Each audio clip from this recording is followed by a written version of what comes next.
Okay, good morning, everyone. I'm going to welcome you to the regular board meeting of the Livingstone Range School Division Board of Trustees. We'll call this meeting to order at 9:02 this morning, and we will ask Trustee Yegas to give us our land acknowledgement this morning.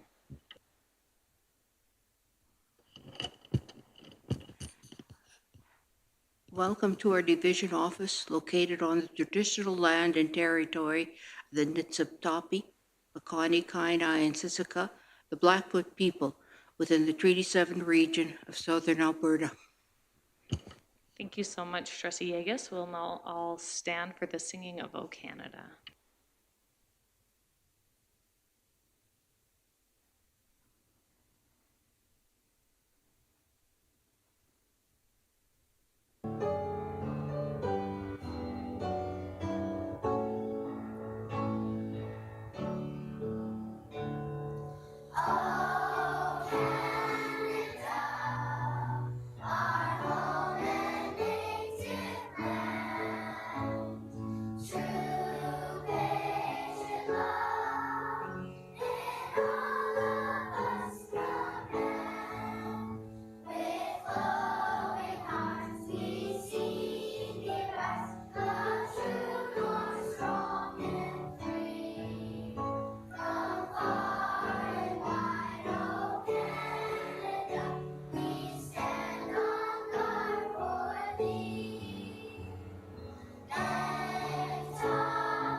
Thank you so much to West Meadow Elementary School students for sending that in for us. We'll now move on to our consent agenda. The recommendation is that the June 26, 2023 consent agenda be approved by the Board of Trustees as presented. Can I get someone to make that motion? Trustee Hodges. Thank you. Is there any discussion or anything that needs to be pulled out at this time? Seeing none, the recommendation that the June 26, 2023 consent agenda be approved by the Board of Trustees as presented, moved by Trustee Hodges. All in favor? Perfect, that's carried. Okay, we'll move on to emergent changes to the agenda, item C. The recommendation that the June 26, 2023 regular board meeting agenda be approved by the Board of Trustees as presented or amended. Can I get someone to make that motion? Trustee Long. And Trustee Long, I'll let you speak to that. Yes, I would like to add to the agenda the Livingstone Range School Division and the Livingstone Range Local ATA 14 have reached a memorandum of agreement of the local bargaining component of the 2020-24 collective agreement, and that needs to be voted on during our board meeting. Okay, thank you, Trustee Long. We will make that action item G13.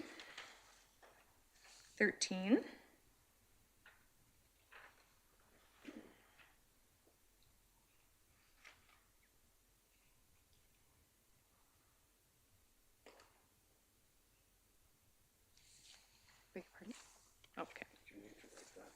We can submit it to her.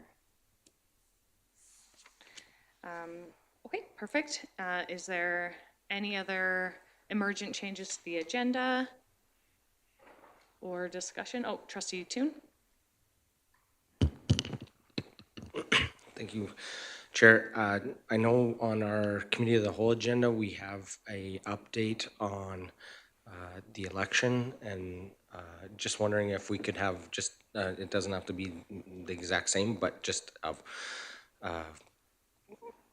information item at the end of this meeting, possibly in the public portion of the election update, just deal with the motions that were made publicly. It would be nice to have some portion. It doesn't have to be the same length or content, but I feel it'd be good to get a piece in the public portion of the meeting, an update on the that. Perfect. Thank you, Trustee Toon. So we could add H2, an update on partnering with the town of Claresholm for the by-election. By-election partnership.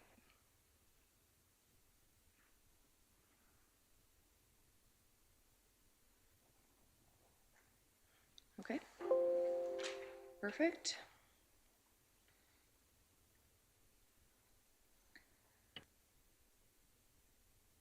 Thank you, Trustee Toon. Any questions or comments about either of those emergent items coming forward or any further additions?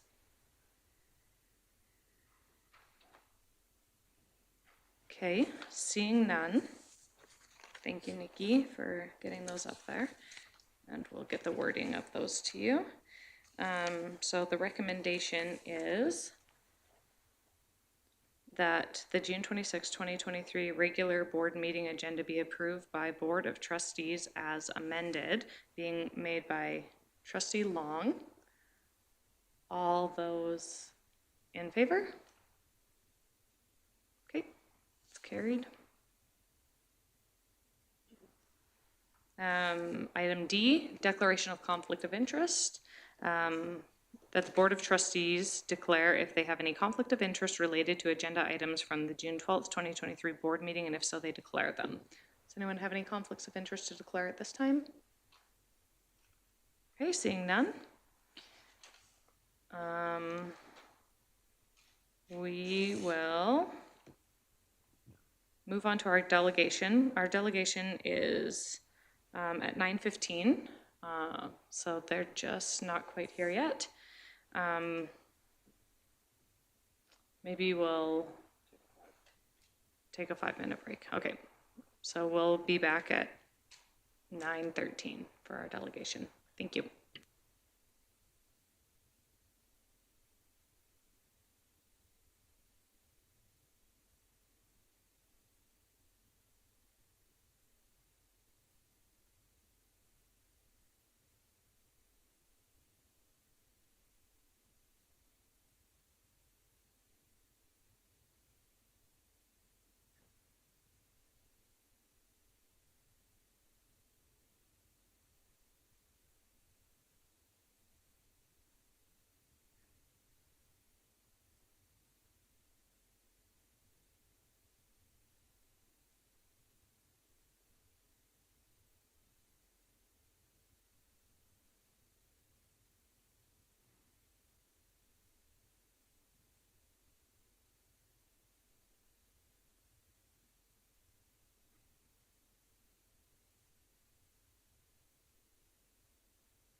I could do it. Yeah, sitting waiting in the front.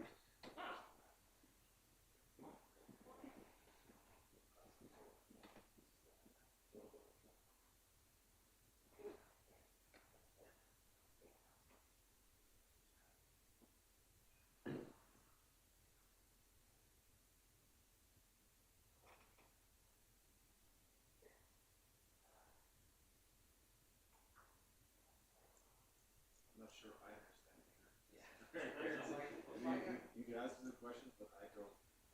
We both been trying to figure this out. But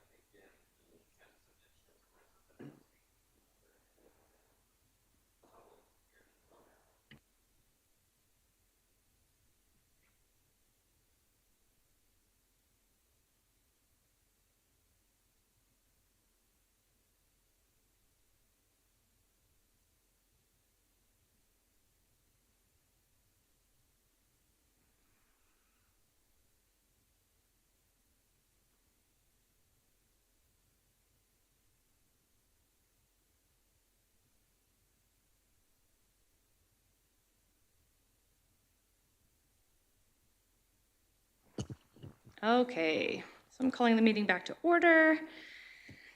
And we'll move on to our presentations, which is item E1, Kids First Family Center Delegation. Sydney Tobler, Jennifer Red Young Man, and Michelle Burnshaw. And Kira Goodrich was hoping to be here, but couldn't as she's teaching, I think.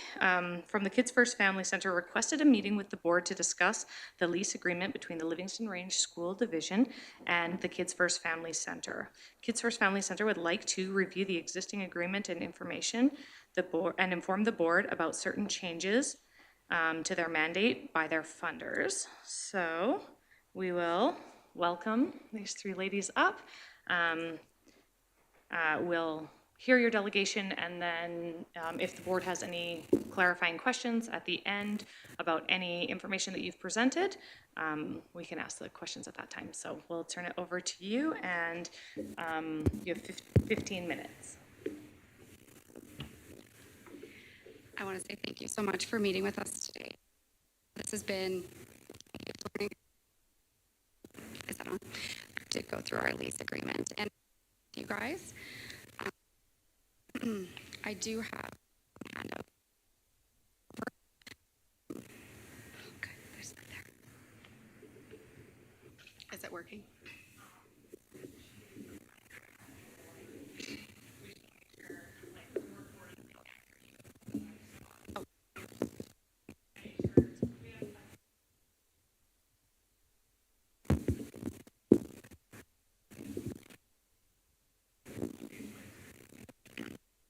Is this going into my time? Okay, good. I was like, my time. I actually practiced.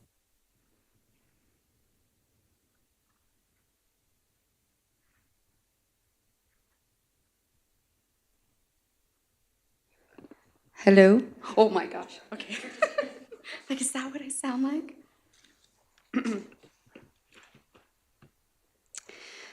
Okay, so Perfect. am I too loud? Okay. So I handed you guys this piece of paper. It's the Family Resource Network. It was very confusing when our funding model changed, and it was also very confusing for us board members and the community alike. So I handed this to you so that you guys had a better understanding what FRN actually stands for. It's different than our universal programming that just served children 0 to 6 years old. So this just outlines basically what we have to offer at our center in order to continue with our funding model. However, for me to just give you a quick breakdown, the reason why this was created, and I didn't give you guys the document because it is a 38-page document, so I will just paraphrase as best as I can for you within this document. So this was a study that was done. So our funding comes from Children Protective Services. That's actually where our funding comes from. And the purpose of it is to have, sorry, I'm really nervous and I don't know why, you guys. So it's for early intervention. So it's for families that may be at risk, or so it's just so we can catch them before they get put into the system. And we weren't chosen to be the main hub for no reason. Fort Macleod actually has 72% that either have been put into Children Protective Services or has been involved with Children Protective Services. So at that time, our population was maybe at 2,500 people. That's a large percentage, but it also counts for the surrounding area as well. So we were chosen as the hub mainly for that reason, so that we can grab people before they were put into the system. So that is why Children Protective Services has created this model. So this is why Kids First Family Center is extremely important in our area, knowing those statistics.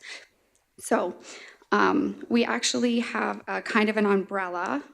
Oh, sorry, I lost my page here.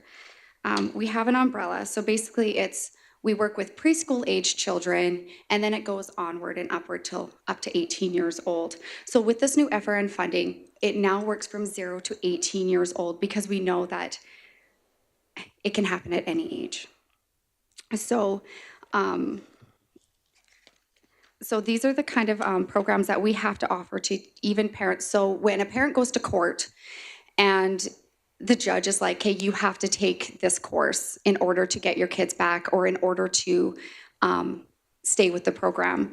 These Kids First Family Center offers those programs. It is very crucial that we have a space that is safe and that is uninterrupted for those parents to be able to have those hard conversations. We've had one of our workers work with somebody who had just come out of prison, and he had to work with them. Now, they did home visits, and they worked with them so that he was able to have visitation with his child again.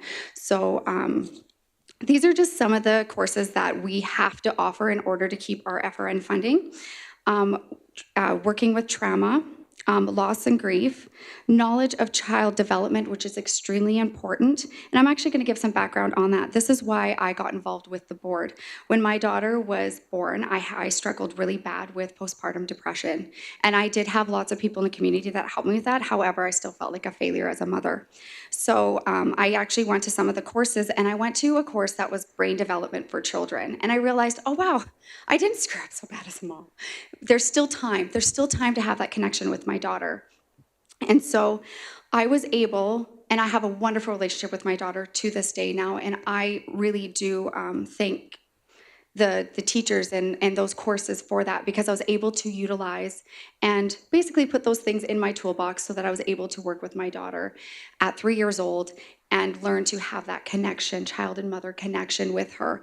And I like to say that our home is very normal and we're not trauma-based, but this isn't just for parents that come from trauma-based. This is also for parents that struggle with mental illness as well, that is unforeseen. So for me, this is actually why I got involved with the board and why it's so important. Sorry, I'll move forward.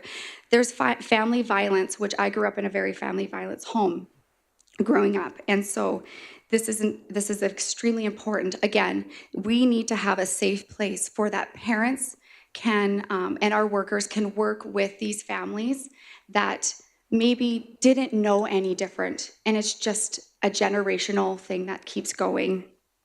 And there's also, with our Indigenous, there is cultural, like Indigenous health practices and Indigenous programs, which also they will deal with trauma-based with residential schools, and there needs to be a safe place to speak about that. The current situation we have at Kids First is because of our agreement with LRSD, the school does utilize our kitchen 5 days a week, 10 months out of the year. When we have run programs out of that space, it has been interrupted multiple times. And so we do need a space when people are in the middle of crying or need to just get out, or we need to talk about things openly.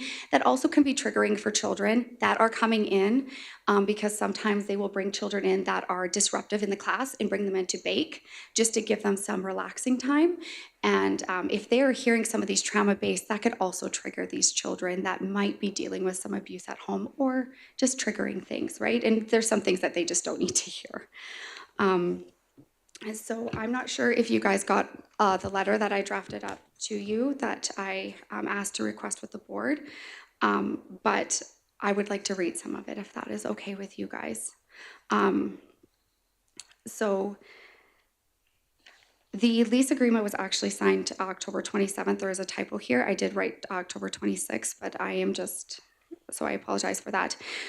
It is important to note that the lease agreement was initially signed October 27th, 2020, approximately a year after our funding model and our funding model of our funding structure. However, due to the changes posed by COVID-19 pandemic, we regrettably faced obstacles in fulfilling certain requirements outlined by Schedule A, which delineates our funders' expectations. So I'm going to jump down to the next paragraph here where it says, one of the key requests from our funders is to provide a dedicated space for youth between ages 8 to 18. Following a productive discussion with Jeff Perry and Richard Feller, during which their concerns were expressed. So some of the concerns that were brought up, the school only hosts children up to age 12, would be the highest age. The concerns that were brought up in that meeting, which we totally understood, was if we are bringing in children aged 18, what kind of programs are going to be ran? And that wasn't our original agreement when we had this, because that doesn't go along with the school that we are hosting at. We understood their concerns completely, and we did go to our funders. Her name is Debbie, and it was long. Why? Why can't you do this? Why can't you do that? So we had to give lots of reasons why. And so we really appreciated the detail that Jeff and Richard and Lisa had given us. So they did give us permission that as long as we provided space for children, youth age 7 to 12, that we were able to have for an alternate location for ages 13 to 18.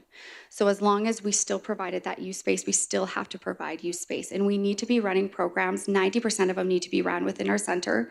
And the reason for that is so that our staff is trained to notice if something is amiss. Just like teachers, if they see something, they need to report it to Children Protective Services. This also aligns with our funding model to early intervention. So that is why we have that. That's why it needs to be run within our center. It is essential to acknowledge the diverse needs of our children we serve, particularly those within the LGBTQ+ community, for whom having a safe and inclusive space is paramount. Many students rely on our center as a safe haven where they can find acceptance and support. Establishing a dedicated youth space would cater to those unique needs, allowing us to provide a nurturing environment for those who may struggle within their peer groups, communities, or even their families. So as we know, we do have some LGBTQ+ students within our 7 to 12 years of age, and we have to, in our funding model, we do have to cater to those students, helping them speak with their families, which means we would have home visits with them to help them talk to their families about their feelings and thoughts and all of those things. And also those students that may not have a safe home to go to, that they may come to our space and get those relationships built with other students or peers or with our staff, so that our staff can help them work through some of these traumas, or if they are involved in the system, they also can have those outreach programs, and this also gives them education on how to handle anxiety and all of those things, which we offer. Kids have stress too, and just those kind of things. We strongly believe that offering this space, we can empower these children to grow, learn, and flourish, helping all children in our community to learn to sharpen their saw, and a space that they can truly synergize in. I don't know about you guys, but if any person has a child in deputy school, they all hear about the synergizing program, because my kids, that's their favorite program on Fridays.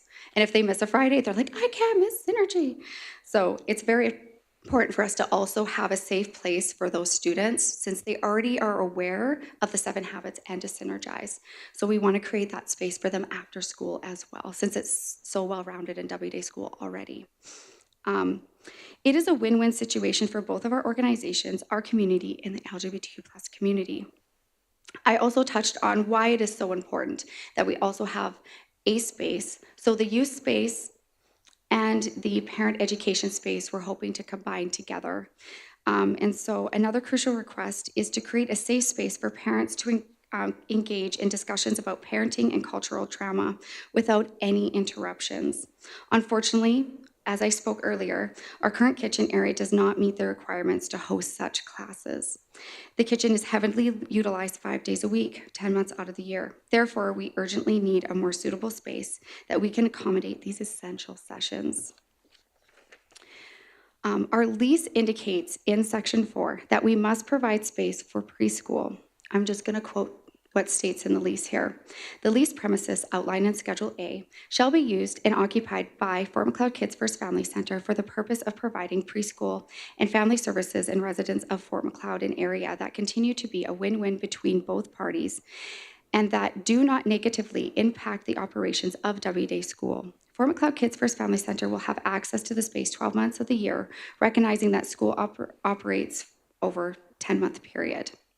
While we recognize and appreciate that the space currently utilized by preschool was initially intended for children ages 0 to 6, it has effectively served its purpose by accommodating the preschool program. However, with our revised funding model, we have compelling vision to transform the existing preschool area into a dedicated use space. Additionally, we aim to allocate this area to support our Indigenous outreach worker and parent educator in delivering programs that require sensitivity and privacy. This transformative change we propose can be likened to the adaptation made by W Day School to better cater to our community. Initially designed to serve children from kindergarten to grade 3, W Day School has expanded its scope to now encompass children from kindergarten to grade 5. Similarly, we seek to align our services to meet the evolving needs of our community.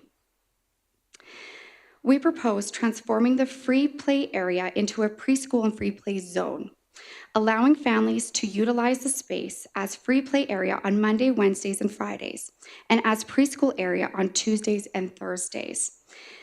This larger area presents numerous opportunities for engaging preschool-age children. We currently invite the board and board members to visit our center for a tour, so that we can show you guys what our envision may be. We wholeheartedly recognize that change can be challenging, but we firmly believe that together with collaboration and teamwork, we can create a welcoming and warm, inclusive environment for all WD age school. Sorry guys, I'm doing a lot of talking. In conclusion, as stated in section 11 of our lease agreement, which states, Fort Macleod Kids First Family Center will not be permitted to alter the lease space without notice and approval by the board. Improvements that benefit the Fort Macleod Kids First Family Center programs will not be unreasonably denied. We acknowledge that Fort Macleod Kids First Family Center is required to obtain prior notice and approval from the board before making any alterations to the lease space. We overlooked this requirement when we first proposed to move the preschool, and we sincerely apologize for that oversight. Today, we are here to rectify the situation by seeking the board's approval. With the shared vision of expanding our programs to better serve the needs of our community, which states in section 2 of our leased agreement.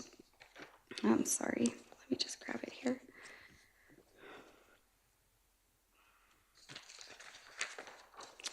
The intent of this space from the beginning of the original partnership of long into the future is to be able to support the community and in particular families with children, as well as programs within the school, thereby realizing a win-win for both organizations. We firmly believe that with your support, we can create a more inclusive and impactful environment to serve the needs of our community. We are committed to working collaboratively with the board to ensure that improvements made will benefit Fort Macleod Kids First Family Center and align with the interests of the community at large. Thank you. Thank you, Ms. Tobler, for presenting on behalf of the board today. You've given us a lot of information, Is there any information that you've received today or that you need clarification on? Okay, go ahead, Trustee Hodges. Thanks. I just have a clarifying question around, originally you spoke to your funding being 0 to 18. Are 0 you, to 6, it was originally intended for. sorry, Yeah. your new funding model, sorry, your new funding model was 0 to 18, but now they've allowed you to go 0 to 12, or are you still, so, because you spoke our 7 to 12 use spaces program and then 13 to 18 alternative space, so did they allow you to just have funding around the 7 to 12 then? Or, I'm sorry, it wasn't clear on how you presented that new funding and how you went and spoke to Bev, was it? Debbie. Debbie, okay, thanks. Yeah, sorry about that. I'll clarify on that. So our funding model, when it changed, it's from 0 to 18 years old. Upon our meeting with Jeff Perry and Richard and Lisa, we realized that there were some concerns with having children from 13 to 18, just because that's not the age that comes in for the school during the school year. So we heard their concerns, and upon their concerns, we did go to Debbie to have alternative space for ages 13 to 18, but we still receive funding for that age group. With the funding, we actually have to have space. Debbie had asked us to have use space for 0 to 18 in our center, because we do have to have 90% of our programs ran out of our center. So upon our meeting with Jeff and Richard and Lisa, we heard their concerns. We brought those concerns forward to our contract specialist, which is Debbie. And like I said, she asked lots of whys. Why can't we? And all these things. Again, we went back to their concerns. She went back to her it would be the Minister of Alberta, and they agreed that they understand their concerns because the school is only from ages, I guess because we have preschool, it'd be from 3 until age 12. So they had sought approval that we had alternative space for ages 13 to 18, but we still receive the funding for that. So we are just getting special permission from the Minister of Alberta to host it in an alternative space, which we have to give addresses, why we're doing it, all of the above. Did I answer that more clearly? Perfect, thank you. Trustee Yegus? I can you hear me? I can. Okay. From what your presentation I've given to understand, you with your new funding model, you're basically with the government of Alberta, you're basically changing, or you're going into more of an intervention rather than like according to the handout you gave it seems like it's more of a help for anybody, but now it seems just for people in crises or children in crises. Is this right? It's for everybody, but the idea behind it, which was from Harvard University, with these programs in place, they can do an early intervention before families get to that point.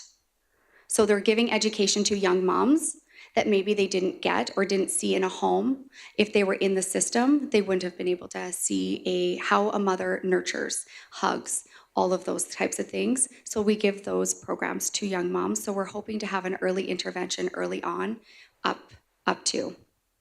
Did I answer your question correctly? So this is for anybody then? This is for anybody. Okay, so it's just not for families that are some kind of crisis within the family or trauma? No. Okay, thank you. No. Okay, thank you. Trustee Hodges, you had another question? Sorry, I just have one more. Just so I understand, you're, part of what you're asking for is to move where the preschool program is currently. I can't remember what your building looks like right now. I haven't been in there for a very long time. And so you want to move it to an alternate location. Is it still within a room, or is there yes. people that will be coming in and out of there, like disrupting the class? Like, No. I'm not sure where. Yeah. So right now, if you've been into our center, we have a play school, like a playroom area. We have a play structure in there. And before that was just basically supposed to be for the fine motors skills when it was originally designed for 0 to 6 years old. That room is still designed for 0 to 6 years old. It's still designed for that. What we are proposing with the board is that we create that space to be utilized as a preschool space also, which it will be a bigger space for preschool. There will be more things for preschool to do. All the stuff in the preschool room currently is owned by Kids First Family Center. And so we're moving stuff from one space to the other space, and then preschool's upset because they wish that it was in their space. And so it's really, if we have it all in one location, we can have that designated space strictly for preschool age children up to age 6, which is just designed for that. Where the preschool is currently located, we will have that designed strictly for youth ages 7 to 12 years old, and also a safe place for us to host those classes for parents, for parent education. Thank you. Any other questions from the board? Go ahead, Trustee Toon. Thank you. You mentioned the days of preschool. What is it currently running at, and what would it change to? Nothing. We want to keep that relationship healthy as a win-win with preschool, and we would still keep, so our playroom would be advertised as it would be closed down to public on Tuesdays and Thursdays. The preschool right now already uses that space as a recess for their students anyways. So they have preschool and then they bring their kids into that space. So their kids are already used to utilizing that space anyways. That way, with them having that space, there will be not other parents in there, because right now they use that space and parents are in there, and there could be 30 kids in there as well along with their kids. It's just allowing them to keep that space as theirs. Thank you. Trustee Hodges? Sorry, one more question. Okay. You talked about the use of WADA using the kitchen every day, 5 days a week. Yes. Were you asking for that to change? No. Or were you asking it, letting us know because by moving the preschool, then there's a dedicated room, and then you want the continuation of the kitchen to be utilized by the school and everything? Absolutely. Okay. We recognize at Kids First that it is paramount for some of these students to come down and utilize the kitchen. I worked in recreation for 10 years. I understand when it comes to food, it really brings good, happy memories. When you smell cookies baking and making it, it actually brings really good memories, and the smell of baking and cooking. So it is very paramount for us to keep that open for the school to utilize when aides need to bring students down there to utilize that space. Thank you. Okay, seeing no other questions from the board, I just had one question. You talked about that relationship with preschool and wanting to keep that healthy and win-win, and moving things back and forth between the two spaces, and preschool being like, oh, this is so frustrating. So would this move be something that the preschool board and teachers and families also consider a win-win? Right now it's divided because I feel like when we sat down originally with the board to discuss it, the preschool board, it was a very healthy, great discussion. We brought them into the space. They felt so happy. They're like, this is a bigger space. Maybe we could take on more kids because it's a bigger space that they can. And then we didn't find out later until they wrote a complaint letter to LRSD that they actually weren't happy with the meeting. So it was a very conflicting message to us. We understand change is hard, and we understand that space was originally designed for that. We did have an email after we had that original meeting with preschool. We thought it went really well. We wrote an email to Jeff asking, knowing that the cost would be on Kids First Family Center, moving the toilets and the sinks and everything so that it was easier for preschool. That is when we found out that we needed to seek approval. That is also when we found out that preschool was not happy. We wish that preschool had come to us so that we could better have that conversation. It's mostly what we are hearing with preschool is that it's changed, and that space was originally designed for preschool, which we understand and we hear. We believe that this will be a better win-win for the community at large, because we do need a safe space for our youth and also to run our programs, parenting, education, because we don't want to remove kids coming in during school days. We don't want to remove that. And that's what we would have to do. We would have to basically shut down the kitchen and be like, sorry, guys, but that's not our original agreement, but we need that space. And so we would have to go back and sit down with preschool and maybe have them, what our vision is we would love them to come in and help us arrange that room that would help them, that would suit them best. And so that they can help us organize, okay, we need tables here. Again, we also have to go along with our funders and have things properly arranged in our, sorry, I have hair in my mouth, with our funders, and it have arranged properly so our funders are happy as well. So we have to think win-win, not just for preschool, but for our community and also for the school and also for our funders. So. Okay, perfect.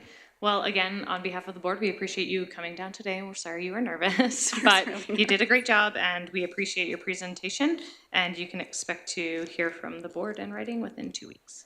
Okay, perfect. All right, thanks so much. Thank you very much. Oh.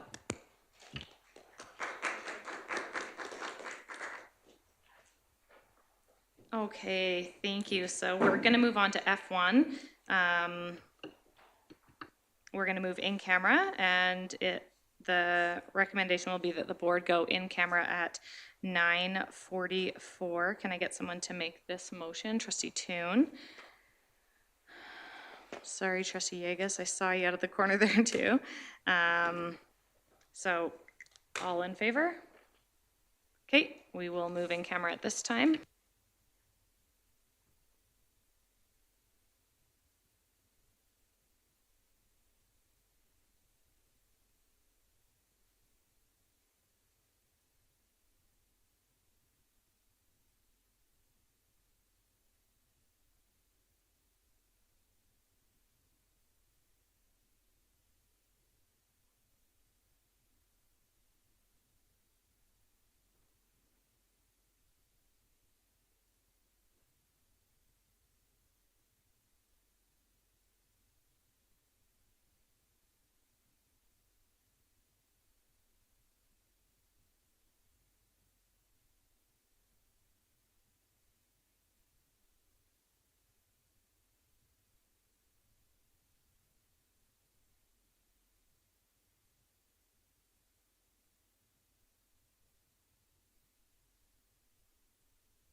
Okay.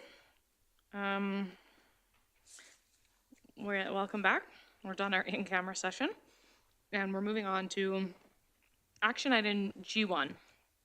This is being brought forward by Trustee Toon on behalf of the Method of Accountability Ad Hoc Committee.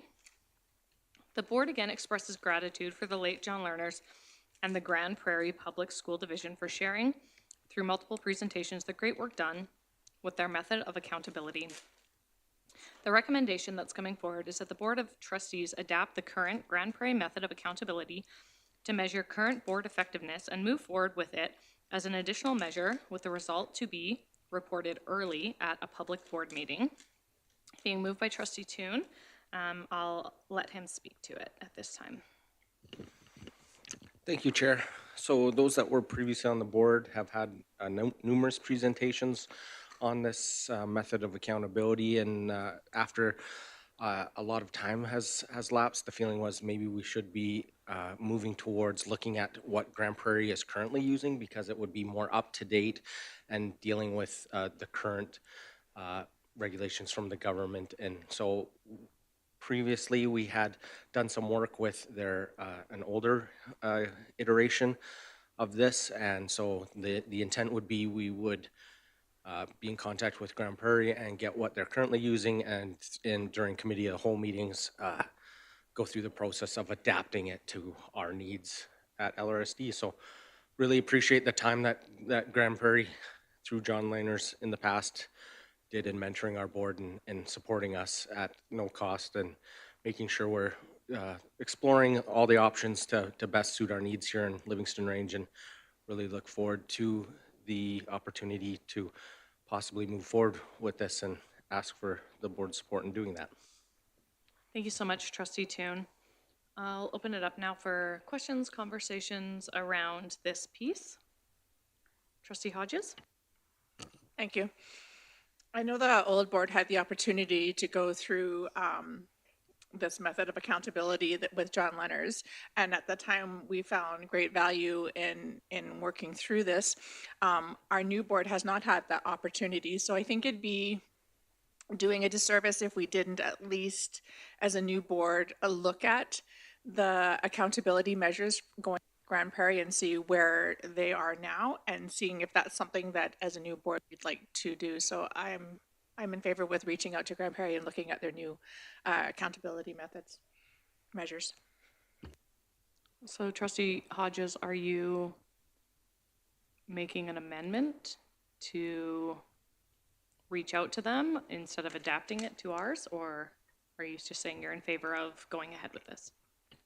I was just in favor of going ahead with it, just with the way Mr. Toon presented it, that we'd be reaching out to Grand Prairie and looking at it, and then as a board sitting down and looking at it. So okay, thank you. Trustee Yegas? Yeah, I agree with Trustee Hodges. I think we should look at it first before we approve going ahead, because there might be things that the board would want to change or might not agree to. So I think we should do the in-service with this first, and then go ahead and make an approval of that after. Okay, thank you, Trustee Yegas. Are you suggesting an amendment? So just for clarity, the recommendation reads that the Board of Trustees adapt the current Grand Prairie method of accountability to measure current board effectiveness. So this means taking what Grand Prairie is currently doing and adapting it to our division, and then using it to measure board effectiveness and move forward with it as an additional measure, with results to be reported yearly at a public board meeting. So if we vote in favor of this, then we would be adapting and implementing it. And so I just wanted to double check if either of you trustees are wanting to make an amendment, or? I'm trying to think of a way to make the amendment, because I'm not against doing this. I just think that we should have we should have everybody up to date on what this is before we go ahead and adapt it. Okay, thank you. Trustee Long? Would would trustee Toon accept this as a friendly amendment if it read that the Board of Trustees revisit the current Grand Prairie method? Go ahead, trustee Toon. I'm willing to look at changing the wording.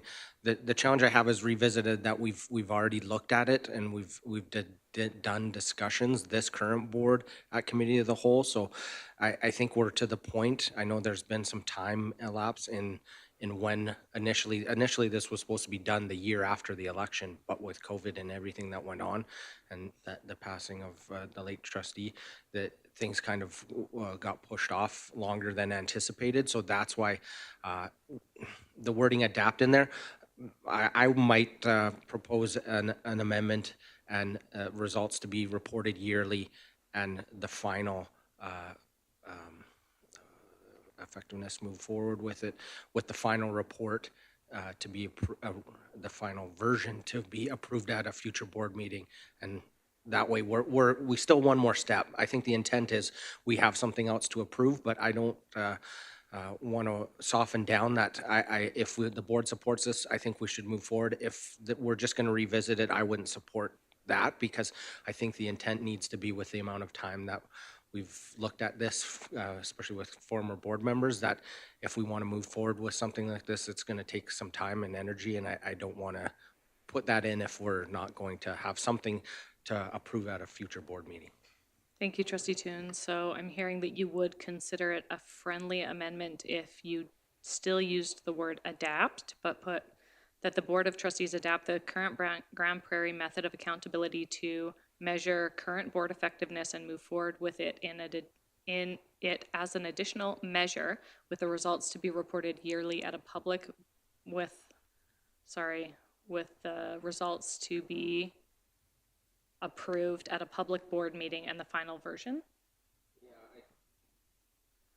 I terribly butchered that. Sorry, doing would it on it the fly. be? Yeah. I still think we should probably have the word yearly in there to the intent that this is something that would reported yearly. Yeah, I apologize, Nikki. This is, yeah, no, it's real horribly portrayed on my part. But I think if the board supports this, we need to move forward with the intent that we're going to get work that would be approved at a future board meeting. Not, I think the time to look at it and kick the tires on this, so to speak, is past that. If we want to come up with something that I think has tremendous value for future boards and a legacy piece for this board, we need to do that now with the intent. Thank you, trustee Toon. So trustee Long proposed the amendment as a friendly amendment. Trustee Toon said he would not consider it a friendly amendment if it was changed to revisit, but would consider what we see up there now as a friendly amendment. Trustee Long, did you want to move forward with your amendment of moving the word to revisit? Or did you want to withdraw that and move to the amendment shown here? I'd like to move forward with the amendment. With the amendment of revisit? Yes, and Perfect. I'll Okay, so just one sec. So the amendment underneath from trustee Toon is not being considered right now. We'll just be discussing the amendment put forward from trustee Yegas, from trustee Long, which is just to remove the word adapt and put in the word revisit. Trustee Long, I'll let you speak to why you would like to have that change. Yes, I like the metaphor that trustee Toon used, so I'm going to use it, and that was to kick the tires. And I agree with him. We had too much of a lag time between when we should have been moving forward with this before. Now I don't even know what tires I was thinking of buying, so that's why I'm talking about revisiting it, so that I am absolutely positive about what I'm voting for. Thank you very much, trustee Long. Is there a discussion about the amendment, please? Go ahead, trustee Yegas. Yes, in terms of revisiting, we really haven't been able to find the some of the versions that Grand Prairie sent to us. We all seem to have lost it in the process in between, or the time in between. So I think the revisiting with getting the information from Grand Prairie again so that we all have it and re-looking at it. I really think this is important so that we're all of the understanding. We all are up to date of what was presented by Grand Prairie.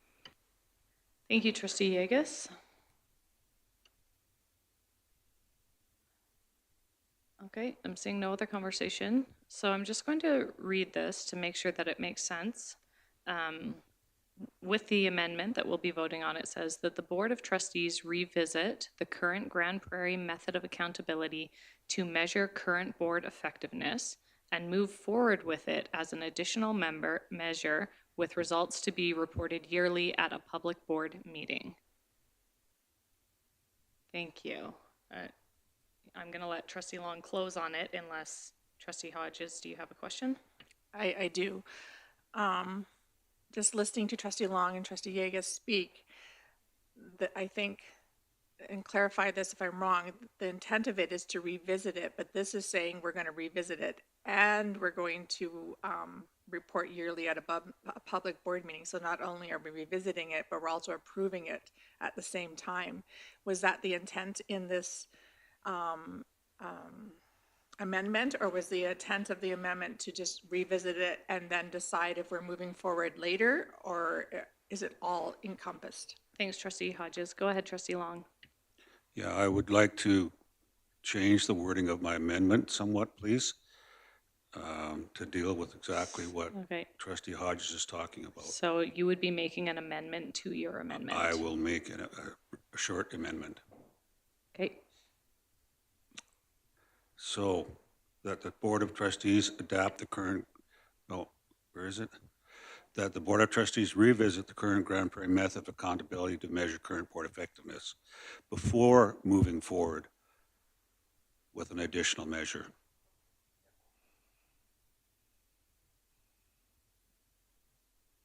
With it as an additional measure. thank you, And it's Trustee. fine with results to be reported yearly.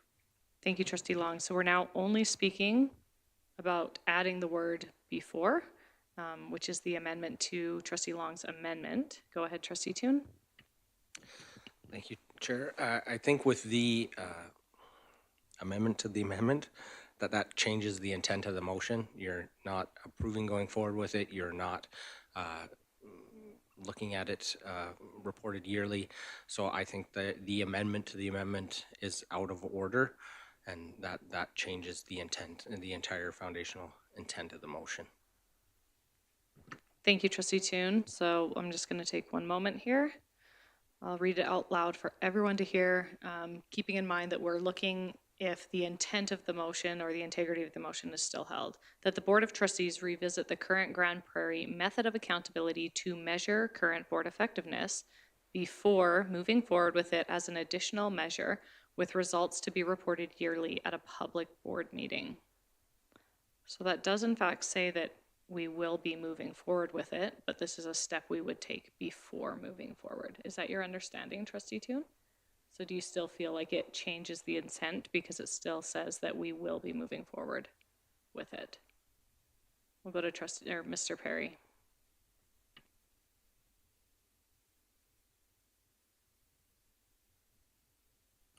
There we go. I just wonder if what Trustee Long is looking for is a postponement to be able to review something prior to this motion versus trying to rearrange the motion.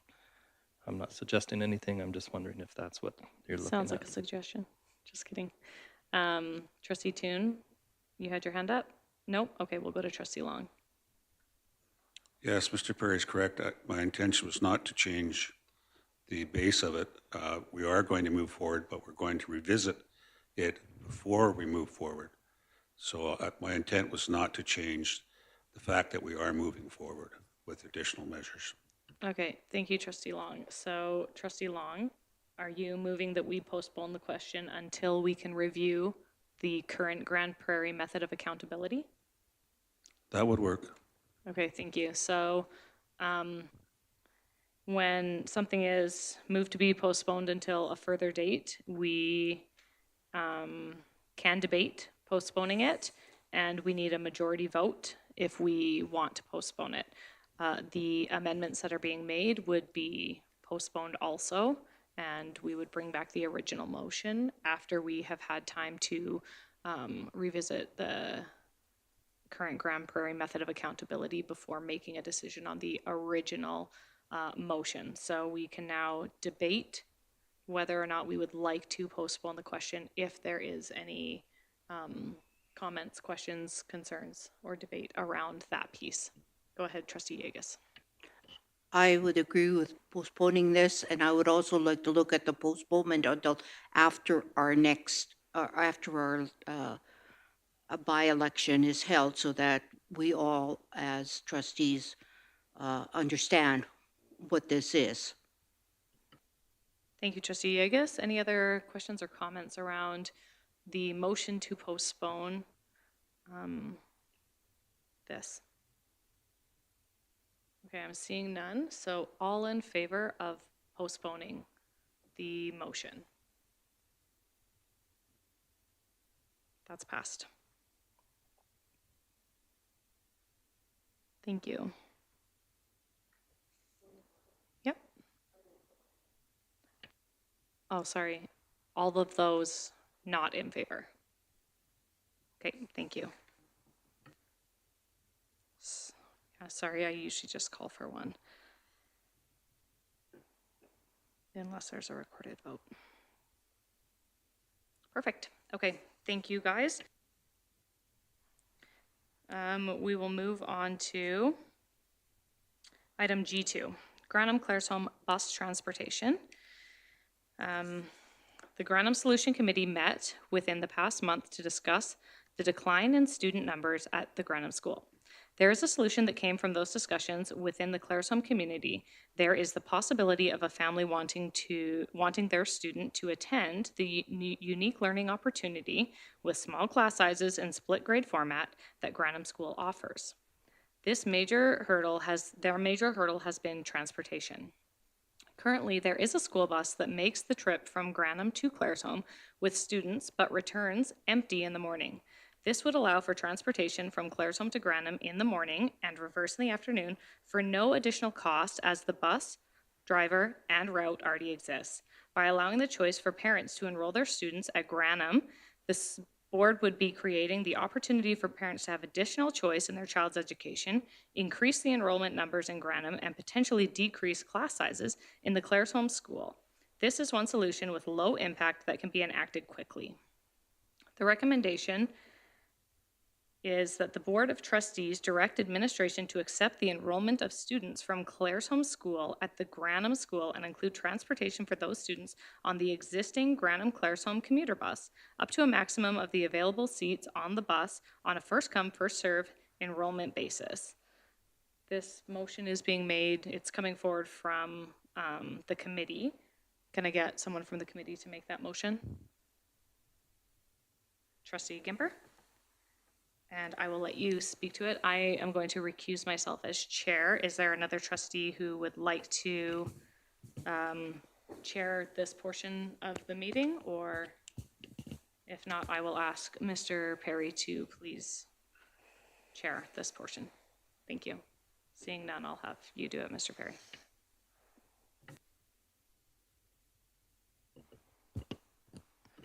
Okay, thank you, Chair Poitras. There is a challenge in that I feel that there's some information that needs to come forward, and I'm the individual that's over the transportation area, so I don't know how you feel about that and the comments that I would be providing. I can stay as chair. I can do it. I can hold my comments till the end if I have any. Just because I was on the committee, I thought, but you're right, we might have questions for you. So I'll remain as chair, and Trustee Gimber will have you speak to it and then invite other members of the committee if needs be. Thank you. Okay, so yes, the Granham Solutions Committee did meet.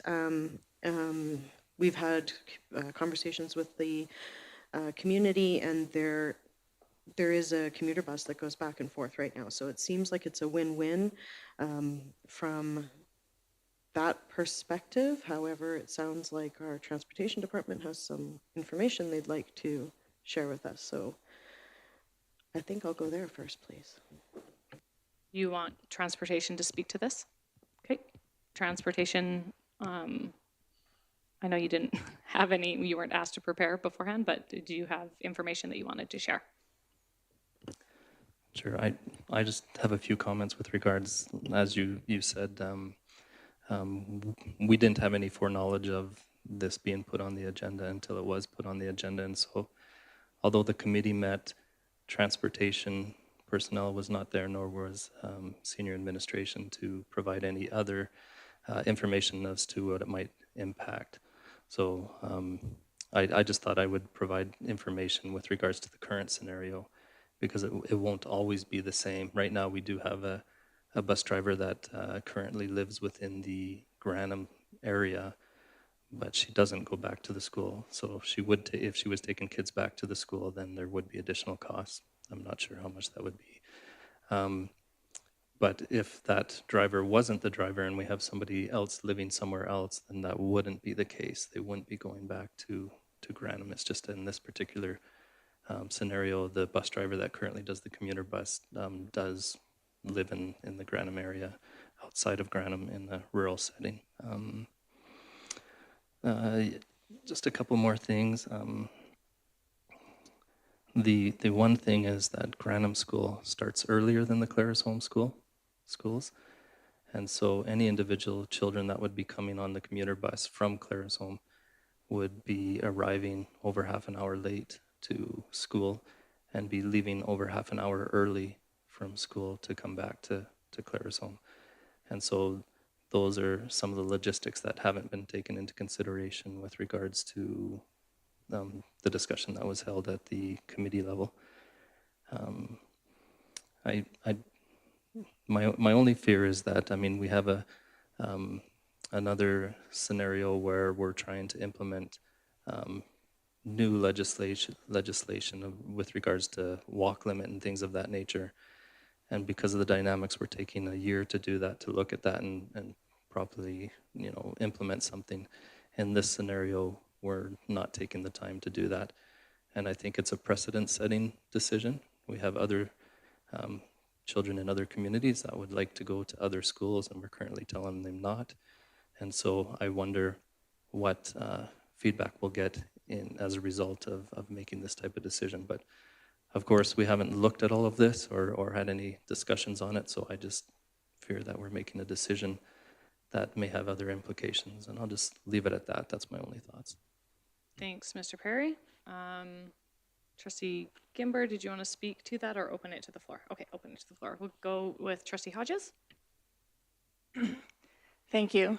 Actually, Mr. Perry actually answered a few of my questions, because in reading this proposal coming forward, I did not see that there was a consultation with transportation on this. So a lot of my questions were around, does this bus driver have another job, and everything like that, and had to be home at specific times.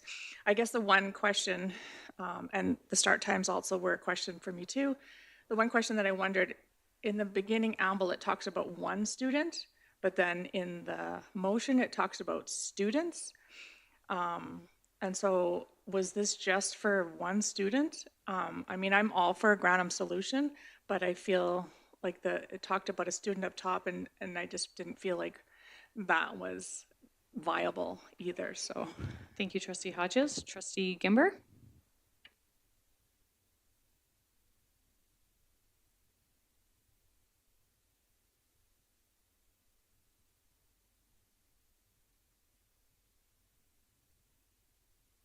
Hello, there we go. Okay, I'm not moving. Okay. So my apologies if that seems like we're referring to just one student. It was meant to be within the Claresholm community. There is the possibility of a family, not of a family. So it's written incorrectly. I apologize. Thank you, Trustee Gimber, for that clarification. Trustee Toon? Thank you. Yeah, just to further what Trustee Gimmer said, there wasn't a solicitation of students to do this. That isn't our role and the intent of this motion. It wasn't ideal that administration was not in the meeting. I understand that. And saying that this is something that happens in other communities. In Stavely, students can choose to go either direction. They can go to Nanton or Claresholm, and the rationale behind that is there was buses headed in that direction, and this is happening in Claresholm as well. If administration comes back and says there's challenges in doing this, and this is the challenges and repercussions of that, they can't look at any of that without a motion stating by the board to investigate that. A committee can't direct administration to go and bring back work. So the intent of bringing this forward was to seek board approval in bringing this forward and having administration look and work on this. It doesn't say when it would be enacted or implemented. So if you're proposing amendments that I know for myself, we welcome board input on that. I think it really is about providing that choice and flexibility for a school that is offering a different programming and having that bus system already there. Another example, because parents are being told that it's the board that doesn't support the transporting the kids. As the school council rep for Grantham, this is something that the Grantham School Council has asked come forward. They've brought it up multiple times this year. Why aren't we allowing kids to come back on this bus? And whether it is the timing of the school calendar and the school bells, which make that challenging, let's have that come forward and share that. And also the possibility of students from Claresholm wanting to attend Grantham Fire Academy on Fridays, getting on that bus. This would allow something of that to come forward and exploring that as well. So Trustee Toon, are you asking for an amendment? The current motion reads that the Board of Trustees direct administration to accept the enrollment of students from Claresholm School to Grantham and include transportation. Are you wanting to make an amendment to say administration look into the impacts of accepting? I don't think that, I think if we want to change the motion with the taking out student enrollment, I'm fine with that. I wouldn't say the investigate. We have to say as a board, we approve it, whether administration can do it or not. It doesn't mean that it can happen. We can approve something and they can come back and say, well, this isn't viable, that we just can't do this for X, Y, and Z answers. But we as a board approve something happening. So that's the intent of that, this motion from a committee. I can speak from a committee level. The intent is to have something actionable for them to work with, and whether it happens or when it happens, that's out of our control and out of our sandbox. Okay, thank you. So there's no amendment on the floor. I'm asking for wording if someone else if wants somebody else has something to bring that forward. Okay, thank you. Trustee Long, we'll go to you. Then Trustee Hodges. Yeah, so then I have the proposed amendment that the Board of Trustees direct administration to investigate the enrollment of students. Thank you, Trustee Long. However, that does change the intent of the motion. Is that right, Trustee Gimber? Just because your name is on the motion, to have administration investigate allowing students to enroll and providing transportation changes the intent? I believe it does from the committee's standpoint. Okay. It was to have the board approve the concept behind it and then have the administration look into it. Trustee Toon has something to add. Did you want to speak to that being out of order, Trustee Toon, as well, in support of that? Or? Yeah, I think the investigation wording is the hang-up. I would propose that the Board of Trustees support administration in the acceptance of enrollment from Claresholm. Okay, so just one sec before you propose that. I'm going to rule Trustee Long's amendment out of order because it changes the intent. Trustee Toon, did you want to propose an amendment? Thank you, Madam Chair. That the Board of Trustees support administration in the acceptance of the enrollment of students, and keep the rest of the preamble at first. And then it's a motion of support, whether when it would be or when it would come back. It's not saying we have to have something on this for September, for next week, for whenever. That would be in administration's court to bring something back.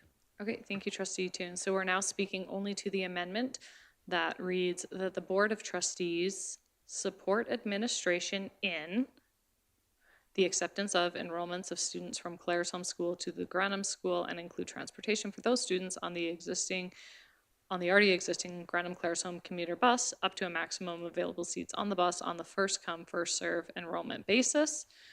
We're only speaking to that piece, support admin in the acceptance. So do we have, okay, we'll go to Trustee Hodges and then Trustee Long.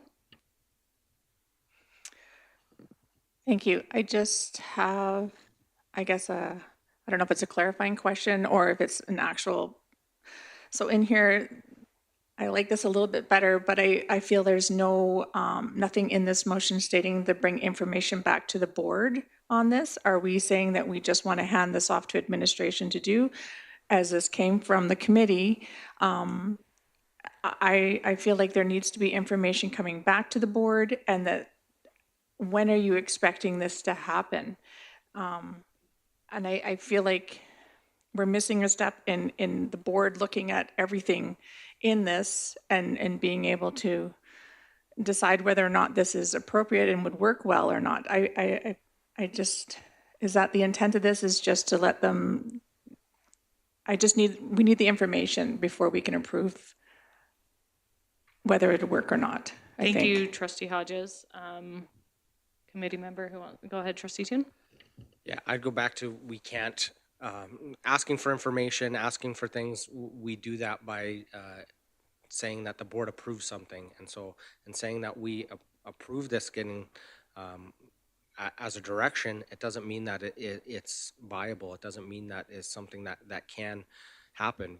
But I think that in doing this, supporting this motion shows that we're responsive to the needs of the community, the school, and school council.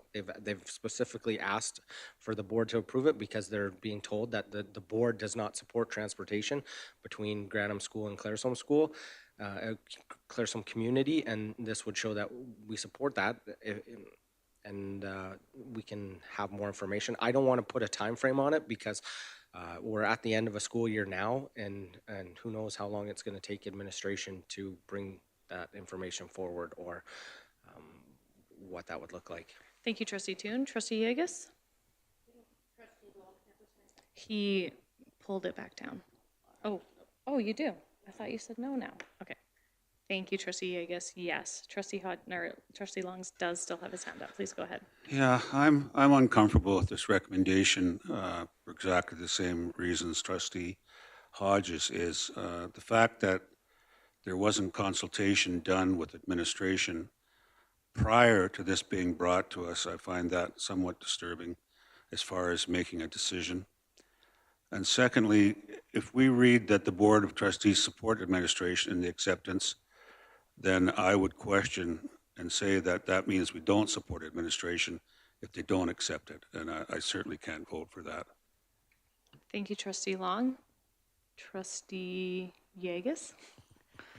Yes, by putting the word support in there, it does make this a little bit more palatable. But on the other hand, as soon as we make a motion that's saying anything that we're going to do, then that could be used to say, if they want to use that to say it should be done, it's setting a precedent here. And I always, motions, when you're saying something should be done, always,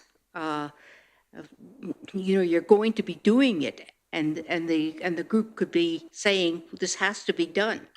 And I also agree is that I think administration should, or if there more information should be coming up, and administration should have some input into this prior to.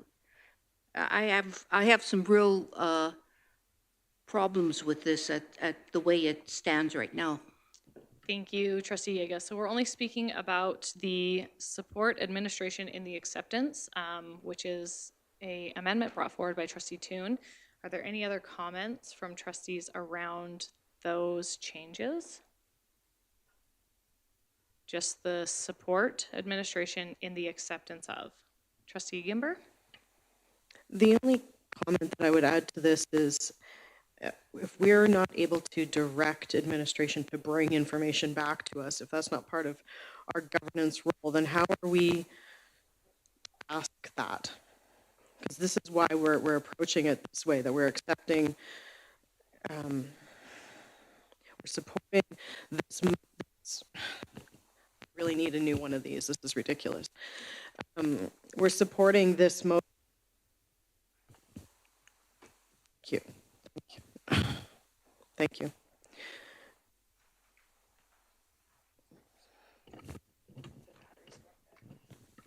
Thank you. Thank you very much. Okay, where was my thought process here? So I think the idea behind this is to support administration in accepting this motion, but it doesn't mean that it's approved. We're just accepting that they look into it, that we're basically asking for the information to be brought to us in a manner that we're permitted to ask. Because right now I don't feel that we're permitted to say, I'm directing Transportation Department to bring me all the information that I need in order to make this motion. So if somebody has another amendment to get that information to us, I'd love to see it. Thank you, Trustee Gimber. So just as far as the amendment goes, the amendment is that the Board of Trustees support administration in the acceptance of the enrollment of students from Claresholm School at the Granham School and include transportation for those students on the existing Granham-Claresholm commuter bus up to a maximum of the available seats on the bus on a first-come, first-served basis. I will let Trustee Toon close, but I also want to speak to this so everyone understands my vote when I vote. I think that's important that we understand each other's votes.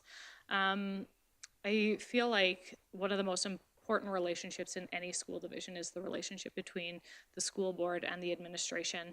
And to me, my interpretation of this when I read this is that the board supports administration in accepting students to be enrolled. So then if the board needs to make a decision saying, unfortunately, we can't accept this for these reasons, it looks like there's a division between the board and administration. We have committees, and a committee can ask transportation to come to their meeting and give that information and go through that. And then if that information needs to be here, so all trustees can see it, they can ask for them to come and do a presentation here on behalf of the committee to explain that. So for that reason, I would not be in favor of the amendment at this time. So I will let Trustee Toon close on the amendment or speak to the amendment to close, and then we'll vote on the amendment and continue with debate.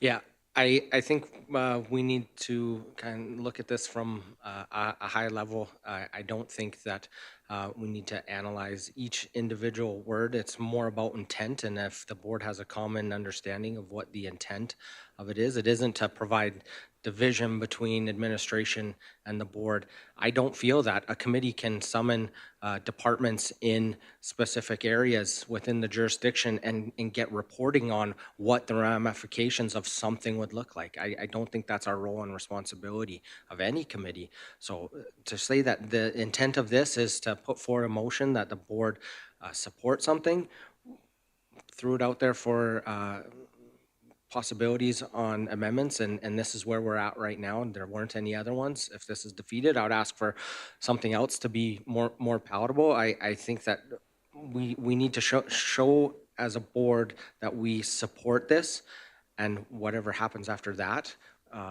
is up to administration on what that looks like. Thank you. Thank you, Trustee Toon. So we are now voting only on the amendment. And the amendment is to change the word support and add in the acceptance of. I will give everyone a minute to just make sure you know where you're at. So if you vote in favor of this, we'll move forward with the amendment. If not, we'll move back to the original motion. So all of those in favor of the amendment. All of those against. Okay, That is defeated. We will go back to the original recommendation, that is that the Board of Trustees direct administration to accept the enrollment of students from Claresholm School at the Granham School and include transportation for those students on the existing Granham bus, commuter bus, existing Granham Claresholm commuter bus up to a maximum of the available seats on the bus on a first come, first serve enrollment basis. So we'll have more conversation about this. I just have a question. Hearing that these students would be, is the understanding that the students would meet at the high school? Any students that wanted to ride to Granham would meet at the high school for a ride, or would they be picked up at their house? Go ahead, Trustee Toon. That's not how commuter buses work. You meet at the school central location and you're bused. But again, there's nothing in the wording of this motion that says how and if and when all this needs to happen. Even if you took this unamended motion and took it exactly verbatim, it doesn't say when any of this needs to happen. So again, I would ask the trustees for the support in coming up with amendments that could help. I think us not showing support for the school council in Granham and the school isn't an option if we want to put our faith and trust in that school and in that community and make sure we're doing everything we as a board and supporting it and making sure that that school remains viable, not just now, but in the future. Thank you. And I think that is a misunderstanding on my part. As a member of this committee, I thought that this was something that we did want to happen for next year. That was just my understanding coming out of the committee meeting. And also it says, this is one solution with low impact that can be enacted quickly. So that was kind of my impression as to like, we need numbers right away. This will help. We can do it right away next year is where my head was at. So I think that was my misunderstanding. So I just wanted clarity on that piece. Okay, so we're just, again, discussion around the initial motion. Go ahead, Trustee Hodges. Thank you. Trustee Toon asked for kind of an amendment to maybe allow for, but I just was reading that Trustee Long put an amendment forward to direct administration, but it was ruled out of order. So I guess mine won't be an amendment. It would have to be something separate. So I'm sorry. I realized that was ruled out of order. Okay. Thank you, Trustee Hodges. Is there any other discussion around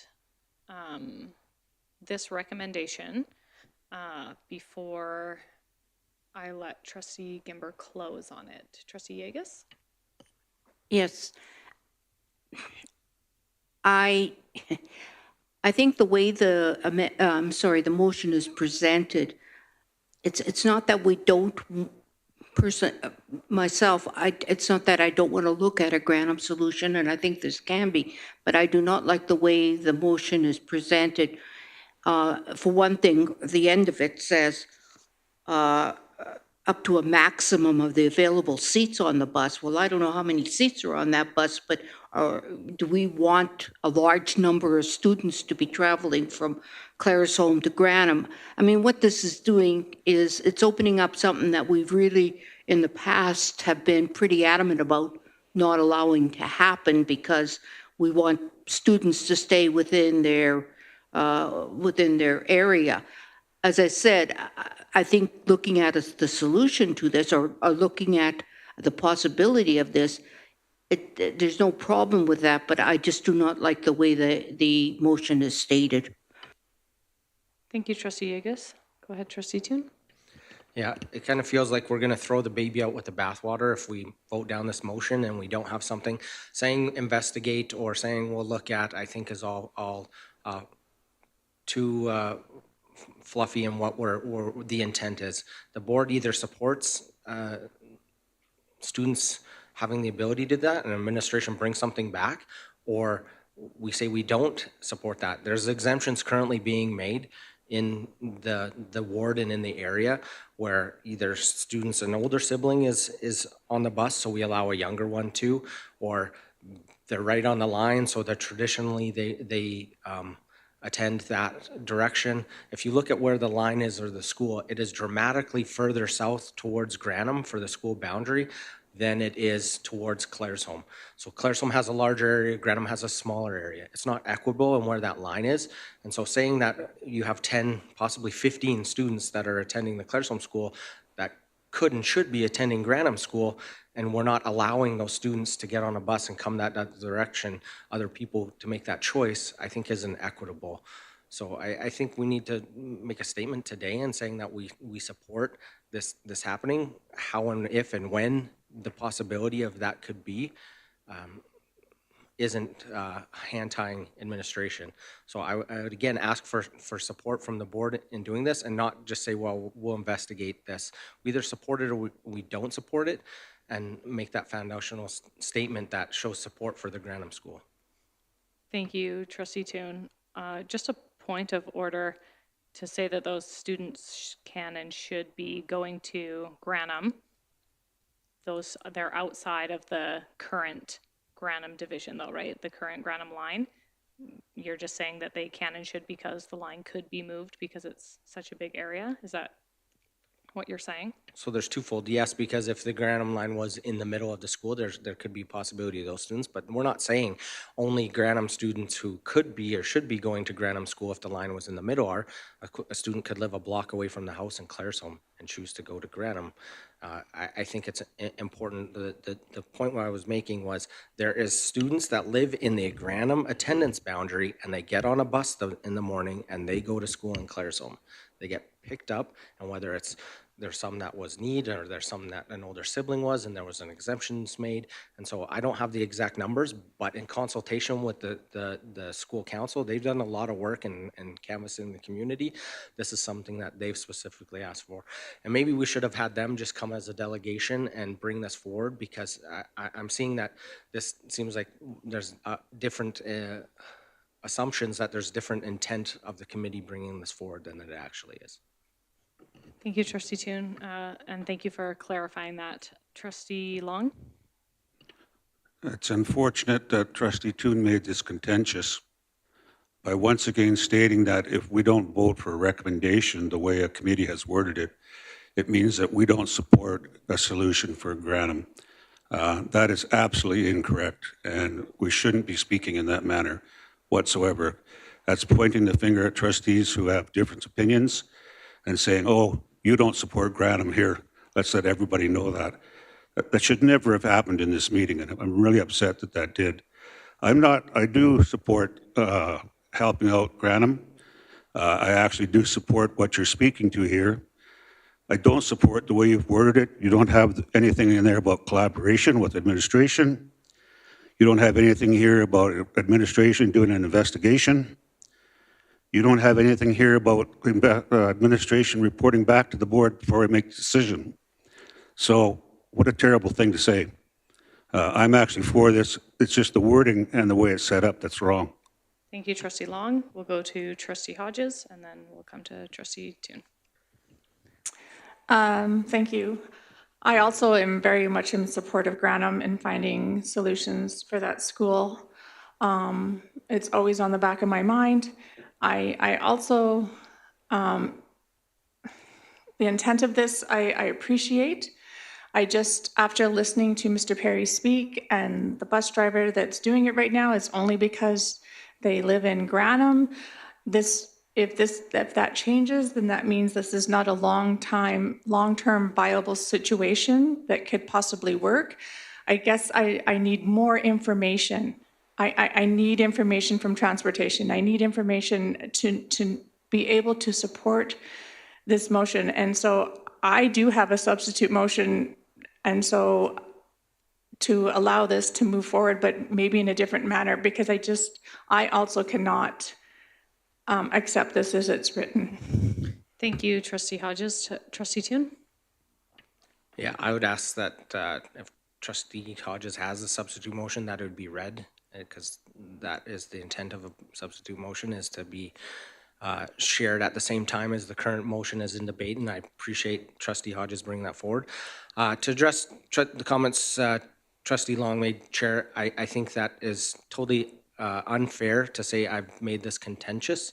In no way have I tried to make this contentious. I've asked the fellow trustees to bring forward amendments to make this, because I hear the intent in the trustees of the intent behind their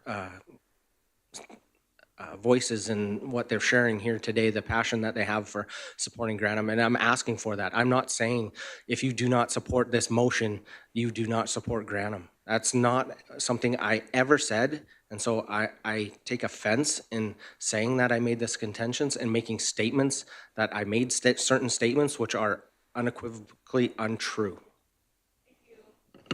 Thank you, Trustee Toon. So I'm just going to have a pause for a moment at this time. We'll get the wording of the substitute motion to Nikki, if you want to take it over there. And then, yes, the substitute motion, just for clarity, you cannot make amendments to a motion that change the intent. However, if there's a feeling in the room that substantive motion could replace this motion that has the intent that the board wishes, then that can be brought forward. So we'll have Lori give that substantive motion to Nikki, and we'll just take a pause here to just collect.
Okay, thank you.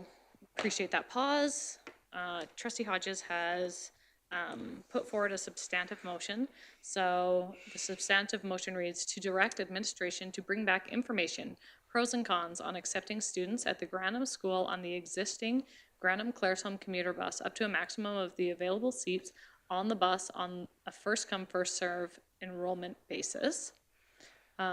So both of these can be debated at the same time. We will call the question on the original motion first, and if it is defeated, then the substantive motion would come into play. And I don't mean call the question like I'm calling the question. We can debate both until the debate is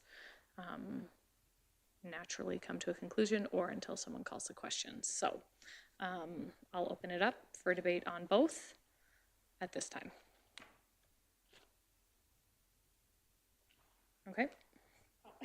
Yeah. Sorry, I should have let you speak to your substantive motion also. So go ahead, yes. Thank you. I hope that this is the intent that, I don't know if we needed the last part of it, but I just felt I wanted to include most of it, the information in it, because it's what we are seeking. I don't know how many seats are available in the bus. I don't know if that's how we would do it. And so I guess I am seeking information on all this, so I don't, I hope that this is something that the board can support, because I really do want to know if this could work or not for Grantham, and so that's why I'm asking for information to be brought back to us. Thank you, Trustee Hodges. Trustee Toon, did you have your hand up for debate? Go ahead. Yeah, thank you, Madam Chair. Appreciate Trustee Hodges' willingness to bring this forward. I think that speaks highly of the board's ability to look at a situation and bring something forward that can help benefit Grantham School. I think that information that we can, it might not be ideal, but getting the intent of the board to show administration that we as a board support something coming forward instead of individual trustees requesting information, which I don't support. Thank you. Thank you, Trustee Toon. Go ahead, Trustee Yegus. Can I just ask why that last sentence was brought up to that? Is there any reason for it, or can it be removed? Yeah, we'll go to Trustee Gimber. Thank you. The reason it was there originally was just to have a restriction on the number, so that if there was too many, we wouldn't be adding another bus. So yes, absolutely, you could remove it. Thank you. So Trustee Yegus, are you asking for that amendment for it to be removed? Or are you fine with it being there? You're fine. Okay. Okay, so if there's no further question or comments around the original motion, I'm seeing none. I'll have Trustee Gimber close on that if you'd like.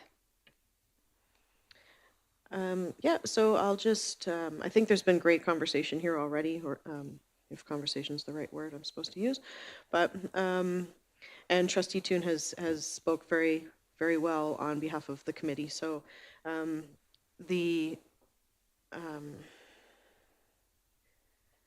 I think that the reason this has come forward so strongly from the council is that in their eyes it is something that is, and I'm kind of referring to the line that's in there that says this is one solution with low impact that can be enacted quickly, as opposed to putting an entire academy in, right? It just seems like it's something that would not take as much work to put it in place. So that's, I think, where their eyes or their view is on this, is it's not as big of a deal as some of the other things that have come up at the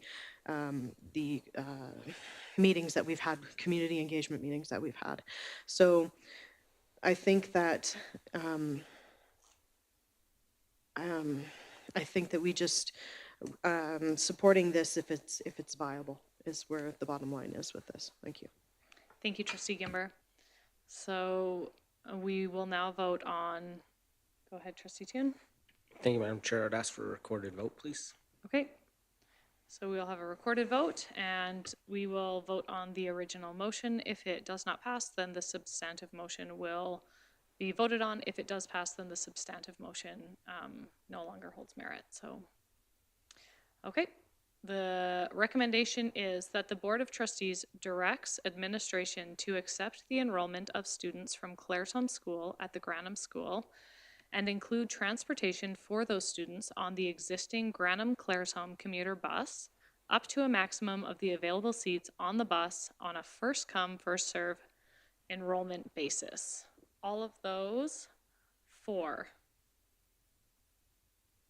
Those against? That is defeated.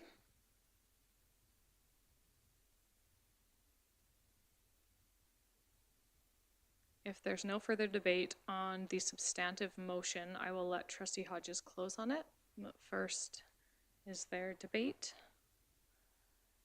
or questions or clarity? Trustee Hodges, I'll allow you to close on it then at this time. Thank you. Again, just we had a great conversation, as Trustee Gimber stated earlier, around this. I think that everyone here at the board wants to find something that's sustainable for Grantham, that will work well into the future. And if this is something that is viable, then I think having more information on it, it is essential. And so I think that this is a good place to start. So if you vote for this, I think it's one place to just kind of start looking for solutions. And thank you. Thank you, Trustee Hodges. Trustee Toon? Thank you, Madam Chair. Again, request a recorded vote, please. Absolutely.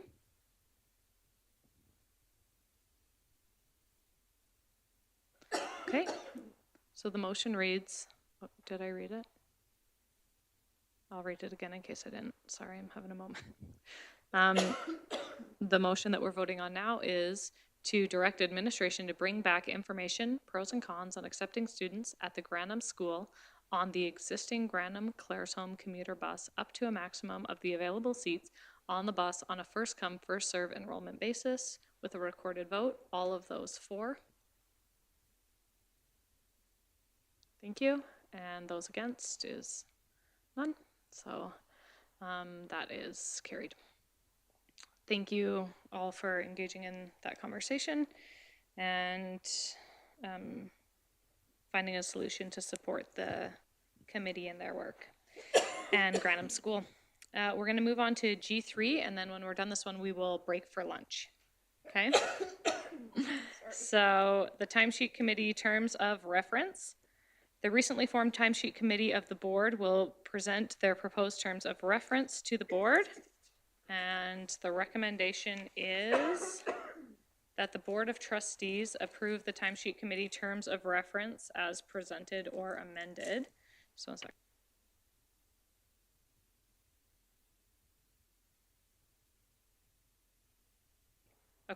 Okay, so Trustee Toon will make that motion. It's enough coughing, please. Just kidding. Okay, and we'll just bring that up here. So I'll read over this. Timesheet committee terms of reference. The committee mandate is to review, revise, and approve all timesheets and expense claims. This is a standing committee. The membership is. This committee will be made up of 3 trustees with all other trustees sitting as alternates. The timesheet committee has the power and authority to change any trustee's timesheet that they deem necessary based on board policy. The committee must notify individual trustees of changes made to their timesheet with an explanation by email the same day as the timesheet committee review meeting. If trustees disagree with the committee's decision, they can appeal in writing to the entire board of trustees. The appeal will then be discussed in camera at the next board meeting. All 3 members must be in attendance at all meetings in case of a discrepancy with any timesheet.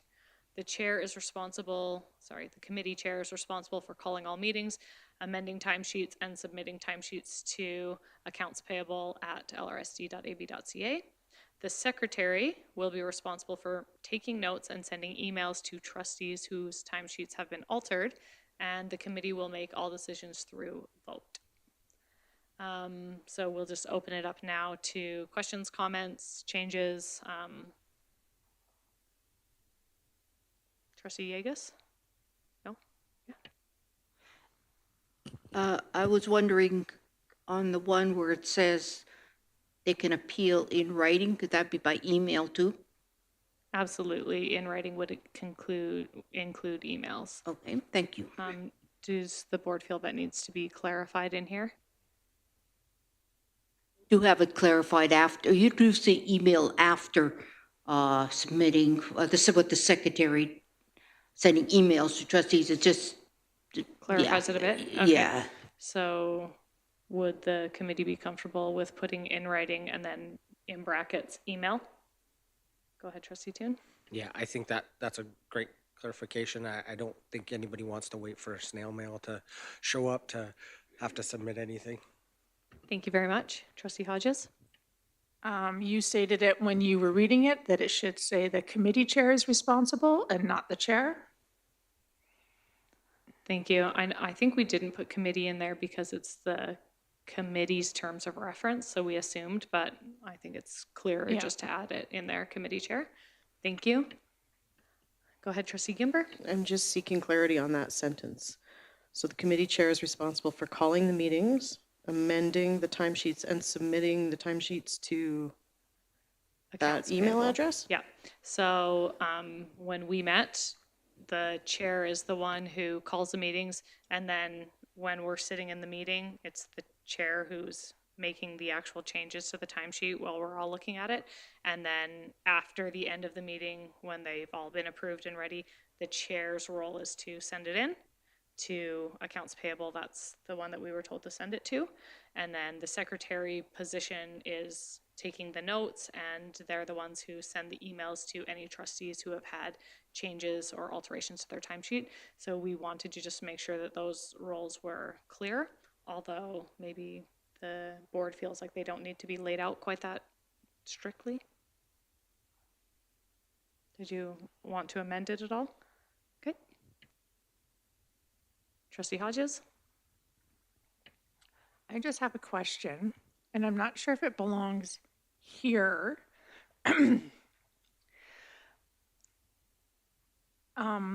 The committee must notify the individual trustee of all changes made to their timesheet with an explanation by email the same day. And so should there be somewhere in there that explains to the trustee then their process and how it comes to the next board meeting, or if it's done in camera, and when they can expect how that process will be laid out for them so they have an understanding going into it? Is this something that should be in the terms of reference on this, or is this something that should be an appendix to this so that the trustee, because it says they can appeal it in writing, but what's the steps afterwards? You know, what should they expect to come forward with at the in-camera session? Like, do you know what I mean?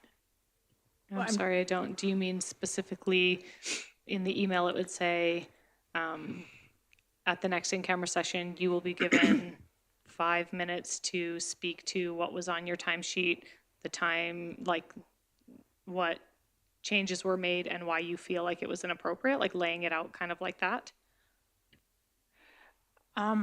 Yeah, I guess I am seeking that clarity a little bit because they'll get the notice from the timesheet committee and then that they have in writing to send it back out. But then I guess I'm not clear of the process after that. And so, yeah, maybe you'll have the 5 minutes or whatever. It'll be done with the whole board. Everything will be laid out. I guess I don't know if we need all that, but I'm just wondering, reading this, and then if you got the email, then you're like, oh, what do I do next? So I guess that's what I'm seeking. Thank you, Trustee Hodges. Trustee Toon?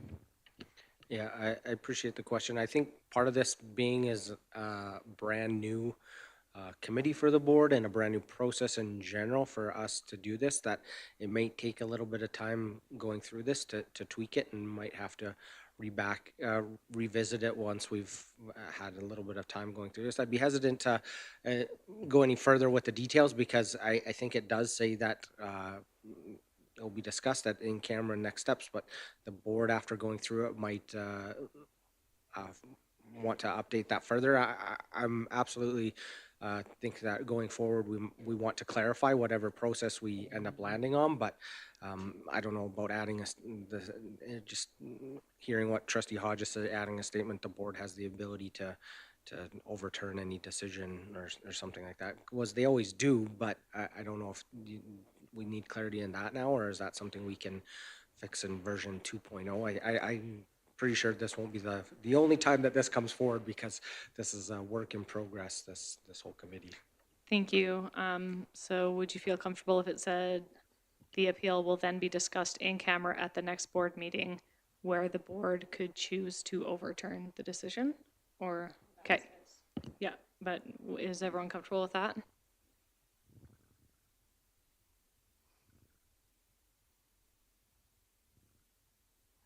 Thank you for that discussion and these questions. Is there any other questions or comments around this? Go ahead, Trustee Gimber.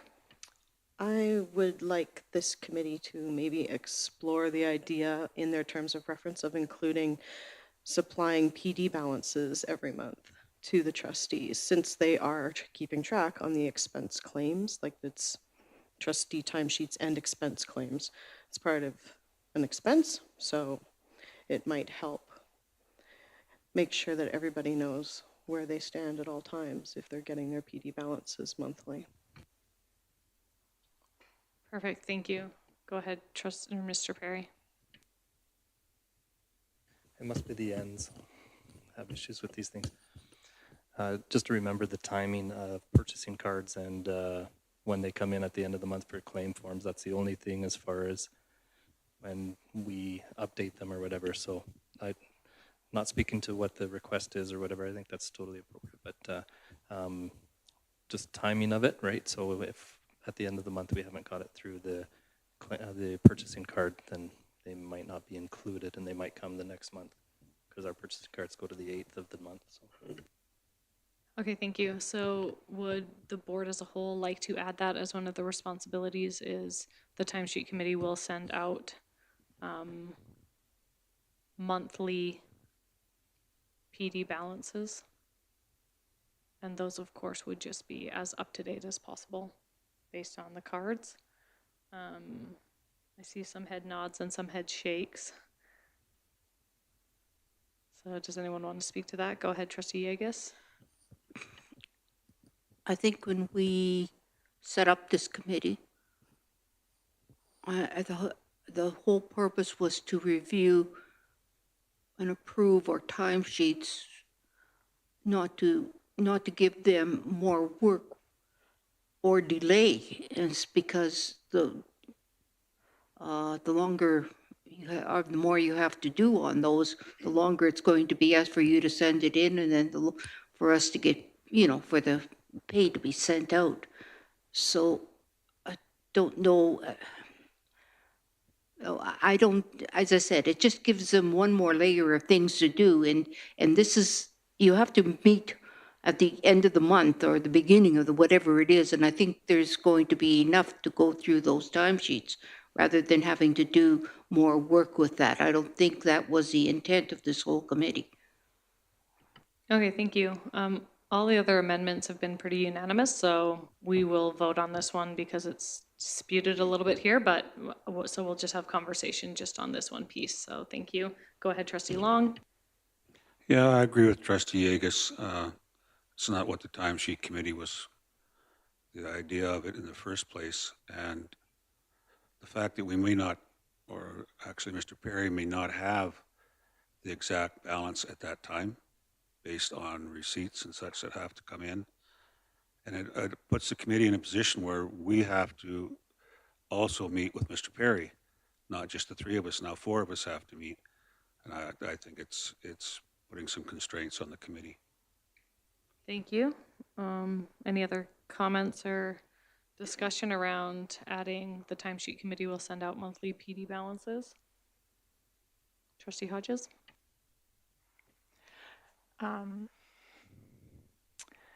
Although it'd be really nice to know monthly PD balances because it really does help keep track.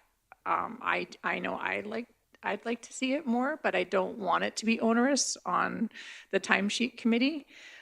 Is this something that would be onerous in getting it? I mean, we have to realize they're not going to be up to date every month because of the way the credit card statements or whatever you're paying for doesn't always come in, but can I ask Mr. Perry there if that's something that you feel should just stay within you, and is it easier or is it better for, so yeah, thank you.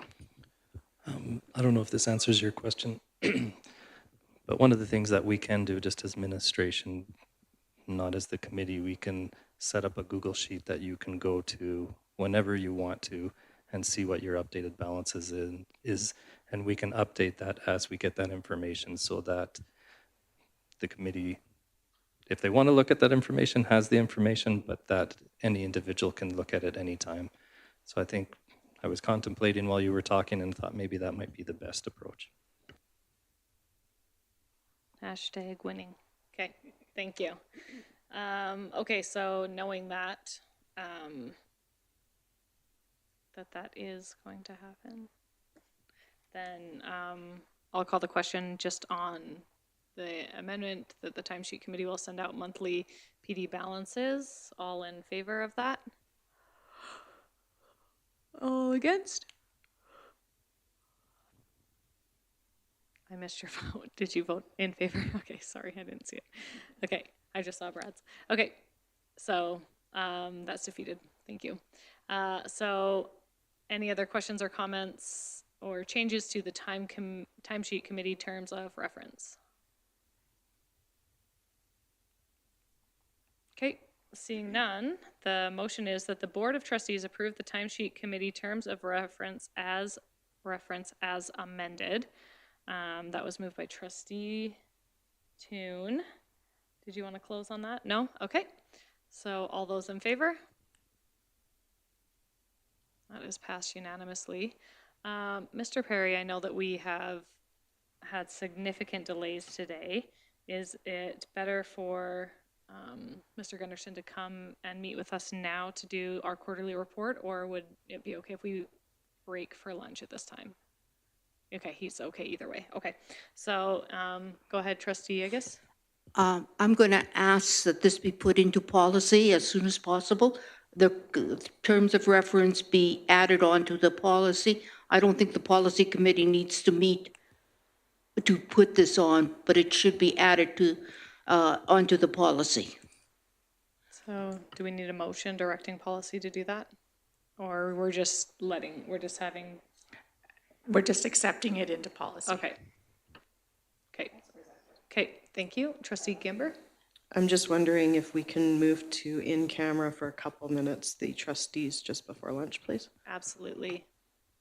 So we'll get a motion to go in camera at 12:43. And then we'll come back out of camera and we'll break for lunch. Thank you. We're taking ours with us. Quick, trustees, grab your lunch. Just kidding.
Test. Test.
That was a good day. Yeah. Better for others than for me. Okay, so welcome back. We're back in session here at 1:21, and we are going to continue with our agenda, and we're moving on to item G5. Nope, G4. Quarterly financial report. The audit committee met with the LRSD financial team and reviewed the third quarterly report ending May 31st, 2023. The audit committee will provide a summary of their review process and key findings at the board meeting. The recommendation is that the audit committee recommends that the Board of Trustees approve the third quarterly financial report as presented. This is being moved by the chair of the committee, Lori Hodges, and I will turn it over to her. Thank you, Trustee Hodges. Thank you. As stated above, the audit committee met. This is our report as of the end of May 31st, 2023. It is 75% of the fiscal year and 90% of the school year. We met with management on June 14th. We reviewed in detail the revenue and expenditures by object and by program, schedule of net assets. Our responsibility is to review in greater detail the financial results up to May 31st of 2023, report to the board the results of any of our review, including any areas we feel the board should be aware of. Our review and report, we spent 2 hours meeting with management to review in detail the financial results. Management provided thorough and answered all committee questions and inquiries to the satisfaction of a committee. The committee is pleased to report that we are confident that the financial report for the third quarter are accurate based on our review. I will now turn it over to Mr. Jordan Gunderson to review our financial position. Thank you, Trustee Hodges. So the position that we're in as at the end of the third quarter is that we are in a decrease in the financial position of about $1.9 million from the prior year. Okay. And just to give some perspective on what that means, if you could go to the next slide for me, Nikki. So currently we have recognized revenue of about $40.7 million. And we've had expenditures of $42.6 million, leaving us in a deficit of $1.91 million. We had budgeted to have a deficit this year. As we can see, we had budgeted to reach about $1.95 million in deficit. And we are approaching that deficit, but you'll see that our forecast actually has our deficit decreasing. And that's because right now we are kind of at the peak of our expenditures in our cycle of a school year. And I just wanted to provide a few graphs and images to help understand how the timing of our revenue and expenses differentiate from each other to help put in perspective how our deficit will actually decrease over the next couple months. So on the next slide here, we have our timing of revenues. So there along the x-axis, you can see the months.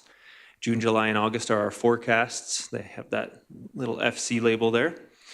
And as you can see, our revenue stays relatively consistent throughout the entire year. In July and August, we have certain programs that aren't running, and so there's a bit of a dip in revenue. We don't have international students or school-based revenues, but that's offset by the summer programs we run. And really, throughout a 12-month period, the difference between our highest revenue month and our lowest revenue month is only about $130,000. The expenses, on the other hand, are a lot less consistent. Expenses start lower at the start of the year as we're filling positions, and then as the school year ramps up, they sort of increase until they really plateau in May and June. We have teacher payouts and other expenses that come to a head at the end of the school year. And then we see a sharp decrease in July and August in spending. This is really due to our 10-month staff not being paid over those summer months. Our schools aren't operating, so we don't have those school costs. Utility rates are at their lowest, and their usage is at the lowest. And then because of those programs that aren't running, we aren't incurring those expenses. So in July and August, we will see months where our expenses are up to $880,000 lower than those peak months. And so if you could go to the next slide for me, Nikki.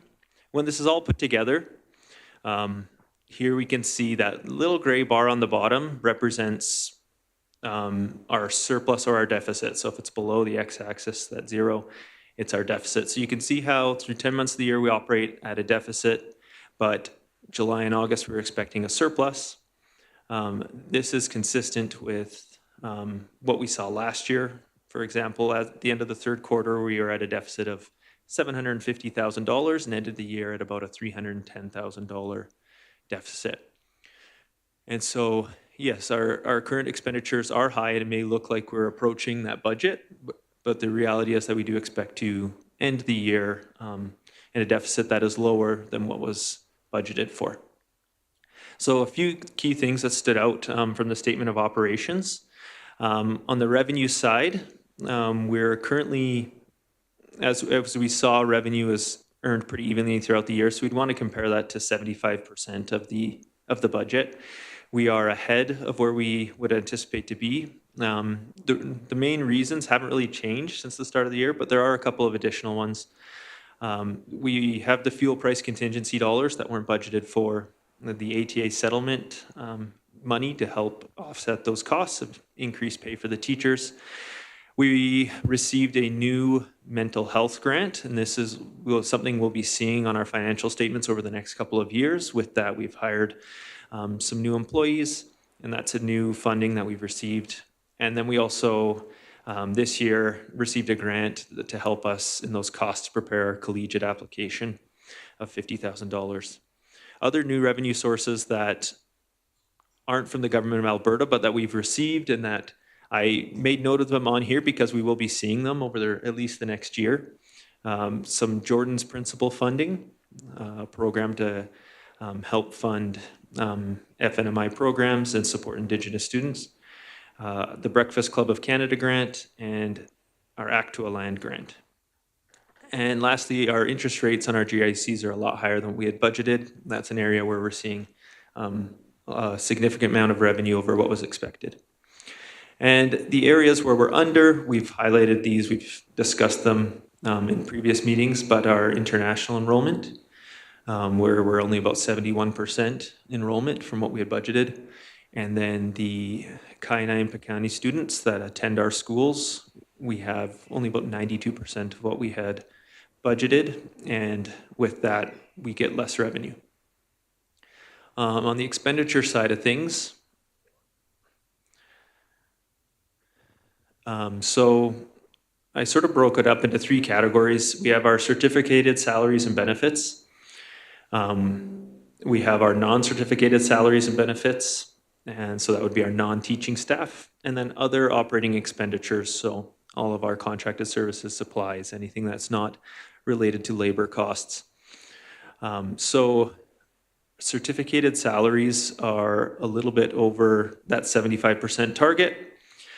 So the main reasons for that have been more teachers on maternity leave than we had anticipated. So the top-up pay as well as benefits that they receive while they're away have had higher costs. For the non-certificated staff, we'll see that they're at 80.84% of the budget, and that is to be expected. We have lots of the non-certificated are sort of broken out between 10-month and 12-month employees, so we would expect that to be over that 75% target. And just in general, we have a higher number of FTE working, at least at this point in the year, than we had budgeted for. At the start of the year, there were some vacancies, but as we've received additional funding, especially that targeted funding, like the mental health grant, there have been opportunity to hire individuals, and there have been some specific requests that have been approved. And just some comments on expenditures. So none of our summer programming costs have been recognized yet as of the third quarter. We recognize those costs over those summer months. A few different categories that are lower than anticipated is our insurance, where our rates are lower than what we had expected when we set the budget. Our communications budget, so stuff for cell phones, internet, and other things of that nature is coming in lower, and then our fuel cost is actually trending lower than what we had expected when we had done the budget. And then some areas that are high, our utilities are looking like they're going to end higher than what we had budgeted. Travel and subsistence is the other one. And a big part of that travel and subsistence was the increase in our mileage rate. And so what this means in regards to our reserves target, at the start of the year, we had so that along that bottom row there, that percent of budgeted expenses, we needed to bring that target down below roughly 4.2%. At the start of the year, we were at 6.08% in our budget. If we were to hit our budget, our target would have brought us down to 2.44.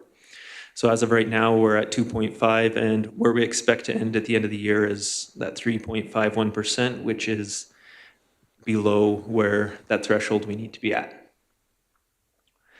And that concludes the summary. Are there any questions?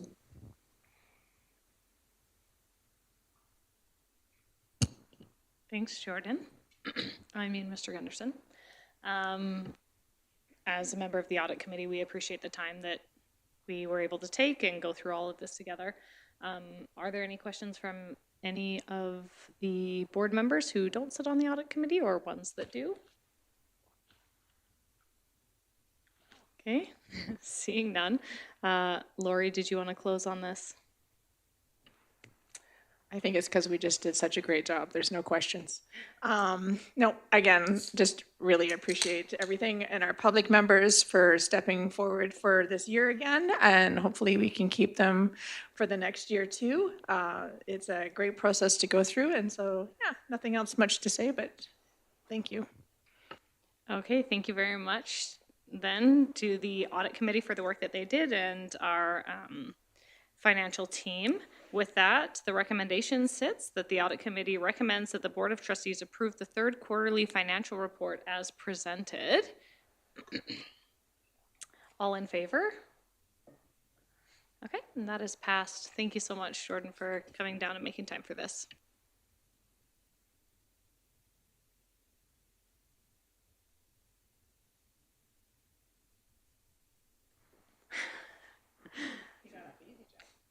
Okay, so we'll move on to G5. Board Policy 3, role of the board, states the Board of Trustees approve annually the Board of Trustees annual work list outlining the timeframe of various actions throughout the year. Trustees will review and update the work list as required. The recommendation is that the Board of Trustees approve the annual work list for the 2023-2024 school year as presented or amended. You could get someone to make that motion, please. Trustee Yegas. And we'll have Nikki bring that up here for us. I know it was in our agenda package, but we can just skim through it, and I'll let Trustee Yegas, did you want to speak to this at all?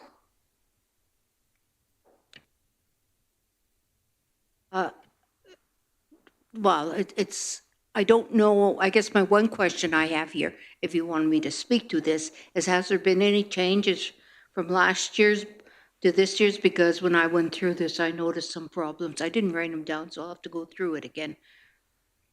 Okay, perfect. We have not made any changes to it. Okay. Maybe one or two just in meetings where things were moved, but we can go through it together now and just move or change things.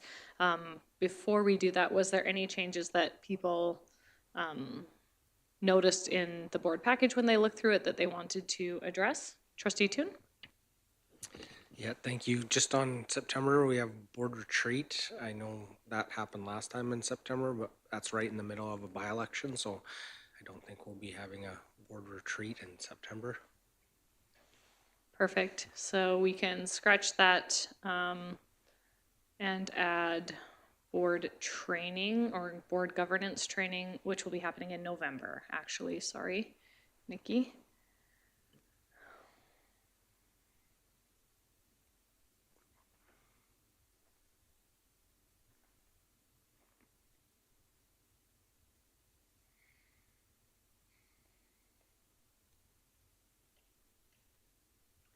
Okay, perfect. So we'll just go up to September.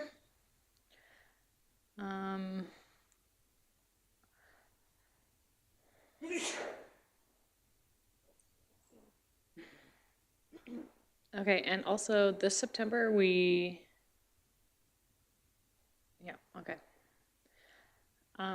Does anyone want to change anything in our September? If not, we'll move on to October. We are having our organizational meeting in October this year, which means like the trustee honorarium, benefits, mileage rates, professional learning dollars will all be approved and reaffirmed in October. That's correct. So we should move that down. Go ahead, Trustee Toon. Yeah, I would wait to see, because we can change these housekeeping things after. If there's anything that, then you can just submit it to the board chair. I would just change anything that's substantive that Okay. either isn't gonna happen or needs to be added. Okay, perfect. Thank you. So if anyone sees anything that they want to have removed or that should be happening that isn't that we want to add in, we can do that. So we'll just look through October. Order papers go in. Oh, Clara? Nope. Okay. Okay. Then we have November. Okay, on November, you have your divisional day. It wouldn't be 2022, so whenever it is. So November 15th, 2023, this year.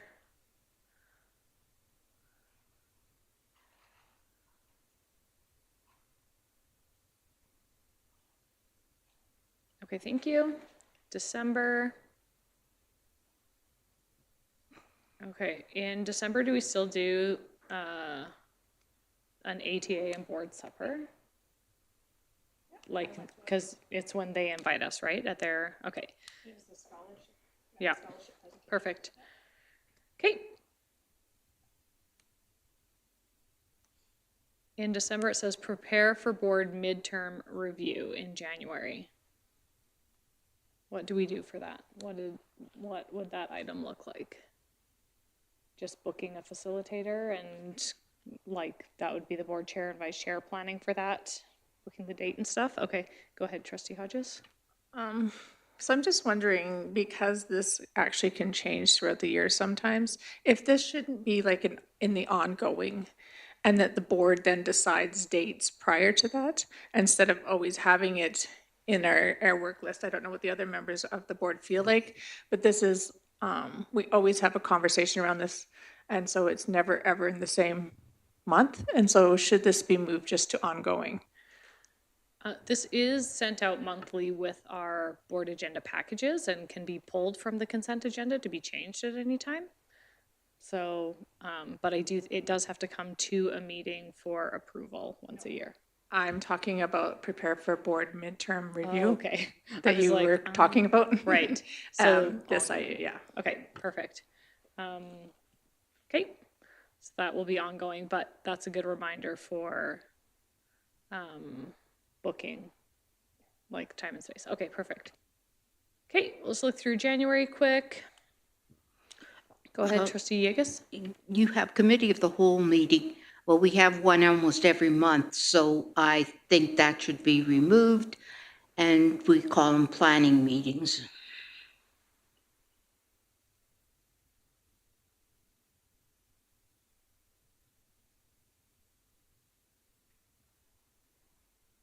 Do we do the superintendent midterm evaluation review?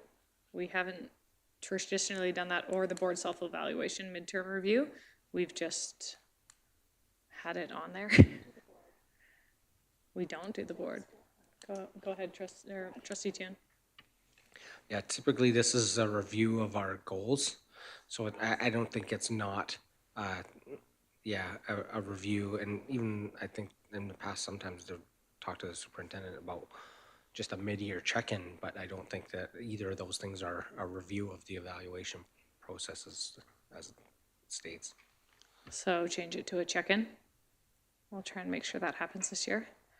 In February, we talked about adding a trustee budget input meeting. Is everyone comfortable putting that in February? Okay. Go ahead, trustee Toon. We have budget process review, and I think the intent was that that kind of took place in January, because the longer we leave that through the year, when we saw that this year, it just gets slid with the busyness of the spring. So I don't know if we want to just clarify that bullet point Okay. to review and Budget input. process review and input. Okay, perfect. Thank you.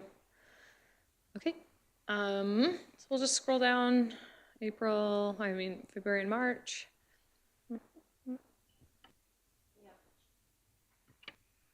You have to change the 2020-2021 allocation.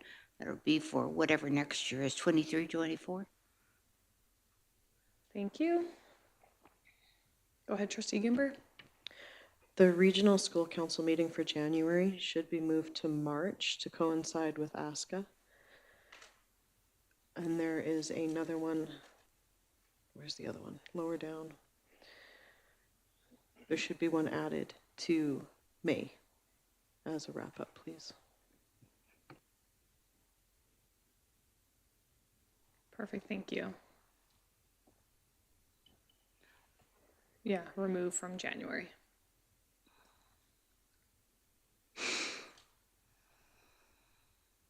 Okay. Go ahead, Mr. Perry. In February, you have a fiscal monitoring report. Yeah. Typically, that's been left open to provide whatever. I don't know if you want to leave it as general like that.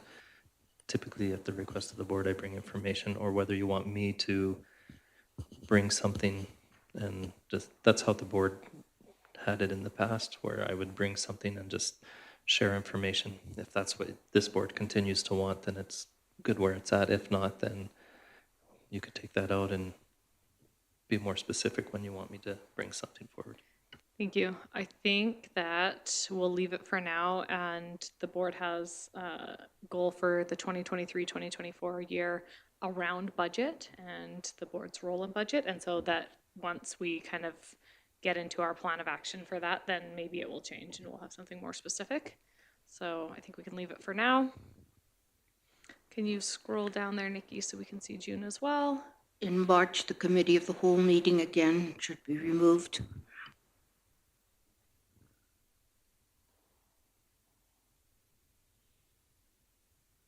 And we don't do colony tours anymore in May.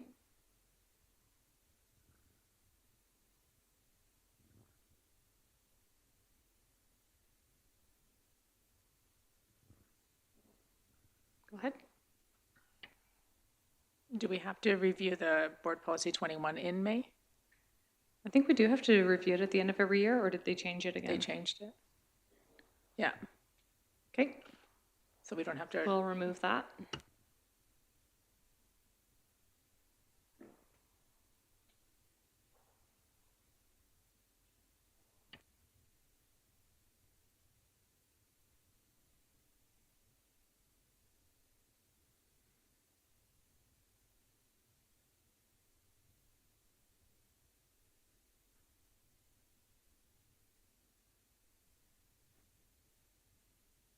Okay, are there any other changes trustees would like to make? Remember that this is a living document, so it can be changed at any time. Go ahead, trustee Hodges. Sorry, what is the review proposed September salary adjustments? I believe is that we're asking about the reviewed proposed September salary adjustments. But do we approve those? Like, isn't that administrative? Oh, that's, sorry, for non-union. Okay, sorry. Yeah, if you could just repeat that into your mic.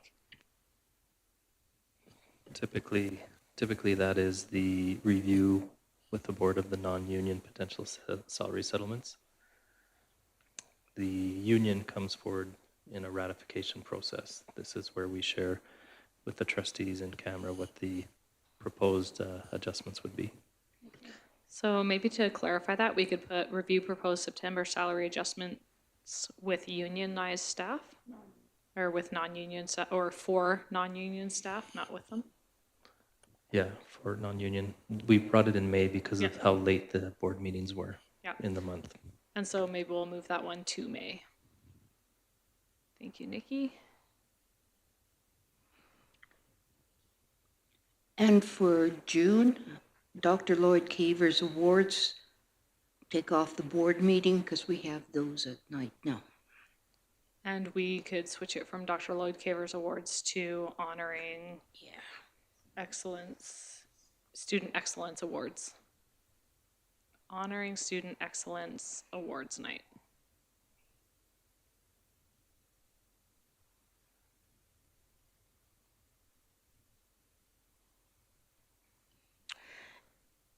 And it's the board ATA retirement banquet. They don't do inductions anymore during that. They just do the retirements. The inductions are done in September now, right? Or October. Okay. Okay. Are we comfortable with that for right now? Any other changes? Okay. So Trustee Yeagus moved that the Board of Trustees approve the annual work list for the 2023-2024 school year as amended. All those in favor? That's carried. Okay. We will move on to G6, board policies. We've got a few to go through here today. So Trustee Yeagus, the Policy Committee Chair, will review the proposed changes to Board Policy 4, role of the trustee. The recommendation that the Board of Trustees approve the proposed changes to Board Policy 4, role of the trustee, as presented or amended. This is being moved by Trustee Yeagus, and we'll just have Nikki bring that up. And I'll turn it over to you, Trustee Yeagus, to speak to.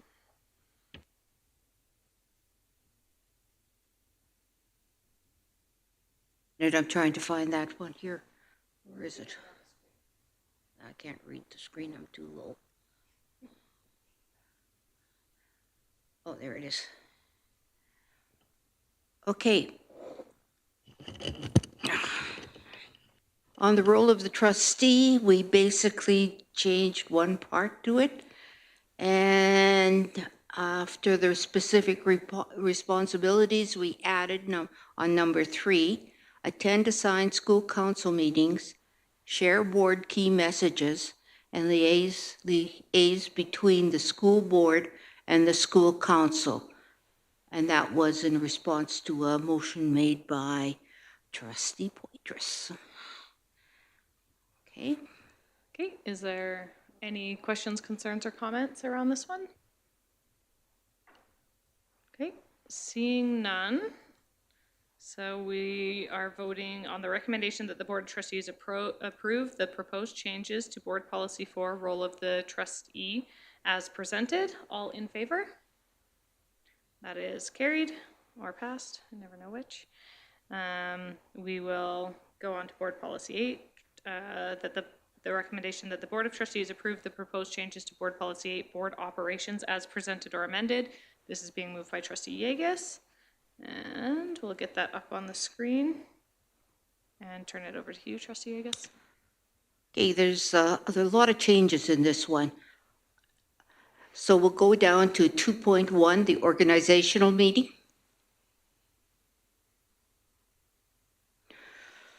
Okay. And on that, it's the Associate Superintendent, Business Services shall act as chair of the organizational meeting until a new board chair is elected.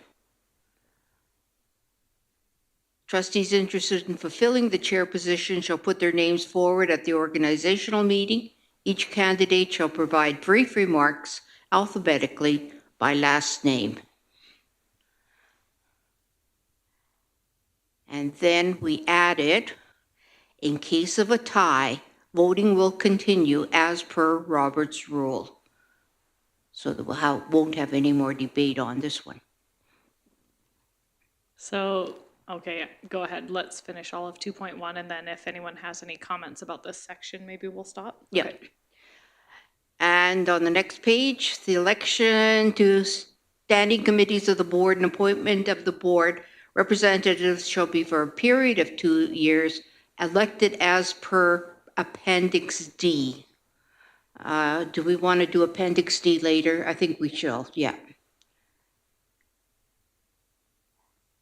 The annual organizational meeting shall, in addition, confirm the schedule for regular meetings and then planning meetings. Okay, do we want to? Okay, yeah, so we'll pause there. Is there anything that anyone would like to discuss, ask questions about in Policy 8, Section 2.1? Okay, seeing none, we'll ask Trustee Yeagas to continue on there. Okay, you keep going down, and our next one is, yeah.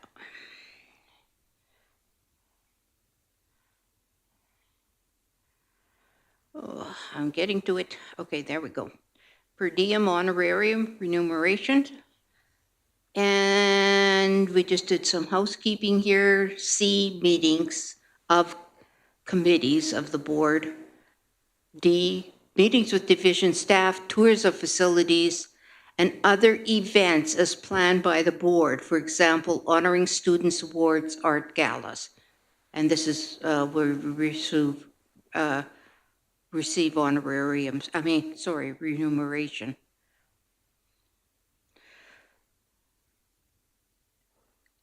F, we added on to it, ASBA, FGM, SGM, and orientation, new trustees only.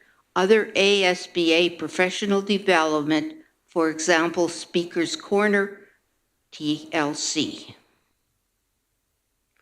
G, graduation and Remembrance Day, the trustees assigned to the school will be compensated. H, special events where trustees are invited to speak. And then I, board invitations, for example, ATA, Rural Caucus meetings. And these are just for example, there might be other ones. And J, meetings for trustees assigned by the board as representatives, i.e. TIBA. Okay, so we'll just pause for a second there. Any questions, concerns, clarification on any of these changes? Trustee Long? Or not? No pressure. Okay. Go ahead, Mr. Perry. Just for administratively, because I think this is a change. When you put in F, other ASBA professional development, there was a course that was completed this year, which is a significant course and was ASBA. Are you saying that that is now covered under this? I think you need to be clear, just. No, we didn't. I don't think we considered that one. We didn't even think of that. Thank you. Thanks, Mr. Perry. Yeah, when we were looking at it, we were just thinking about the PD opportunities, not the course. Maybe we should specify that. We were just thinking because they offer speakers corners, like they send out emails to all trustees, and they're really good small PD sessions you can go to, or the speakers corner, TLC. And so we were more thinking along those lines, but no, the course had not come into our conversation with this, so maybe. So in the past, PD from ASBA came out of your PD fund, right? So does this mean that any PD that's offered by ASBA is no longer coming out of the fund but is paid? Because this is the section that this is in. It's paid out of this section, just for clarification. Thank you, Mr. Perry. Go ahead, Trustee Yeagas. When we talked about this, this was the understanding because ASBA does put on other areas like the speaker's corners and that, and it is of interest to certain trustees because not all trustees want to take it. So yes, that's why we consider taking it not out of our PD, but out of. Lori? Thank you. No, sorry, we have Trustee Toon. Okay. Thank you. Yeah, and reading this, that this would be per diem, that we provide per diem for other ASBA professional development, example Speaker's Corner. So that would be an increase in cost to the board. Thank you, Trustee Toon. Trustee Hodges? I think too, ASBA doesn't really offer any new orientation anymore. Like they don't seem to be offering those full courses anymore. So we just thought, for new trustees and anyone wanting to brush up, that they offer these other mini courses, not courses, but I don't know what else to call them at the moment. But for example, the Speaker's Corner and TLC, they're just, you sit at home and watch them on their website. Because the ASBA has kind of switched how they do things, and I mean, we need to find out 100%. So this was just a recommendation that we, as a policy, that we're bringing forward, because ASBA has now changed how they offer their PD. Thank you. For clarity, when you log on to the ASBA website as a trustee and you go to the Learning Center, there are multiple modules that you can go on and watch and learn from, but like a Speaker's Corner is like usually 2 hours or less, but just on the Indigenous modules, I could easily spend 15 to 20 hours watching them, reading through them. So I do wonder about putting on like time spent in the Learning Center, because it's more of a resource, but it is professional development because you're learning information that you would need, but I don't necessarily agree that it would need to be remuneration, so I would maybe remove that. That's just my personal. So continued on this, is there any further questions, comments, or amendments? Go ahead, Trustee Toon. Yeah, I propose a couple amendments on F there to put a period after SGM. Strike out everything else after that. Be the first one if you would like to deal with that one, and then. Okay, so we'll talk about that first. Go ahead, Trustee Agus. Excuse me, you're looking at F, ASBA, FGM, SGM? Yep, so the proposed amendment is ASBA, FGM, and SGM, period, and then everything else would be struck through, is the amendment. Does that change the intent? Yeah, but it's just a policy recommendation. Okay, so we'll just discuss that for right now. Okay.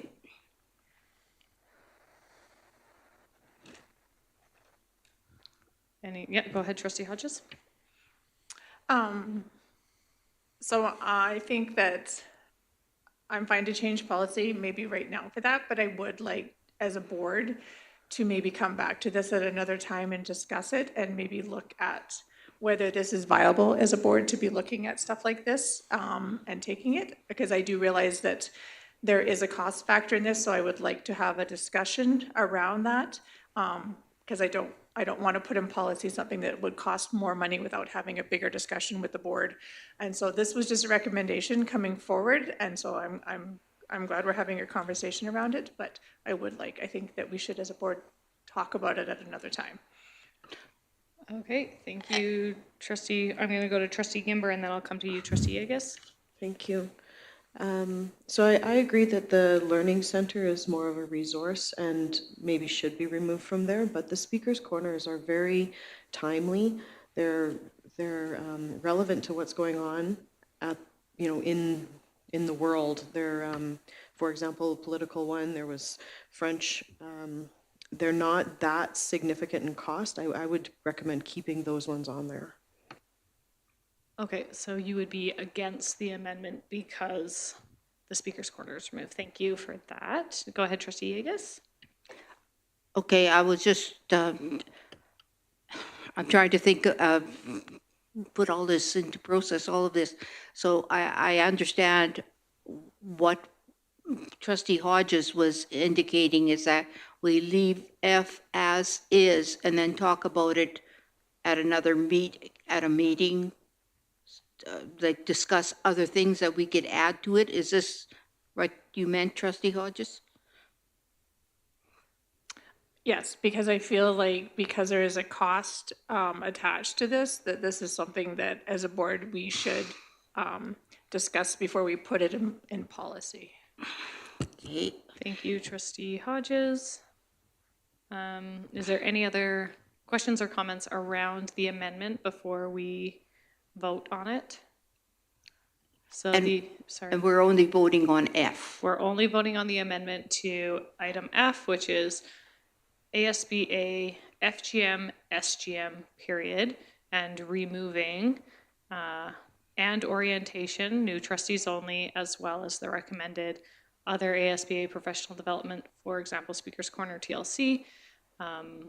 That's the amendment. However, it has been added to our notes to be discussed at an upcoming meeting of the whole, additional ASBA PD items. So if there's no other discussion around the amendment for item F, did you want to close it on that, Trustee Toon? Okay. So all those in favor of the recommendation to change F to ASBA, FGM, comma, SGM, period. All those in favor? Okay, that is carried. And we will add it to our upcoming meeting of the whole. I will turn it back over to you, Trustee Yegas, to, Okay. sorry, go ahead, Trustee Gimber. I just wanted to point out that in the section on the right where it has recommendation with my name, policy had discussed actually making those recommendations later. It's not actually things that we were going to discuss here right now. It's interesting because I was like, I thought we were going to discuss that later.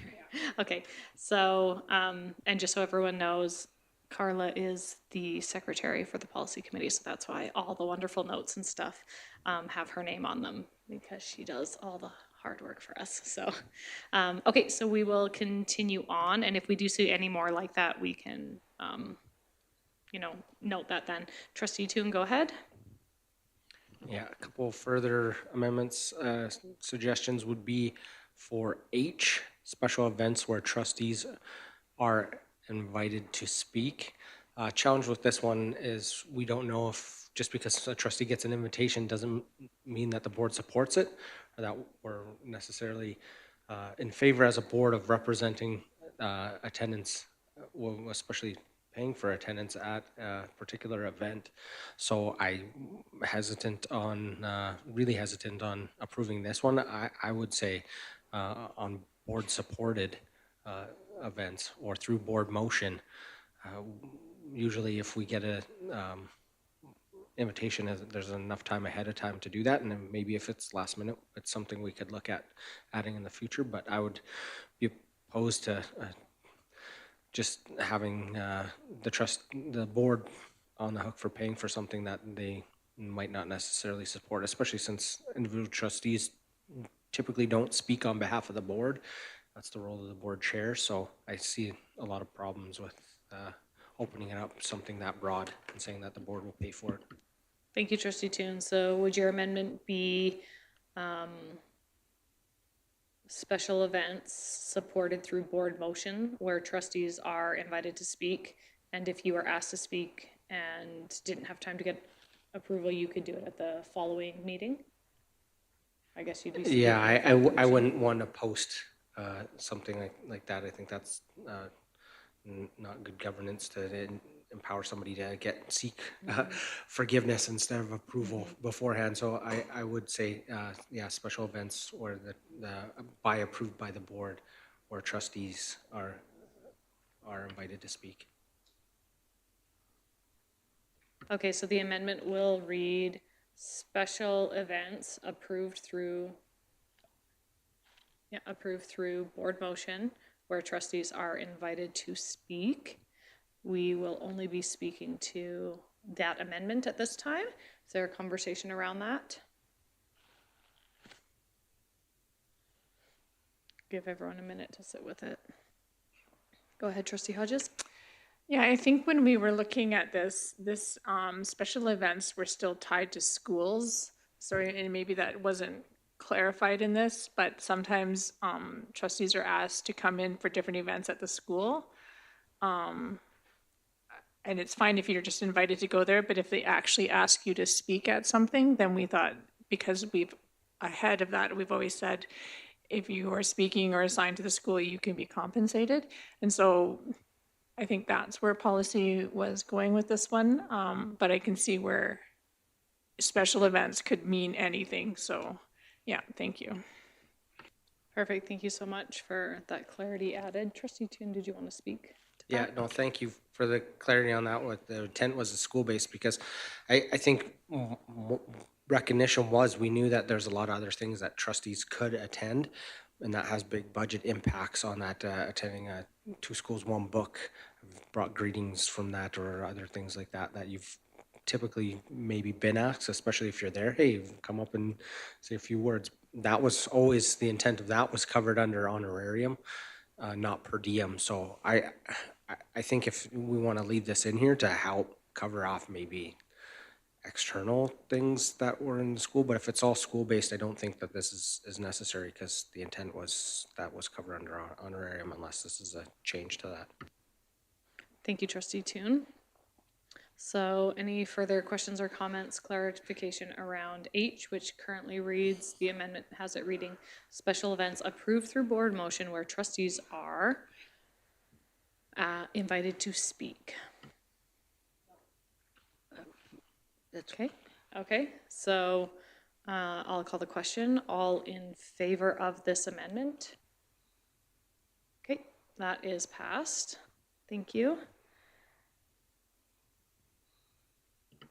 And Trustee Toon, I believe you had another amendment. Thank you.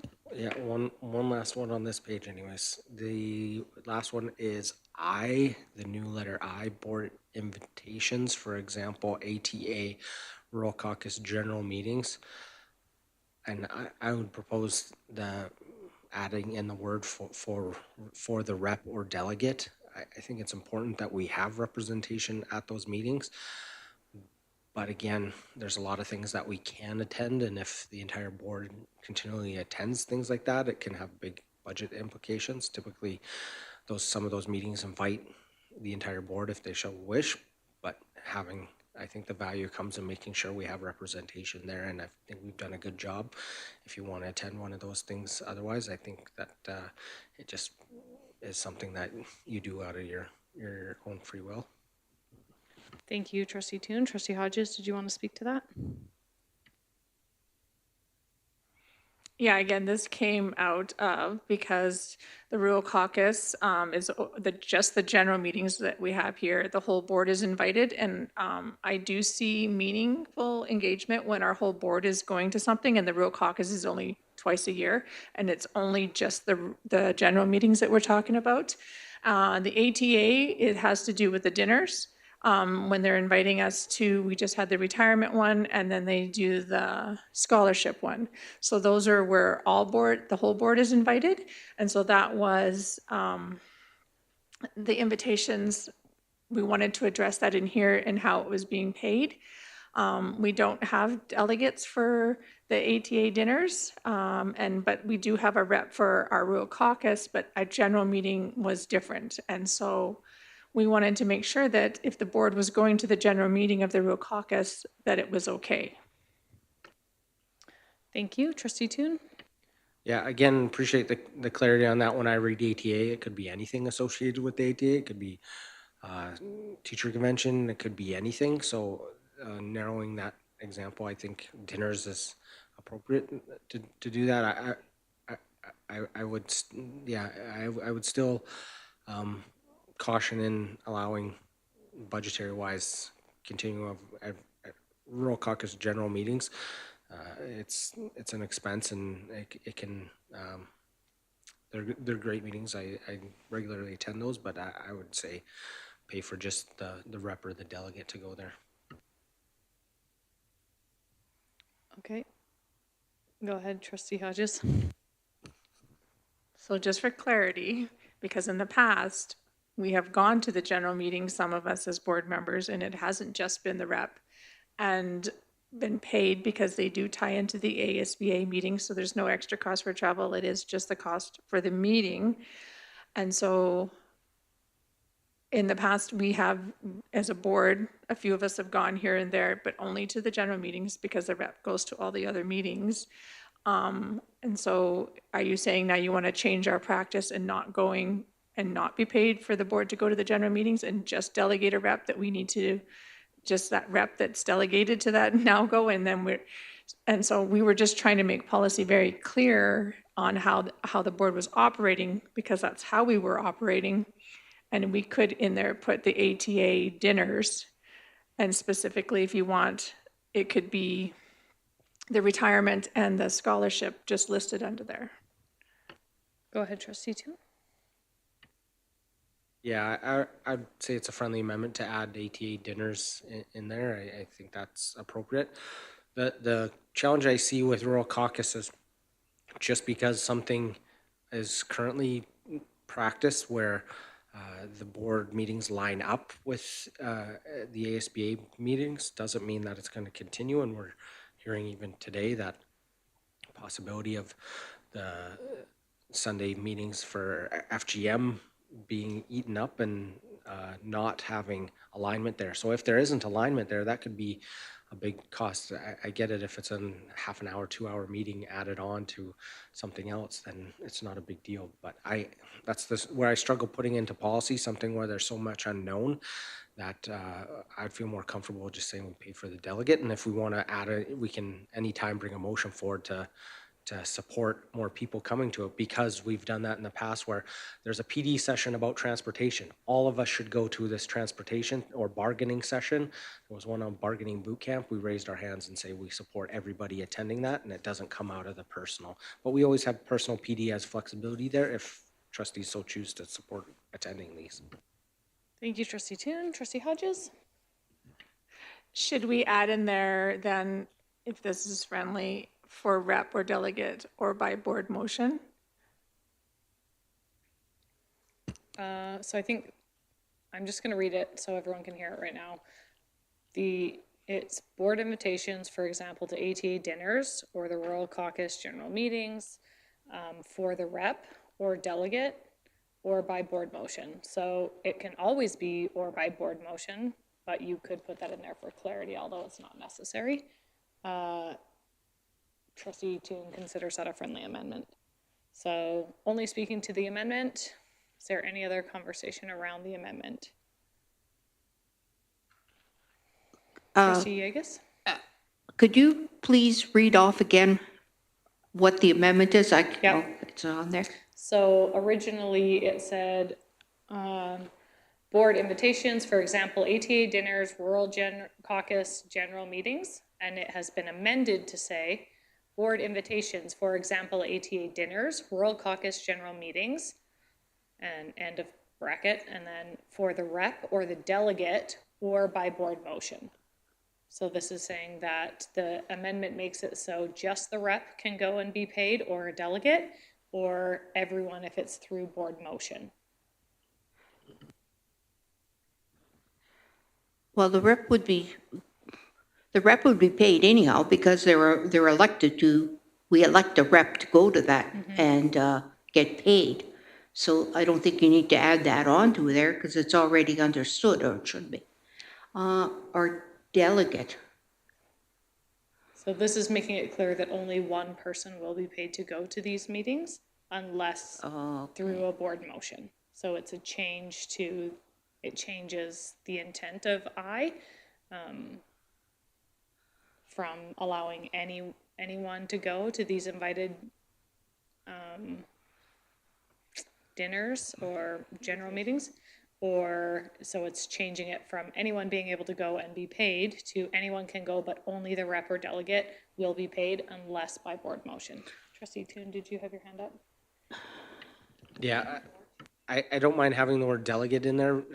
Example that has happened in the past, if somebody is the rep, say I'm the rep and I can't go, I just call up one individual and say, can you go in my place, when really that's not the role of somebody in the rep. Even if we're all alternates in something, it should be the board deciding who's in attendance at those things, not individual trustees. So We already have an alternative to the Rural Caucus. Okay, Thank you, Trustee Toon. Thank you, Trustee Yegus. Is there any further question before we vote on this amendment? I have a, Go ahead. for information, board invitations, for example, ATA dinners. And then for the rural caucus, is that what they mean by the rep or delegate? Just for rural caucus? Yep. That doesn't really read on there. Yes, we have to put some kind of punctuation in it. Thank you. Yep, if you just put period after dinners.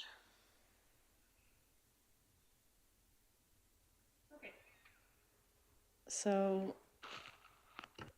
okay, so the amendment now reads,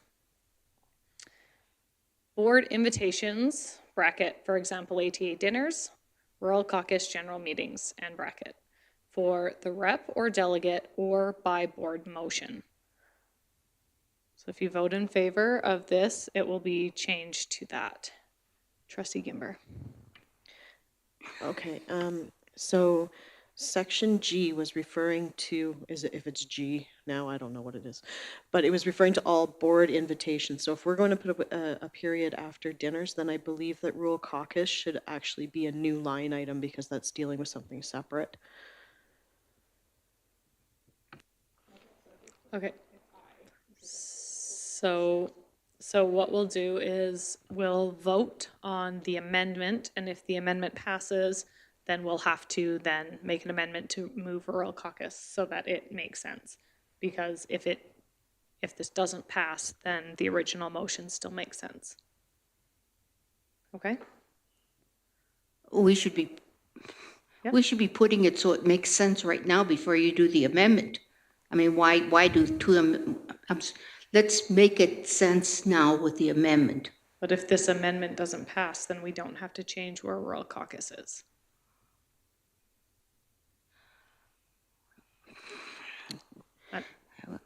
Okay. If you want to move it now, you sure can. You can make an amendment to the amendment. Go ahead. All I'm saying is that it should read to make sense, because otherwise this doesn't really make sense. Grammatical sense.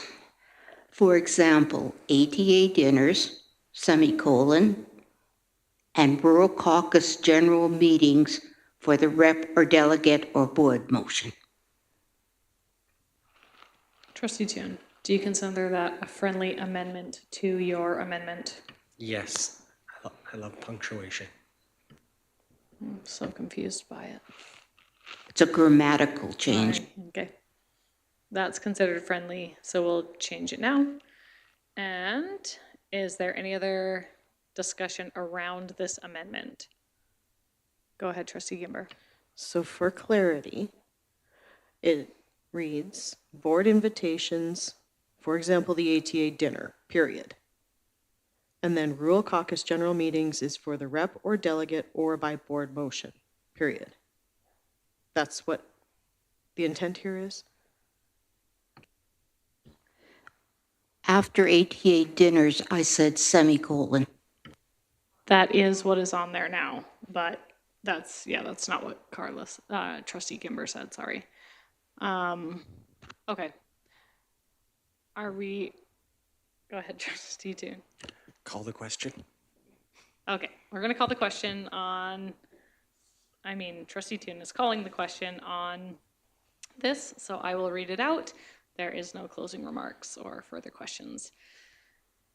The amendment is board invitations, bracket, for example, ATA dinner, semicolon, rural caucus general meeting, end bracket, for the rep or delegate or by board motion, period. There is a bracket right after meeting. Yep. Put the bracket around. You can't change it. We called the question. You can change grammatic stuff in a minute. This question has been called, and that's how it reads. So, all in favor? Okay. All against? Okay. So that is passed. Okay. Did you want to change it?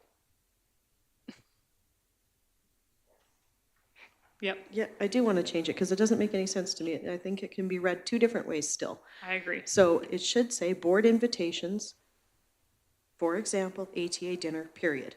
And then the next line is rural caucus general meetings for the rep or delegate or by board motion. That is clear. So here's my question. Point of, I don't know, I forget, clarity, point of clarification. Is that a real thing? Now that we've just amended that, can there now be another amendment to it? Or because it passed, can it not be amended? Go ahead, trustee Toon. Yeah, since we're still debating the motion, the policy, Yeah. it absolutely can. And this Okay. isn't a substantial change and doesn't go against what was previously voted on. Perfect. Okay. So this is a new amendment to item I, and it now reads, thank you, Carla Gimber, trustee Gimber, for your amendment would read, and please let me know if this is correct, board invitations, for example, ATA dinner, period. And J is rural caucus general meetings for the representative or delegate by board motion. Is that correct in what your amendment would be? Thank you. We are only discussing ATA dinners with a S. Perfect. Okay, we're only debating this amendment. Go ahead, trustee Gimber. Can I call the question? You can. Absolutely. Okay, the question has been called. So we are voting in favor or against board invitation, for example, ATA dinners, period. And J, rural caucus general meetings for the representative or delegate by or by board motion, right? Sorry, even though the question's called, it's supposed to say or in there, is that right? Okay, okay, all in favor? That is carried. Great. Okay, thank you. Trustee Toon, any other amendments on this section here? Okay, do we need to pause? Okay. Go ahead. You want to pause? No. Okay, go ahead, trustee Hodges. We just need to add in here, because as we were thinking about the policy here, regional school council, because trustees are asked to attend, but then it's not clear in here. So I don't know if it should go under K or L now. Like it says school council meetings, should we put in there regional school council meetings also? Sorry, trustee Hodges, doesn't that fall under meetings planned by the board? That's why I'm asking if it should be under K or L. I don't have that policy in front of me in policy 9, where it says the regional school council. Does it say all board members? This might be a non-issue.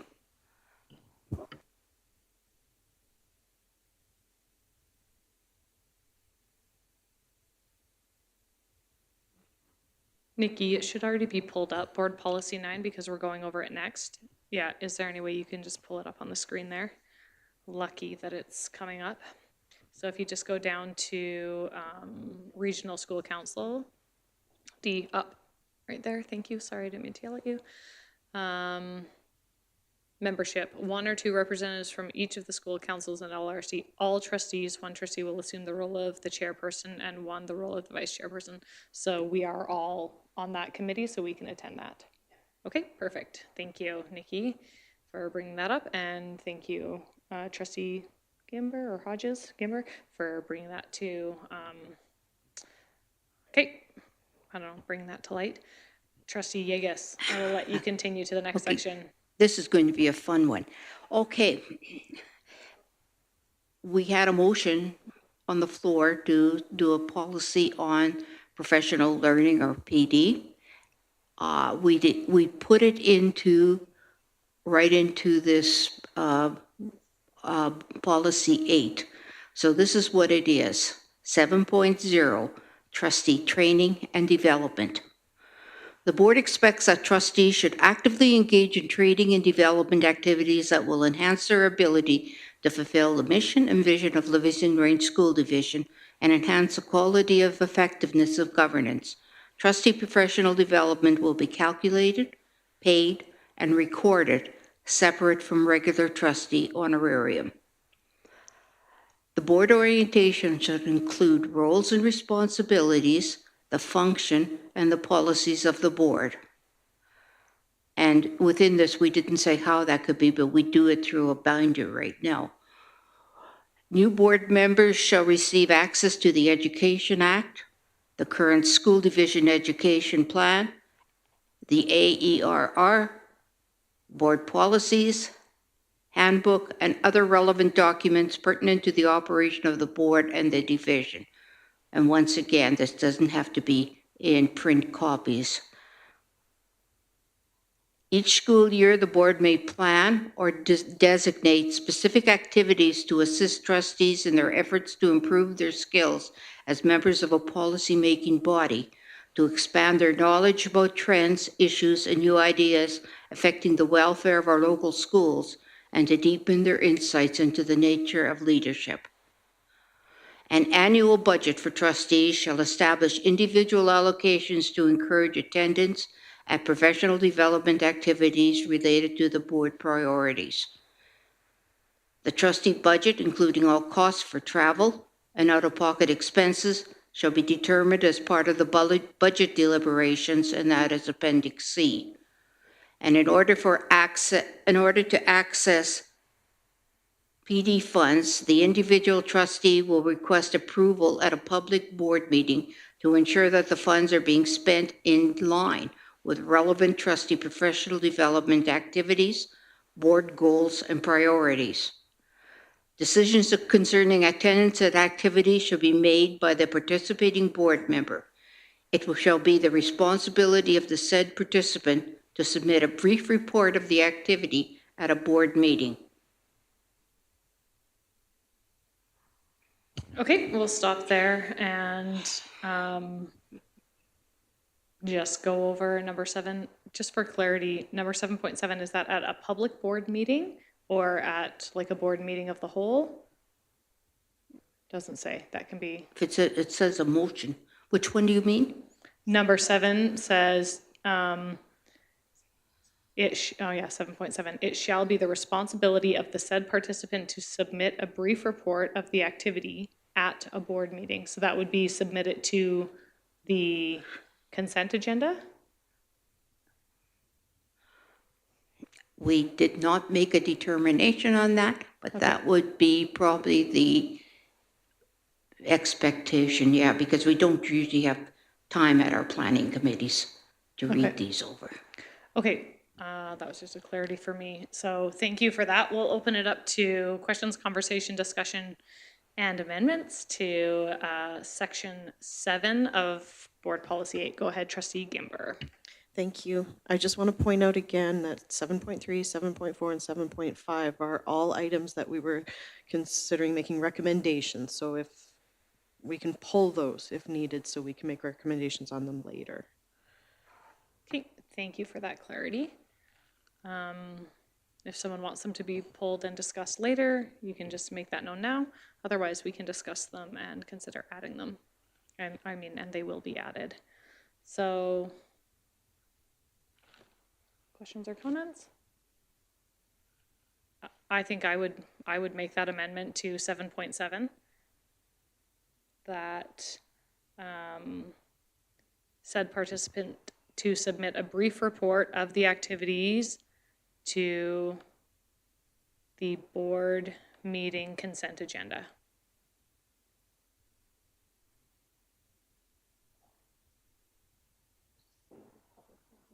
No, I would say to the board meeting consent agenda, because then it only needs to be discussed if someone decides to pull it. So we'll just discuss that amendment. Go ahead, Trustee Gimber. Or did you? Okay. Thank you. I think the point of doing the brief report was to share what the people have learned at the professional development that they've done.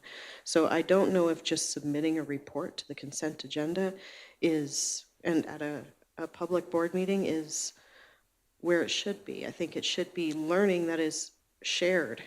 So it isn't just a report. It's, if I go to something on, I'm going to use French language in rural areas, then it could be something that's brought up at a meeting of the whole that I share what I've learned with my other trustees.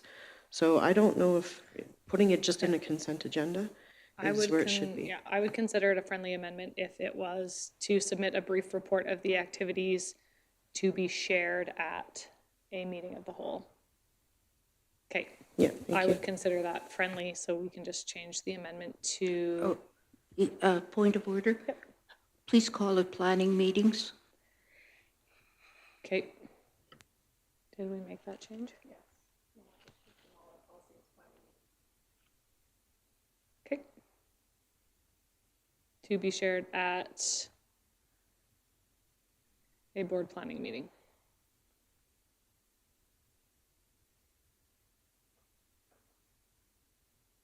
Perfect. So we're just discussing the amendment. If there's any further discussion on the amendment to 7.7.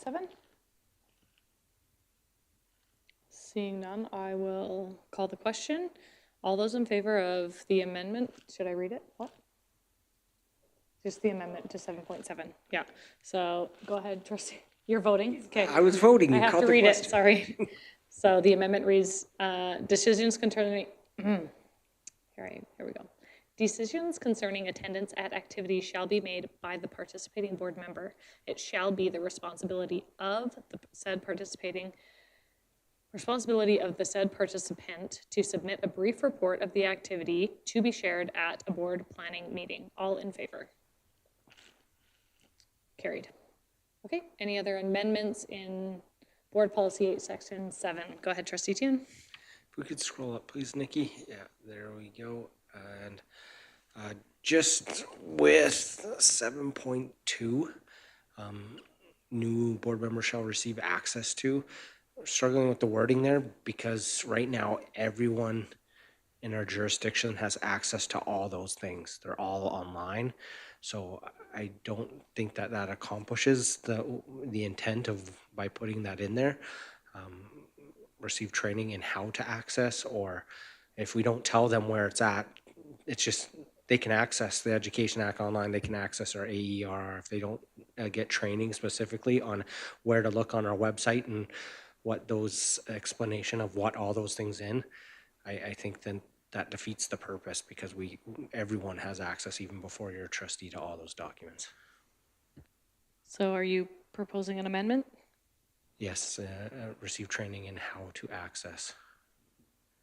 Receive training in how to access. Perfect, thank you. So we're just speaking to the amendment. Trustee Kimber, did you want to speak to the amendment or? Okay. Okay. Can I just provide some clarity? Absolutely. Okay, so the clarity around that, one of the things that we thought of was that when they get their electronics, that all of these items are bookmarked so that it's really obvious where they are instead of handing them a binder with papers. It's a bookmarked computer. Thank you. Okay, is there any further discussion on the amendment? Go ahead, Trustee Long. The wording is not correct. So it says new board members shall receive how to access. That doesn't make sense. The second two before the semicolon needs to come out after the word access. You got 2 and 2, that's correct. And so that 2 should be taken out of there. New board members shall receive training. Do you want about how to access, or is it training and access to? I'm not sure which, but right now it says new board members shall receive training. It says new board members shall receive how to access. That doesn't make sense. Okay, so with your amendment, Trustee Long, it reads, new board members shall receive training and how to access the education. Training in how to access? Sure. I'm not sure if is there 2 things here? Yeah. Is there training and how to access? Are those 2 different things, or is it training on how to access? It's training on how to access. Is that correct, Trustee Toon? Yeah, I didn't speak clearly enough. It was training on how to access. About how to access. About is another great way to put it. Yes, that's perfect. New board members shall receive training on how to access the Education Act, the current school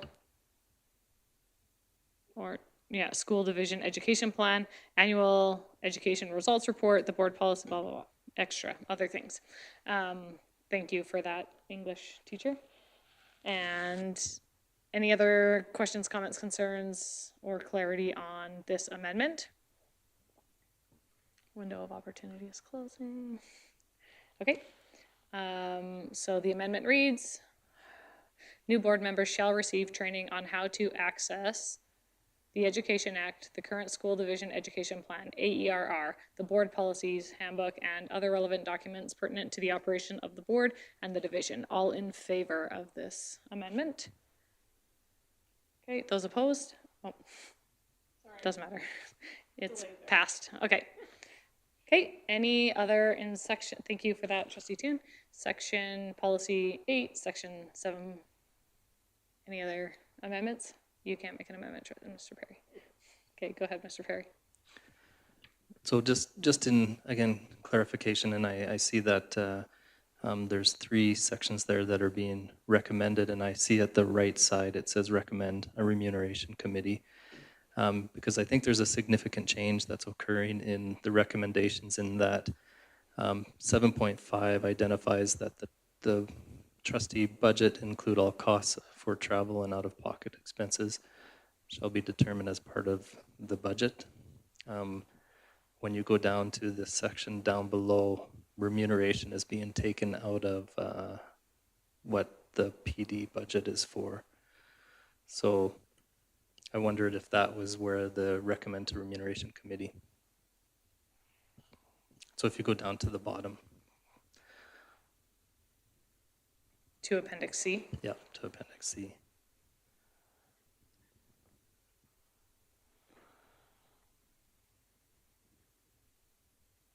Okay, so here we have Appendix C, and Mr. Perry is talking about Keep going. Yeah, Right there. right here. Number 4, where it's taking out individual trustee remuneration expenses related to conferences, things and that, so forth. So I don't know that it's clear as to whether remuneration continues to come out of the professional development fund or whether it's just costs and travel. Okay, we'll go to Trustee Gimber.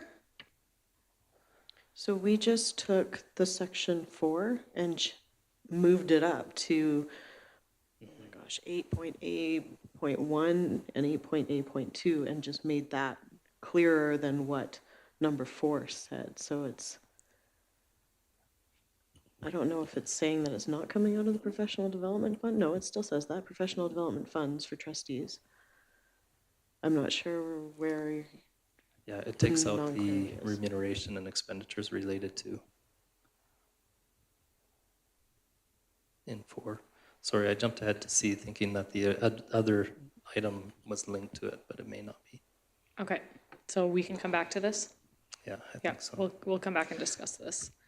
Or in the future, we're gonna come and discuss this once we finish with section 7.7. So 7.7, any other amendments? Trustee Hodges, are you speaking to 7? So I just want to get what you're getting at. Well, I guess what confused me is 7.6 refers to PD funds, right? And just above that, it talks about the budgets. It doesn't say PD budget, so maybe that's my error. But 7.6 is actually also in the Schedule C. Right. Right? Okay. So you're saying it twice, and so that's where my confusion as to whether 7.5 related to the PD funds, and maybe it doesn't. Okay, thank you. And from what I remember from our budget conversation, 7.5 reads, the trustee budget, including all costs for travel and out-of-pocket expenses, shall be determined as part of the budget deliberation. This was referring to the trustees being more included before the budget is put forward into what the actual trustee budget is going to look like for the upcoming year. Is that correct when I'm, okay? So if you look at 7.4, an annual budget for trustees shall establish individual allocations to encourage attendance at professional development, and then 7.6 is also referring to professional development. So the confusion is that 7.5 is between those two items, and that was my confusion. So Okay. I saw down in section C that remuneration was crossed out. This one talks about only including costs for travel and out-of-pocket expenses. So I together put the two together and saw that the significant change is that remuneration is not being proposed to be part of the PD budget. So I'm Which is just not the bringing that case. to your Okay. attention. Okay, thank you. Is there any other changes that anyone sees in policy 8, section 7? Including the 3 new ones. Yay. We're just sliding there. Perfect. Okay, so we will continue on. Well, thank you. That went smoothly. Okay, we will go on to the appendix. You got to do Oh, I'm 8. sorry. We do have one more in there. Yes, we do. External board representatives. Board representatives on external committees may be compensated directly from the committee. Meetings and time span should be recorded on trustee timesheets. This came up at a board meeting last time, so we hope that answers or works for that. Okay, thank you. And we'll just pause at this 8.0. Is there any questions, comments, or concerns about this piece? Daryl, that's enough. Just kidding. Okay. Mr. Perry, that will have to be a change to the timesheet, which we can discuss with you.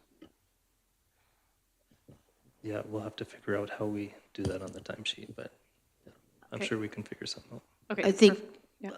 I was going to say one of the things that was discussed was putting external, but then you wouldn't have to do a lot of changes so that when you're writing, I can't remember what the other two were. Remuneration. Monthly and per diem. Yeah, and then external. Yeah. Okay, perfect. See, we answered your question. Please add an E to the timesheet. Okay, perfect. So we can go down to the appendix now. I think we need to approve Appendix C and go through Appendix C and Appendix D, and then we can approve the entire policy. So go ahead, Okay. Trustee Yegus. Appendix C goes, there are trustee honorarium, personal expenses, reimbursement, and that's for section 6 and 7, and everything is until we get to the PD, funds for trustee. And this is what was approved at a prior board meeting.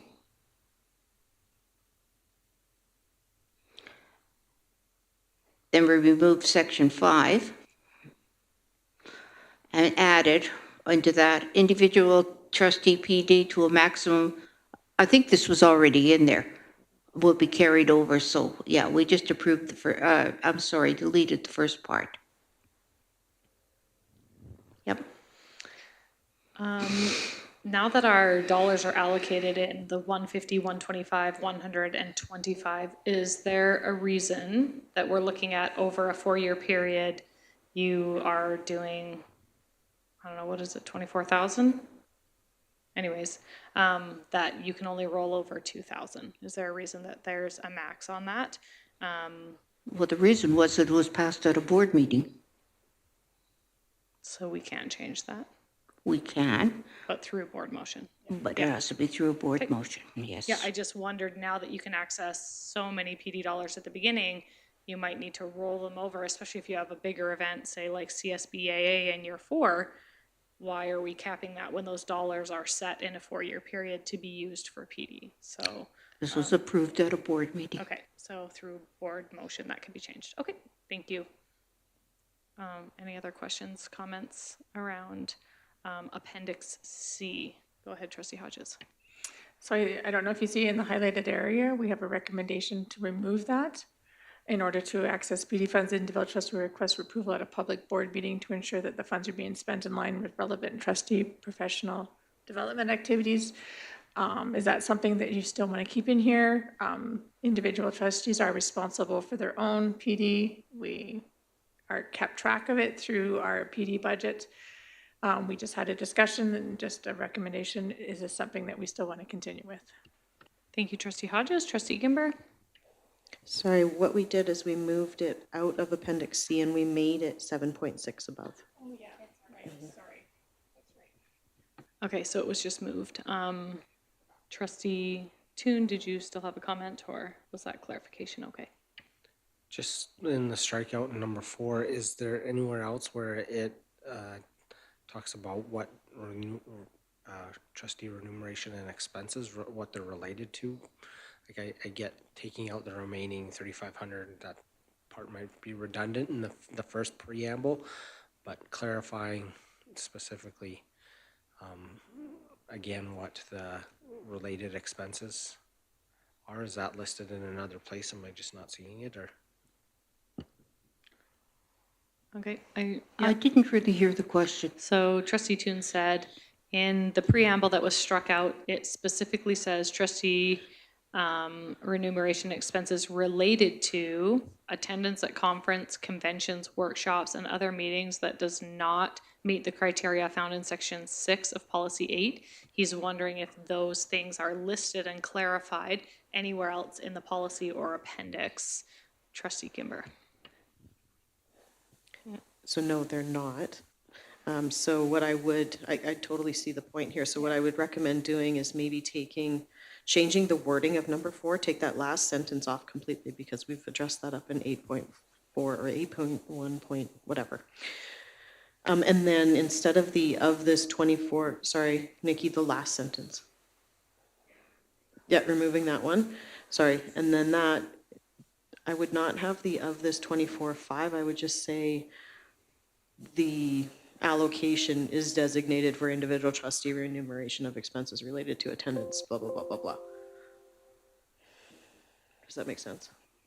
So would you add that professional development funds for trustees shall be set at a total of $28,000 per year during the 4-year term, budget permitting, and then put these funds shall be used for expenses related to attendance at conference, convention, workshop, and any other meeting that does not meet the criteria found in section 6 of policy 8, period, for each year, and then it goes to 8 point. Okay, A1. so I would leave everything up at the top the way it is, but Okay. just below it, Yeah. put these funds shall be Okay, used perfect. for individual trustee remuneration.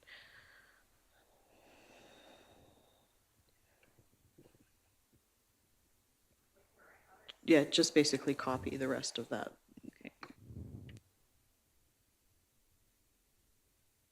So we'll just give Nikki a moment to write that. Trustee Toon, Sorry. does that address your concern and you're comfortable with that amendment that's now coming from Trustee Gimber? Go ahead, Trustee Gimber. Sorry, Nikki, I meant to put it above the individual trustee PD's rollover piece. It should be directly below the schedule. Yeah, please.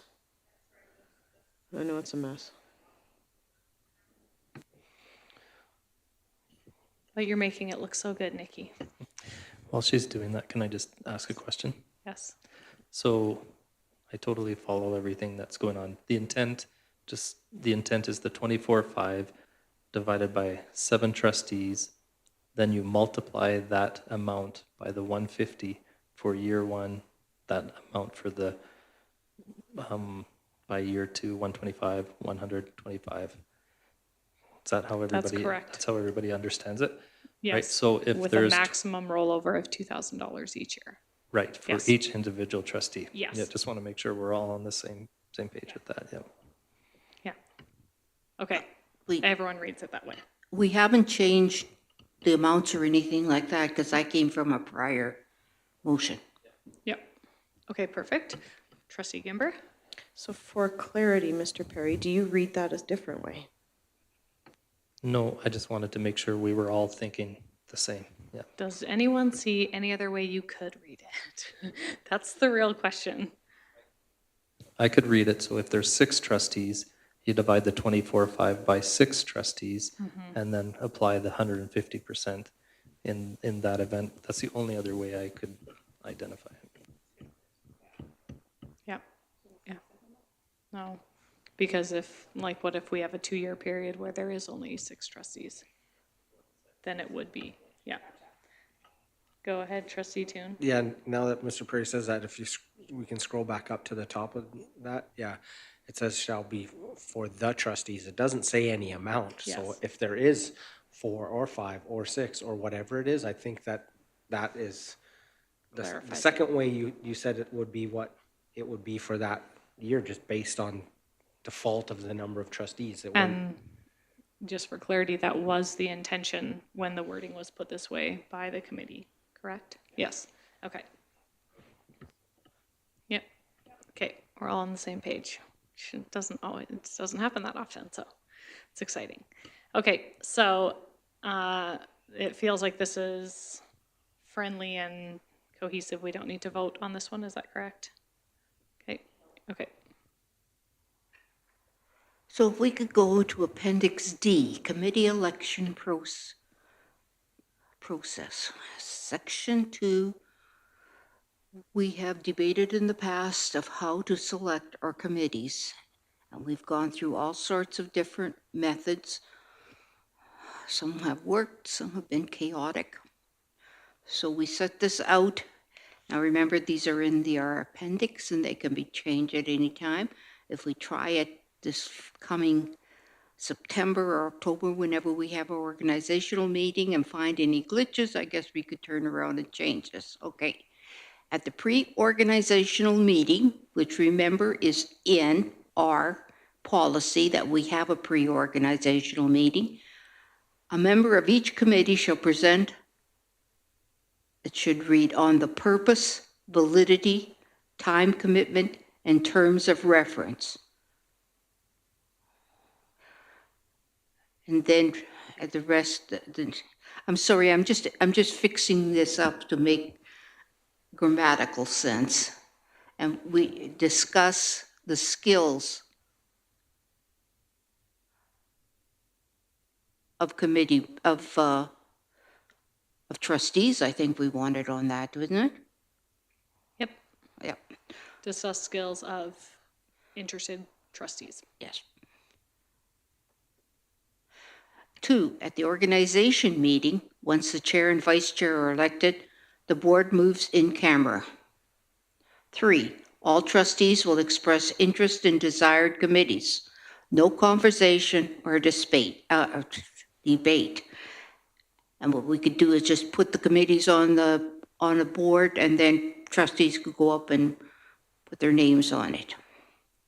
4, the board will then move out of camera back to the organizational meeting where committee selection or elections shall take place.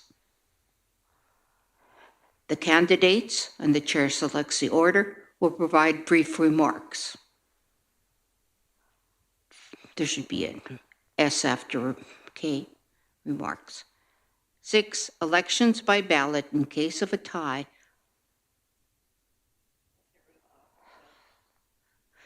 Elections by ballot in case of a tie.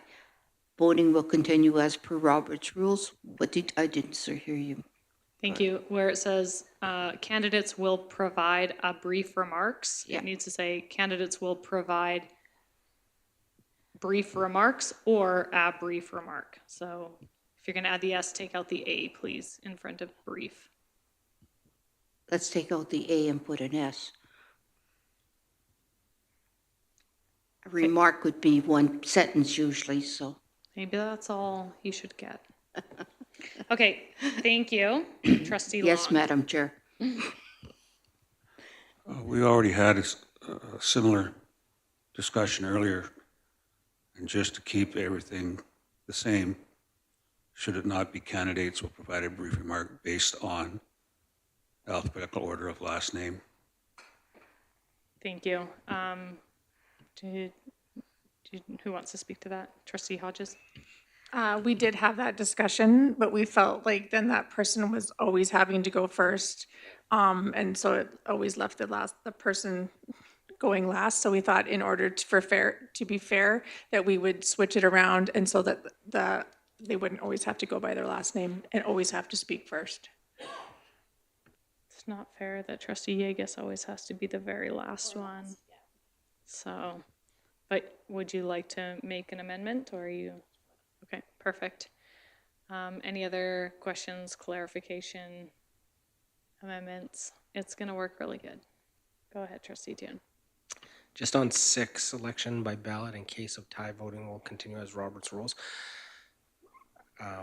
Maybe we should just clarify and put that in writing what that is instead of making future people look up what that is, because there is lengthy descriptions on what constitutes a tie, and in some cases it's the tie is broken by the vote of the chair. So some people might conclude that the chair gets to decide any tie-breaking votes, which I don't think is the intention of the board.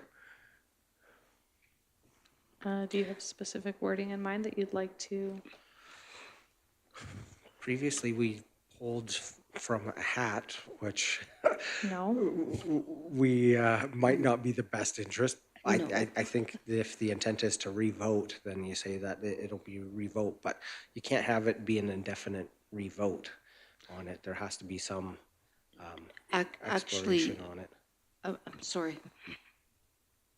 Go ahead, trustee Yeagus. On other board policies, when they talk about this, you keep voting until you get one person. And there won't be a lot of votes unless everybody on the board puts their name in to be chair. But, usually it comes down to 2 and then, so you might have 3 elections. Okay, so Mr. Perry, do you have clarity? I Well, Googled it. I Googled it as well. And in this little blurb that I have, I don't have the context of everything else. It identifies that the chairperson doesn't vote, and that if there's a tie, then there's the chair votes and breaks the tie. I'm not sure that that's what you're looking for. I also do not love that. Go ahead, trustee Toon. So I would propose that that was my interpretation as well, and that we'd have a second round of voting, and then if we are at a stalemate on the third, after the second round of voting, you go to pulling from a hat, because we've done it in the past. I know some people disagree with that, but it's the only way you could essentially have a stalemate, and I've seen it in other places. If somebody's passionate about it 1 time, 2 times, what's going to say that it's going to change for a third or a fourth? You're basically trying to push somebody into submitting for something when there might not be a rationale. Thank you, trustee Toon. So if we change it, it would be election by ballot.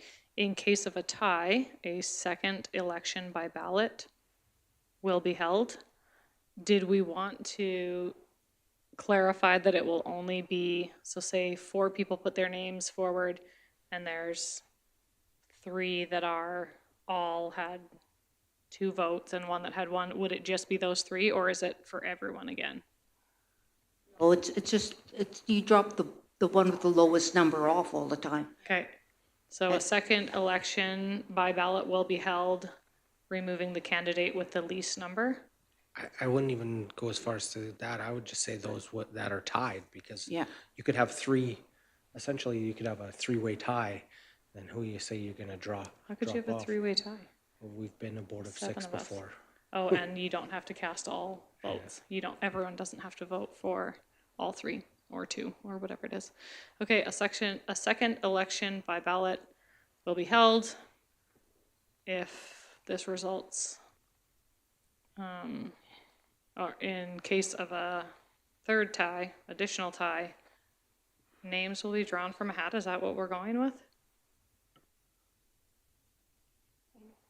Go ahead, trustee Long. You've got the answer. I would rather the chair broke the vote. Okay, then would that mean then the chair is not voting in the other? The chair doesn't vote for any committee members unless there's a tie. Okay. No. Okay, so right now, we're debating how to end this with, you know what, let's put both of them in a hat and then we'll draw out either the chair votes I or. think, I Yeah. think just because there's 7 board members or 6, at the third point, we usually will find it out at the second. We drew it out of a hat after the first that time. And I think at about that time, we would know. I mean, there'd be a winner. But it's not like we have 10 people. Okay, so I'm just gonna go around. Trustee Gimber, can you give us your thoughts on drawing out of a hat or having the chair vote? And I'm gonna ask everyone, not just you. Okay, definitely not the chair. I think the chair is important to have votes throughout this whole thing. Pulling from a hat, sure, Okay, I guess. trustee. Flipping a coin. Yeah, flipping a coin. But flipping a coin doesn't always work because if there's 4 names and 3 positions to be, so, okay, so you are comfortable with pulling from a hat after 2 votes. Trustee Yegus, you comfortable with that, pulling from a hat after 2 votes? No, I would keep voting until you get one person. Okay, trustee Hodges, I guess we should just vote. I guess we should just, why I'm asking everyone, let's put at the end of the sentence, in case of additional tie, committee members will be drawn from a hat. Yeah, trustee Tian. I think it's not, to be clear, this isn't just for committee. I know this section is just talking about committee members, but it needs to be articulated for the chair, like it talks about committee election. I was chosen as board chair by being drawn from a hat. It's a great experience to have. I think that we should have that finality for anything. It could be board chair, vice chair, any of our votes. So if we just said that for the, we struck out committee members out of that and just say will be drawn from a hat. Listen, in our, up above in policy 8, it already says that voting will continue until, for chair and vice chair. Can you scroll up, Nikki, to organizational meeting, probably page 2? It also says that we will do Robert's Rules of Order, which means that, how do you vote for a chair when the chair is the one that provides the tie vote? Is that previous chair? No, it says the associate superintendent of business services shall act as chair of the organizational meeting until a new chair of the board is elected. Trustees interested in fulfilling chair position shall put their names forward at the organizational meeting. Each candidate shall provide brief remarks alphabetically by last name. Upon election, the board chair shall preside over the remainder of the organizational meeting, the election of the vice chair. In case of a tie, voting will continue as per Robert's Rule of Order. So if there is no chair, then Robert's Rules of Order says you continue to vote, does it not? Let's just check. Let's just look. Because there would be no current chair to break the vote. Technically, there is a chair. The chair is the associate superintendent. Just for the chair. Just for the chair. Yeah. Could I just make a suggestion? Because this is the appendix. We leave it as such, and then we can change it at the first meeting if we want to do this change. I will look at the Robert's Rules of Order and find that I've got the big thick book and find exactly what it says. I'm not questioning Mr. Perry, but sometimes when you Google these things, they only give you one interpretation of it. Okay, thank you. We do have to, okay, go ahead, trustee Amber. Yeah, I just wanted to say, I think that this is something that should be finalized right now. It's coming up quick, and it's part of, we've had a conversation already. I think the conversation dialogue should continue, and then we vote on it. I don't think it should be postponed. So we do have an amendment on the floor right now that reads, election by ballot in case of a tie. A second election by ballot will be held in case of an additional tie. Committee members will be drawn from a hat. Okay, so that's the current amendment that's on the floor. Go ahead, trustee Gimber. A second election by ballot will be held just amongst the winners, like the top ones, or is it just everybody's back in? No. It would be a second election by ballot will be held excluding the candidate with the least number of votes. Yeah, okay. I beg your pardon? Candidate or candidates, depends on how many are for that committee and how many are running. Okay, perfect, thank you. Thank you for that clarification, Trustee Kimber. Trustee Long? Nikki, in case of an additional tie, is a separate sentence.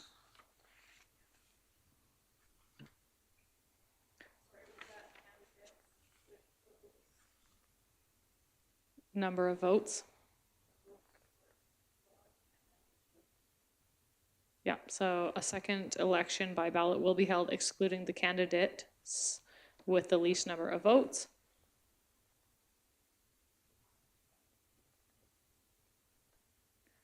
Okay, so we're just gonna vote on this one.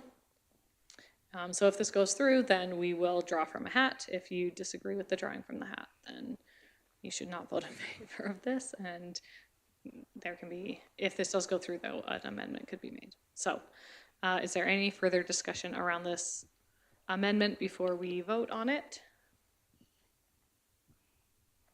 Okay, so the amendment reads, election by ballot. In case of a tie, a second election by ballot will be held excluding the candidates with the least number of votes. In case of an additional tie, committee members will be drawn from a hat. All those in favor? That is defeated. Go ahead, Trustee Gimber. Nikki, can you put additional tie? It's on the last sentence there. It needs an AL. It was 3 and 3. It's 4. There. Oh, 4 in favor? Now take addition out. Yeah, it was 4. Sorry. Can everyone who is in favor of this please raise your hand again? 1, 2, 3. Oh, me. Okay, 4. I thought that was defeated. I was wrong. Okay. Did you fix the grammaric? Okay, now please go ahead, Trustee Gimber. And then I would like to suggest taking that and putting it up at the chair section. Exactly Okay, as it's written. So exactly as it's written, election by ballot copy, and go back up to organizational meeting.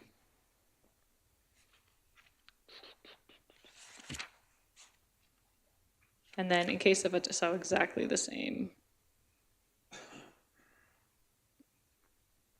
So would you take out election by ballot? It already says that. So yeah, just in case of a tie, a second election. Okay. Ooh, okay. So this is an amendment. And this means that chair and vice chair, both positions also could happen from draw from a hat. So we can discuss and debate this amendment. Go ahead, Trustee Toon. Yeah, just Nikki, the committee members would be changed to draw trustee names from the hat. Possible amendment. I'm fully supportive of this. I think this helps fix one of the angst of the previous tradition that wasn't in policy, and I'm glad we're putting this down on paper for future boards. Going immediately to a hat poll means that if I just voted for myself and no one else voted for me, and there was 2 great candidates that were in a tie and it was 3-3 on those, not giving the opportunity of somebody who obviously wasn't selected for people to re-vote and based on the candidates that are there. So I think this is fair. It gives us a second opportunity. Lots of times since I've been on the board, there's been 3 candidates for board chair or 3 for vice, and a lot of, which is great, a really highly engaged board, but it gives us a chance to vote on the remaining candidates again and hear the rationale of why they would like to be selected. Thank you, Trustee Toon. So just for clarity, what you're saying is there's trustee or A, B, and C, and A and B both get 3 votes, and C gets 1 vote. In the second vote, then candidate C would be eliminated. Then couldn't you, like, you wouldn't end up in a tie in that second? And that I think putting in the second vote, you'll hardly ever go to the Hardly hat. ever. If there's Got seven it. of us at a table, mathematically, it's impossible to get there with two candidates, which how are you gonna have a? We do a mathematically two-track? impossible things all the time. We could make that happen. Okay, thanks for that clarity. Is there any more discussion around this piece? Drawing from a hat for chair and vice chair. Did you want to close on this amendment, Trustee Gimber? Okay, so the amendment reads, and this is referring, it's in section Board Policy 8, section 2.1, referring to chair and vice chair election. In case of a tie, a second election by ballot will be held excluding the candidates with the least number of votes. In case of an additional tie, trustees will be drawn from a hat. All of those in favor? Okay, all of those opposed? Yeah, okay, thank you. Yeah. You can win big. Okay.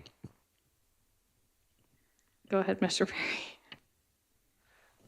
I think you're at the end, and so I did want to have one more clarifying thought, just to ensure we're all on the same page, again, with some of the changes that are being made. With the change in the PD funds, right, being what they are, because we had a seventh trustee, we would, in this year, we would have divided by 7, right? And then you have another motion that you're debating the remaining dollars left over. So I just wanted to be clear that I would not be, because we have 6 trustees right now, redoing that calculation and moving forward in that way. My understanding would be that we have 7 trustees. You have a motion on the table with regards to what you would do with those remaining dollars. And so Yeah. there would be no recalculating. Thank you. Is that That is correct from my understanding that for the 2022-2023 school year, we started it with 7 trustees. It was not until March or April. So that allegation of divided by 7 carries for this entire year, and those additional PD dollars are being debated later today, and everyone's dollars will remain the same. We won't be recalculating back until September. Is that everyone's understanding? Yes. Okay, so that's correct in that assumption. Thank you for double checking that. Okay, did we need to go through, we've gone through both appendix. So Trustee Yegus, is there anything else that you wanted to discuss or bring Not on attention to? policy 8. We have gone through all the parts of it. So I guess because that is a separate one, we could vote on it, and we still got one more policy to do. Perfect. Okay, thank you guys so much. This was lots of great discussion.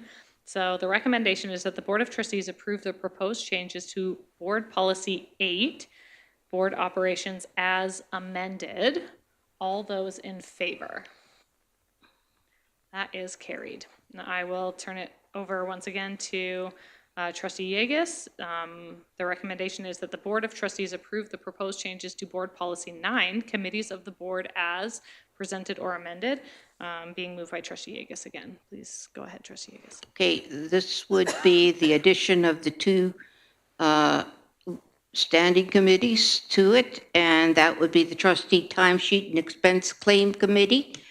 And we have said that we will, this will be, for terms of reference will be put into it. That has already been done. And the second one we'll add on is QR, the Alberta Teaching Professions Commission, the ATPC Committee. And we still need to have their terms of reference. Okay, thank you. There are a few other proposed recommend changes, but those are not coming forward today. Those are coming forward in the fall, or were they meant to be discussed today? Which ones are you talking about? If you scroll up, it talks about, I think, Livingstone Leaders is highlighted in red there. Stop right there. Oh, back. Oh, and there's another one. Okay, so Livingstone Leaders is established standing committee of the board.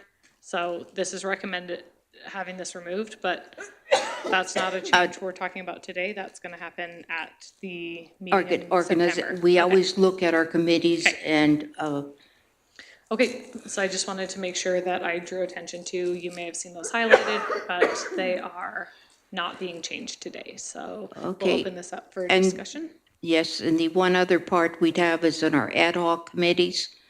We are adding the, no,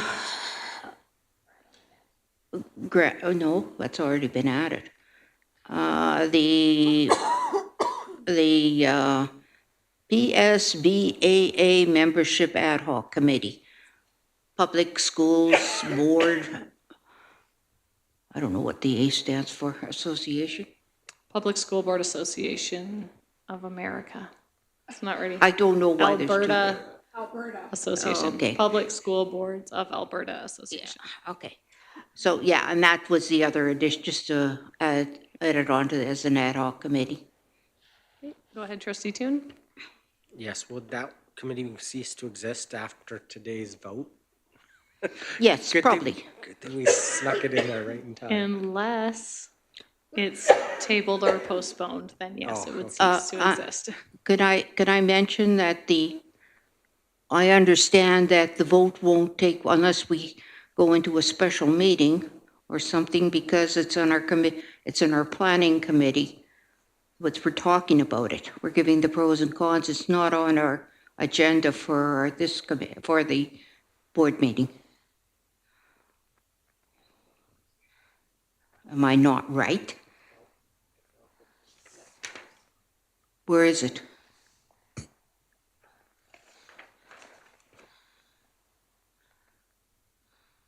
No, I think you're right. It's on the meeting of the whole. Okay. So Okay. we'll leave it on, and I guess we'll discuss it, our recommendations, No. at the committee recommendations, and I guess this is going to have to come up at a future meeting. Go ahead, Trustee Gimber. Yeah, it's listed as G10. It is Yeah. on today's meeting. I'm like, it is. I just missed it here too, because it's from one page to another. So it is, Gee, what? I got. yeah, it's, yeah. It says it's policy. Oh, board I see operations, it now. Yeah, It's just- I okay. was like, I swear it was on here. Okay, thanks. That was confusing for everyone involved. Okay, sorry, you guys. Wow. Okay, 3.5 hours behind schedule, but we are rocking it. Go ahead, Trustee Hodges. I just have a question around our, ad hoc committees. So that would be our method of accountability, the Natson solution, and the Grantham solution. Is there terms of reference for these committees? Go ahead, Trustee Toon. I can report back that at our last meeting, we discussed terms of reference for our Nanton meeting, and it will be presented at our, probably our September board meeting. We'll have something to present on that. We're currently working on that. We just had our first meeting recently, so. Perfect, thank you. Thank you. Okay. Any other questions or conversations around board policy 9? Okay, seeing none. The recommendation that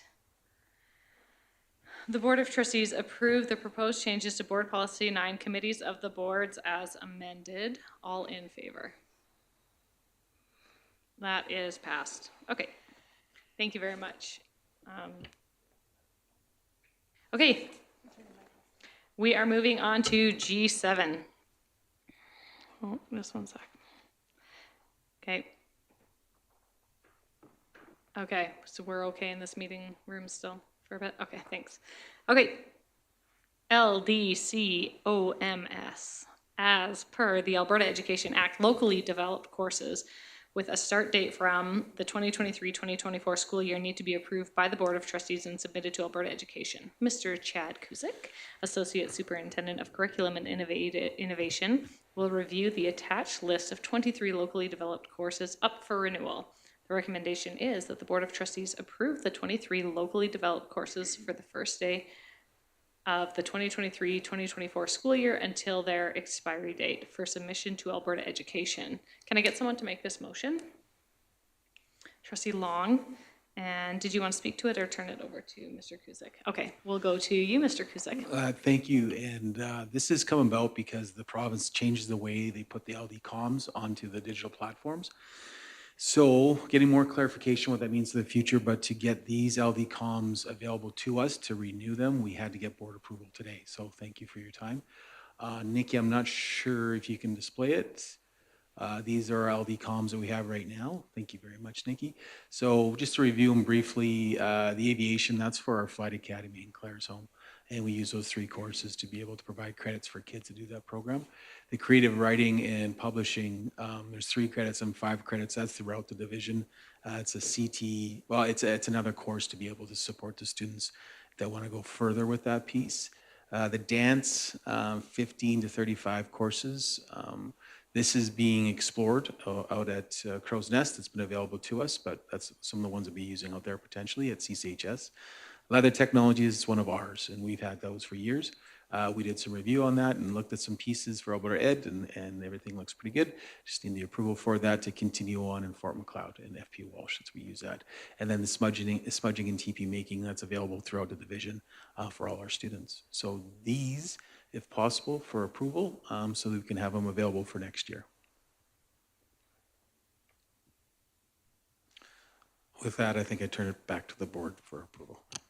Perfect, thank you so much. Thank you, Mr. Kuzic, for bringing these forward. I know that we thought that we just had to do it last year, but back again. So did anyone have any questions or comments around our 23 locally developed courses that we are bringing forward for the next school year? Go ahead, Trustee Toon. Just want to thank administration for all the amazing work they do. I think it shocks a lot of people when they find out all the amazing courses that we offer for a rural jurisdiction of our size, and I know it's a lot of work on administration to make sure that all these programs keep going, but you all do a phenomenal job of making sure our students have such a breadth of options and choices for their education, so thank you. Thank you, Trustee Tin, and I think the entire board supports that comment. With that, if there's no more questions or comments, we will move ahead with the recommendation that the Board of Trustees approve the 23 locally developed courses for the first day of the 2024 school year until their expiry date for submission to Alberta Education. All those in favor? Perfect, that is passed. Okay. Advance vote. Jeff Perry, Associate Superintendent Business Services, will discuss approving an advance vote in the event of a by-election is declared at the close of nomination on September 6, 2023.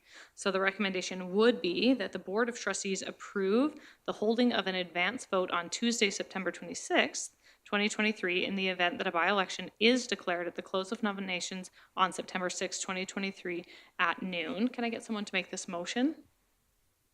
Trustee Yegas. And Mr. Perry, can you speak to the advance vote as well as why the dates are in there? Yeah, I can. Thank you. Yeah, this is one of the things. So typically if we have an election during a regular election cycle, we leave up to whatever the municipality is doing. And so when their advance poll would be in place, then it would follow suit with that. In this scenario, it's a by-election. An advance poll has to be provided by way of a motion by the board. And so if there's a desire by the board to have an advance poll, I'm going to give an update later on election or whatever. We've looked at that and found that this would be a time frame that we could work with. This advanced vote date is on a different day other than the Wednesday when the election would be, meaning that if people can't vote on a Wednesday, it's on a different date. It's the week prior to, so it has to be 48 hours before the election would be held. And so it's on a Tuesday the week before. So I'm just bringing it forward to the board that this is, at times allows for the accommodation. If others aren't able to make it on the day that's been selected for the vote, we can have an advance vote. Yeah, so I'll leave it with that. That's I was frantically looking to see in the Election Act what clause that is, because I thought I'd put it in here and it's not in there, but trust me that it's required for the board to pass a motion in order to have an advance poll. So we would be advertising in the event that there's an election declared after nomination day. We would be advertising the required times in the papers, but we would also add in the advance vote. And so we need to know that in advance of that date, and the board wouldn't have a board meeting unless it was a special board meeting prior to the nomination day. So that's why it's coming forward to you right now. Thank you, Trustee Toon. I just wondered if there would be any interest from the board to move to postpone this question until after we have our update, G13, or So to table it? G13. Yeah, we would be tabling it just till we get the update from Mr. Perry on partnering with the town for the election, because that might have some weight. Or we could move to consider that item out of order and have him do that update right now. So is there any appetite for anyone to make either of those? Okay, so I could make the motion that we table this item and then make the motion that we move out of order and consider getting our update. What number did we make that? I only have G13. Is that, oh, H3, it's information. I was like, where did that go? And have item H3 receive that information out of order at this time. So I guess first, my first motion is to table this item until we receive H3. All those in favor? That's passed. Okay, and then I would move that we suspend the rules and consider H3 receiving information, H3 out of order. Is it H3 or H2? I think it's H2. Perfect, thank you. H2 out of order at this time. All those in favor? Yeah, no, that's okay. Okay, perfect, so we'll proceed with H2 as just a long and Robert's Rule of Order type way of saying, Mr. Perry, can you tell us about partnering with the town of Claresholm at this time? You bet. I think the original motion was municipalities versus just Claresholm, but we know from the provincial election that Claresholm, resulting in a move there, would be hosting holding a by-election at a later date, whereas the town of Nanton would not. So it turns to our focus on whether we could work with the town of Claresholm at the same time as when we run our by-election. So I did reach out and talked with Mr. Abe Tinney, which is the CAO of the community of Claresholm, and they actually had a restriction. We had reached out to them in advance of them knowing whether they would need a by-election or not, and we provided the dates as far as when our board had set for a by-election, and in the hopes that if it could work, that they would have an election or by-election at the same time, then we could work together. So they had that information in advance of them knowing whether they needed that or not. At that time, no information was provided other than, okay, thanks, we'll look at that. When they realized that they would need a by-election, for whatever reason, they had a time frame of 120 days that they had to have the by-election within, which meant that they had to have their by-election in the middle of September, which would not work to align with our by-election, which was October 4th. And so it was at that point that we both understood that we would not be able to partner with that in mind. So efforts were made, unfortunately, based on the restrictions that they had. They weren't able to select October 4th as a similar date to us. So if there's any questions, I'll take questions. Perfect, thank you so much, Mr. Perry. Do you have any questions around this information item? Okay, seeing none, I would move that we take from the table and go back to item G8. and resume that conversation. All in favor of taking from the table and resuming conversation on item G8? Yeah, okay, perfect. So we can continue the discussion on the advanced voting polls, now knowing that we are unable to partner with the town of Claresholm with their by-election, or Nanton that will not be having a by-election. So we can continue the discussion that around the Board of Trustees approved the holding of an advance vote on Tuesday, September 26, 2023, in the event a by-election is declared at the close of nominations on September 6, 2023 at noon. Questions, comments, concerns, or amendments? Go ahead, Trustee Yegus. Where would this, have you made any decision of where you're going to hold this advance poll? And yeah, I guess that's a main question. Yeah, the logistics of it. So it's not quite the same as a regular poll. We, in our discussions with the substitute returning officer and myself, felt that we would have it in two locations, one in Nanton and one in Claresholm, and Granham and Staveley could go to the advanced polls that work for them. That way, we don't have all the costs of running two separate elections on 2 different days, but they have the ability to go and vote if they are able to. And then I guess we'll talk about the other later, but yeah, that's the time. We've talked about the time, but it's not set in stone, but we'll advertise whatever that might be. It doesn't have to follow the same time frame as a regular election, so that logistics will be made known in the advertising that we put out there. Thank you. Any other questions or comments or concerns?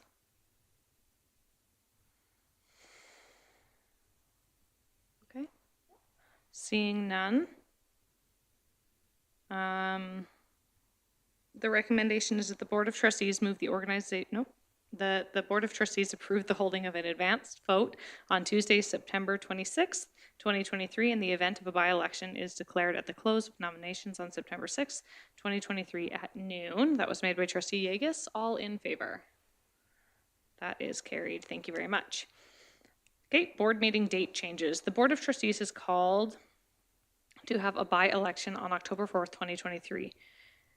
Board Policy 9, Committees of the Board, 9.1.C.54 states that the planning meeting should be held before the organizational meeting. The board chair will discuss proposed changes to the upcoming approved 2023-2024 board agenda dates. So the recommendation is that the Board of Trustees move the organizational meeting from September 25th, 2023 to October 30th, 2023, with an additional meeting being added on October 23rd as a pre-organizational meeting planning day. This is being moved by me. And after looking at our policies, especially Board Policy 9, we saw that there should be not only a regular planning meeting in that month, but also a planning meeting specifically to discuss pre-organizational meeting items, especially with a new trustee. And so through that discussion with the policy committee and after looking through our policies, Greg and I spoke and thought that this would be very pertinent. So for that reason, we put it forward, or I brought it forward. So I'll open it up now for debate, conversation. Go ahead, Trustee Yegus. Just a matter of information, is our regular board meeting scheduled for that day? Have we scheduled it? Okay. Yeah, so the regular scheduled board meeting is scheduled for October 30th. Our meeting of the whole is the 17th, 16th, or 17th. It must be 16th. So this would mean that for 3 weeks in a row, we would be having a planning meeting, organizational planning meeting, and then our board meeting. The meeting room is available and has been booked in case. Any other questions or concerns? Trustee Toon? Yeah, I'm opposed to the switching of dates if we end up getting an acclamation, I think we should keep the same date for September, putting it off for if the candidate comes in immediately, which acclamations aren't out of the norm for trustee elections, and the possibility of if there is an election, I can't add an extra date in October there, so I'd be unavailable then. So I'd propose working with existing dates that we have already instead of adding additional dates there. So that's just my concern of if we do have somebody coming on and announced at the beginning of September, and we've already set our for October 30th, I would propose an amendment to say that in the case of a acclamation that the board meeting is stand, and if not, then if there is an election, that we use existing dates for organizational meeting.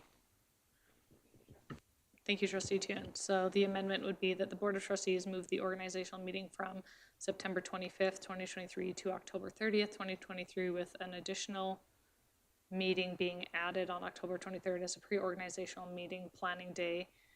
In case of acclamation, the board organizational meeting will be held on September 25th.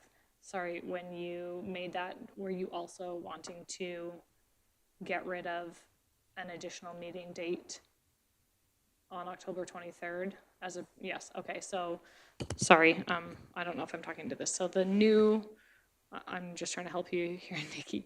The new recommendation will read that the Board of Trustees move the organizational meeting from September 25th, 2023 to October 30th, 2023, period.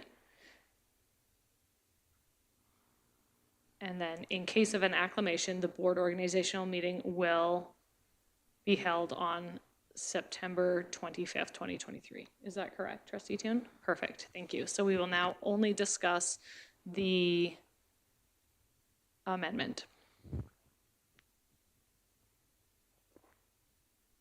Discussion around the amendment? Seeing none. Yeah. I'll give everyone a minute here. We'll just have a pause for a minute to think about this.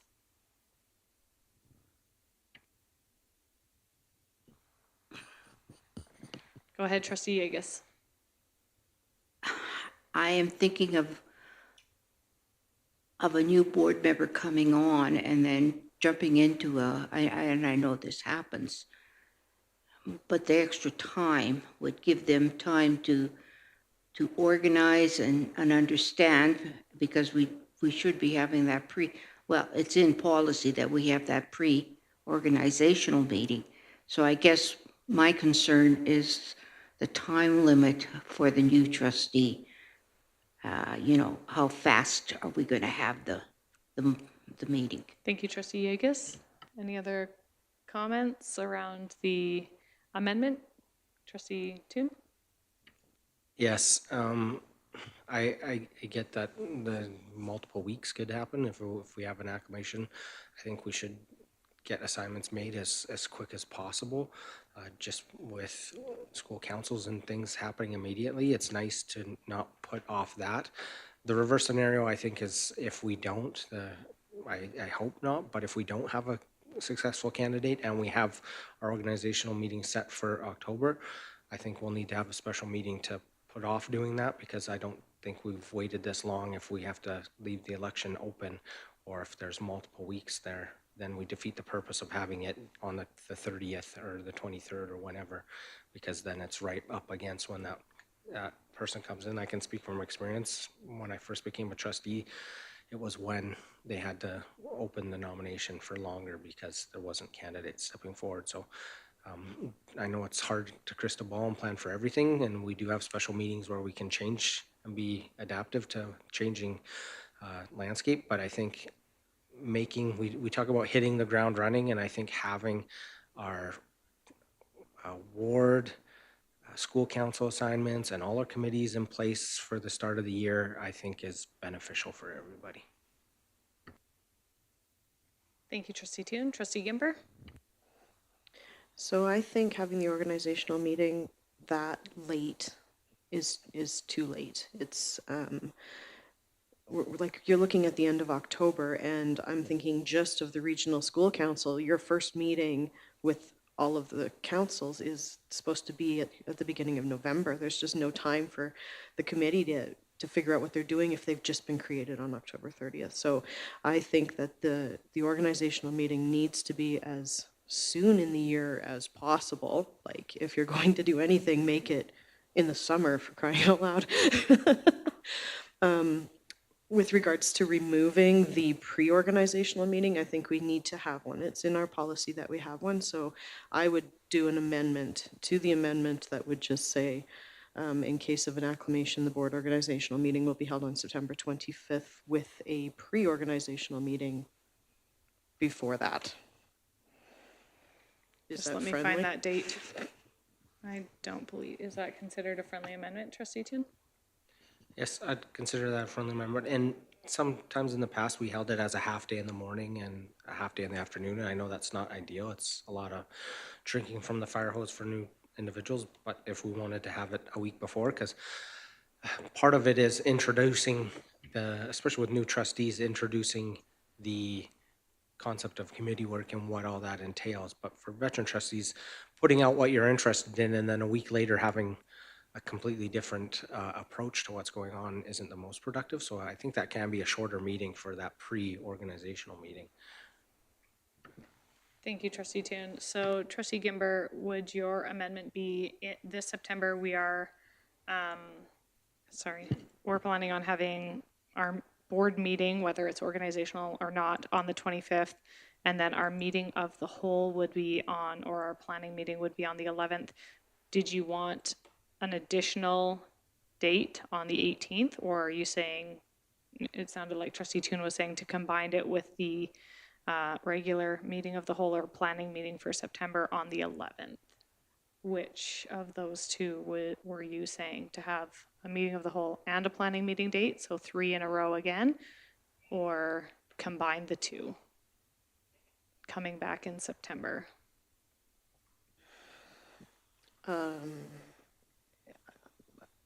It doesn't really matter that much to me, except maybe having an additional one provides us an opportunity to get through more material since we've had 2 months off from really hitting.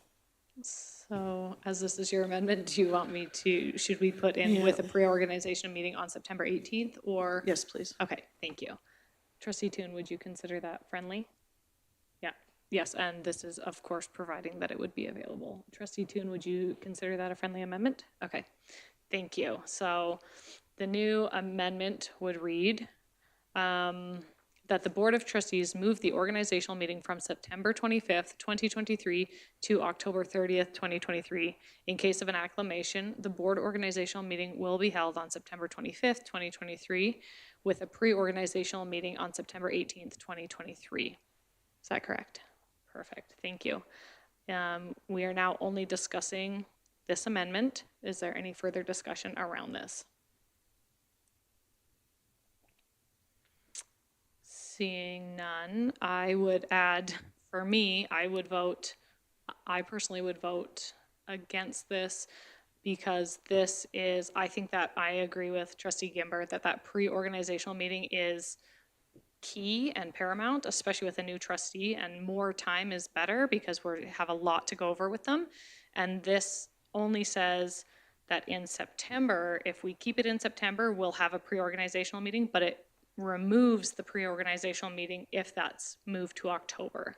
That was specifically removed. So unless that was changed, I couldn't vote in favor of this. Go ahead, Trustee Toon. Yeah, point of order, Madam Chair. I don't think that was the intent. I think it was to use existing dates. So we still have 2 dates in October. So you'd still have that. So that wasn't the intent of the amendment, was to change a organizational meeting date because we have another date in October. It was just the addition of adding a third date in October. I know for myself, I couldn't make an extra day for the October, whatever date that was. October 23rd, so, but this motion says that there would be 3 dates in September, but only 2 dates in October. And I'm saying, regardless of when the organizational meeting is, I think that it's important that whatever month the organizational meeting happens in, that we have those 3 dates. And that's just my personal opinion. So for that reason, I would. Okay. So I would make the amendment to add in the sentence with an additional meeting being added on October 23rd as a pre-organizational meeting or pre-organizational meeting planning day. So I would just take exactly what's at top there, the original, and then, yep, and then add that the Board of Trustees move this, yeah, in case of an acclamation, the board organizational meeting will be held on September 25th, 2023, with a pre-organizational meeting on September 18th, 2023. There we go. Trustee Toon, would you consider that a friendly amendment? Sure. The October 23rd date, and we don't have to do this all at once. We can look at dates and come back to something.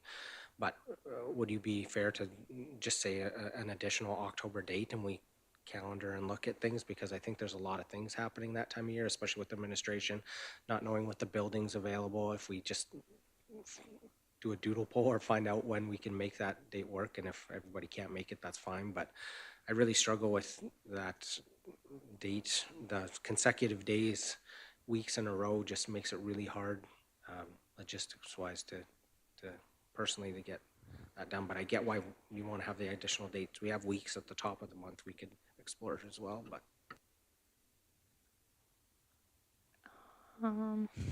I would prefer to leave the actual dates in there, but I guess we can hear the will of the board. Go ahead, Trustee Yegus.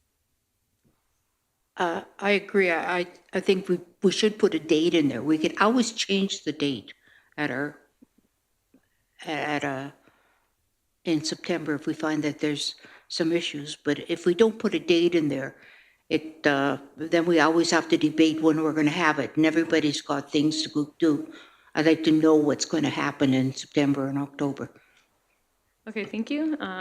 We're debating this amendment. Does anyone else want to speak to having the dates in there or not? The wording, go ahead, Trustee Hodges.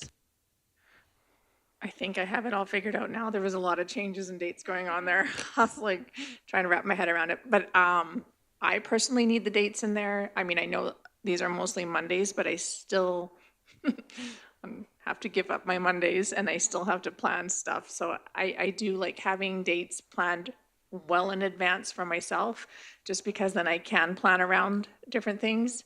I do not want to give up that pre-organizational meeting. We went to a lot of work and policy trying to establish something that would hopefully work in this and moving forward with our new board. So it's really key. Thank you. Trustee Toon? yeah, I would propose an amendment of the pre-organizational meeting to be the 10th of October. That moves an additional week sooner, and it gives us a touch base a few days after the election. It's a Tuesday because Monday is the holiday, so sometimes things shift because of the holidays. So I think that gives us a great touch point with a newly elected trustee and allows us to get things rolling with a new board member.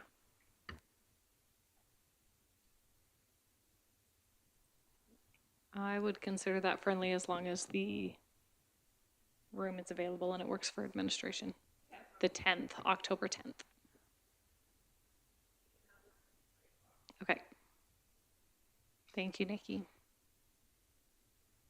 I'll consider that friendly. Yeah. She is amazing. Okay. Any other debate around this piece? I will read. We're going to just vote on the amendment, which is that the Board of Trustees move the organizational meeting from September 25th, 2023 to October 30th, 2023, with an additional meeting being held on October 10th, 2023 as a pre-organizational meeting planning day. In case of an acclamation, the board organizational meeting will be held on September 25th, 2023 with a pre-organizational meeting on September 18th, 2023. Any other conversation around this amendment? Seeing none. All in favor of the amendment? That is passed. All in favor of the, just kidding. Okay, is there any other debate or comments around this recommendation, which is now what I just read?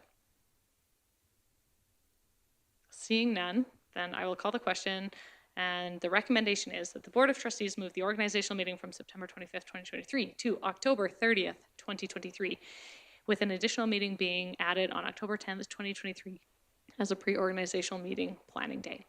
In case of an acclamation, the board organizational meeting will be held on September 25th, 2023, with a pre-organizational meeting on September 18th, 2023.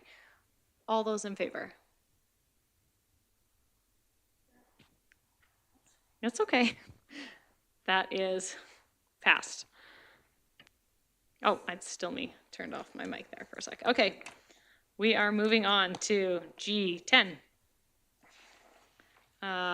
Board policy, board operations. In response to the postponed September 26, 2023 board motion number 22-034, quote, that the Board of Trustees approve PSBAA professional learning opportunities be included in the expected professional learning and receive remuneration, end quote. Trustee Carla Gimber, PSBAA Ad Hoc Committee Chair, will review the costs and benefits of obtaining a PSBAA membership. The recommendation is that the Board of Trustees approve PSBAA membership, including remuneration for professional learning. This is being moved by Trustee Gimber, and I will turn it to her to speak to on behalf of the PSBAA Ad Hoc Committee. Thank you. Can we pull up the what is it, G10, please? Okay, so the committee went through, looked at the costs, made some notes of what the actual annual membership would be, not including the per diem or mileage, just so that there was a very clear amount of what it is you're paying for. There is 2 meetings per year that piggyback off of ASPA's FGM and SGM, and that mileage is already covered in that ASBA costs. So there are lots of benefits to having the PSBA membership. So that the big one is that we're supporting public schools through advocacy, promoting public schools as opposed to charter and private schools. There's lots of networking for trustees available. They have lots of professional learning available on their site to members and their trustees. There was just one held last week. There's professional development opportunities for the entire board. That was the Franklin Covey one from this past week. Access to specialized consultants. There's grants that are available that they will help you with. Second language programming for students is available. There's a monthly newsletter, and the membership just overall shows that if we have that membership, it just overall shows that we have the support for public schools. There are definitely considerations to have budget, obviously, with the trustee per diem and travel costs. Could be reduced by selecting maybe just 2 trustees to attend the FGM and SGM and then report back, or maybe having a committee kind of thing where there's only one person that goes and brings the information back. There are a couple additional events that take place over and above what you're seeing there for costs. So in August, for example, they call it the PSBC, it's in Medicine Hat. So there would be per diem and travel costs for somebody attending that. They're in Alberta, but who knows where else they could be. And any additional professional learning that a trustee attends would require any per diem costs. So the committee recommendation, when you look at the $36,000 that's listed there, it isn't really the actual cost because there's so many variables that could be there with regards to how many trustees you depend to put on there, yes or no. The professional learning that they have available for trustees to attend, whether that would be included in the regular per diem or whether it would be considered professional development for those individual trustees. So I guess our recommendation is to approve the membership, but there is a lot of consideration, and we're looking forward to discussion here with regards to those benefits and considerations that were listed. Perfect. Thank you very much, Trustee Gimber. Trustee Yegus is the other member of this committee. You can go ahead and speak to that as well. I was just going to add on, when we, in case this question came up, of why 2 trustees. I always feel that 1 trustee, you're sort of left, if you're going to an an FGM or something like that, if 2 trustees, at least they could talk, network, et cetera, et cetera.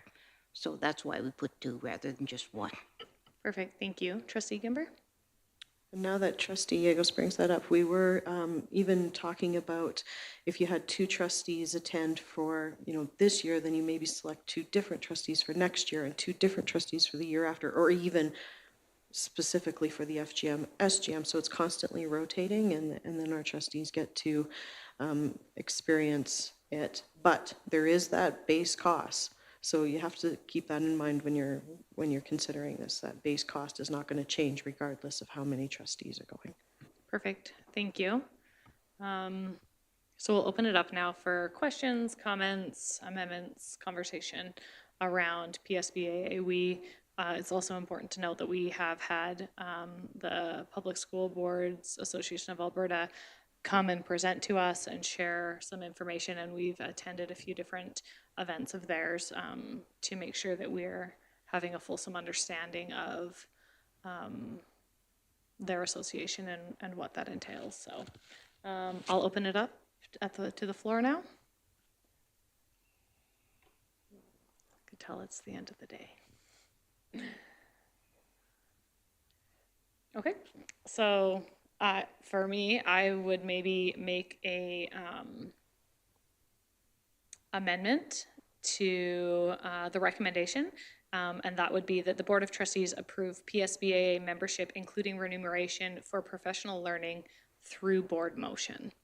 And that way we can discuss further who will be going and, whether that means we decide the whole board needs to go to something or just 1 or 2. Each of those professional learning is going to happen through board motion with a knowledge of where we're at that year with our budget and those kind of things. So I just think PSBAA has a lot to offer. I've heard a lot about it. We've never been a part of it in the 7 years that I've been on the board, but I've always found it to be very intriguing, and they're a very passionate organization. And so while I am mindful of the cost, I think with this amendment, we can try and manage that while still getting the benefits of being a PSBAA member. So we'll just, I guess, just for this moment, and I'm sorry there wasn't much conversation right off the bat, so now we're just speaking to the amendment, but I'll open it up to speak to the amendment, which reads that the Board of Trustees approve PSBAA membership, including remuneration of professional learning through board motion. Go ahead, Trustee Toon. Yeah, no, sorry, Chair. Just, it's really hard when you're chairing and making amendments and stuff. If you could recuse yourself from chair, I appreciate you being part of the debate and discussion. Sure. I really think that that's crucial, especially big things like this, to share your knowledge and experience. But I hard of hearing and have a hard time following when it's coming from yourself. It makes sense. I appreciate that. So unless there's any other trustee that wishes to chair this portion of the meeting, seeing none, I will recuse myself as chair and ask Mr. Perry to please act as chair. Okay, so are we still moving forward with the amendment that's on the floor right now? Okay. So, Nikki, the amendment that you have is just adding the words "through board motion," right? That the Board of Trustees approve PSBAA membership, including remuneration for professional learning through board motion. Okay, so I will open it up to any comments or questions. Yeah, Trustee Toon. Yeah, I'm in favor of the amendment. I don't like blank check, so to speak, with professional development. That can be a really huge expense to the board. So I think that's a great amendment by our chair to suggest having a discussion about it before anything would be approved. So I'd be in support of the amendment. Okay. Any, Trustee Hodges? I just wanted the committee, do you know, and maybe somebody else even knows, is there like do you have to sign up for so many years? Do you have to give notice that you're leaving? Like, I just wondered how that works within them and when their year starts and finishes. And I just, yeah, thank you. If any information on that would be great.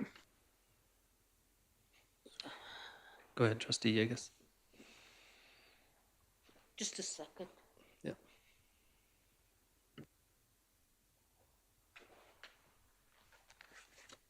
The year is is the same years as, yeah, just the same as PBS. What was the rest of your question? I just wondered if you had to, is it a year to year, or can you withdraw at any time? Do you have to put in so many years? It was never presented to us that we had to put in so many years when they talked about it.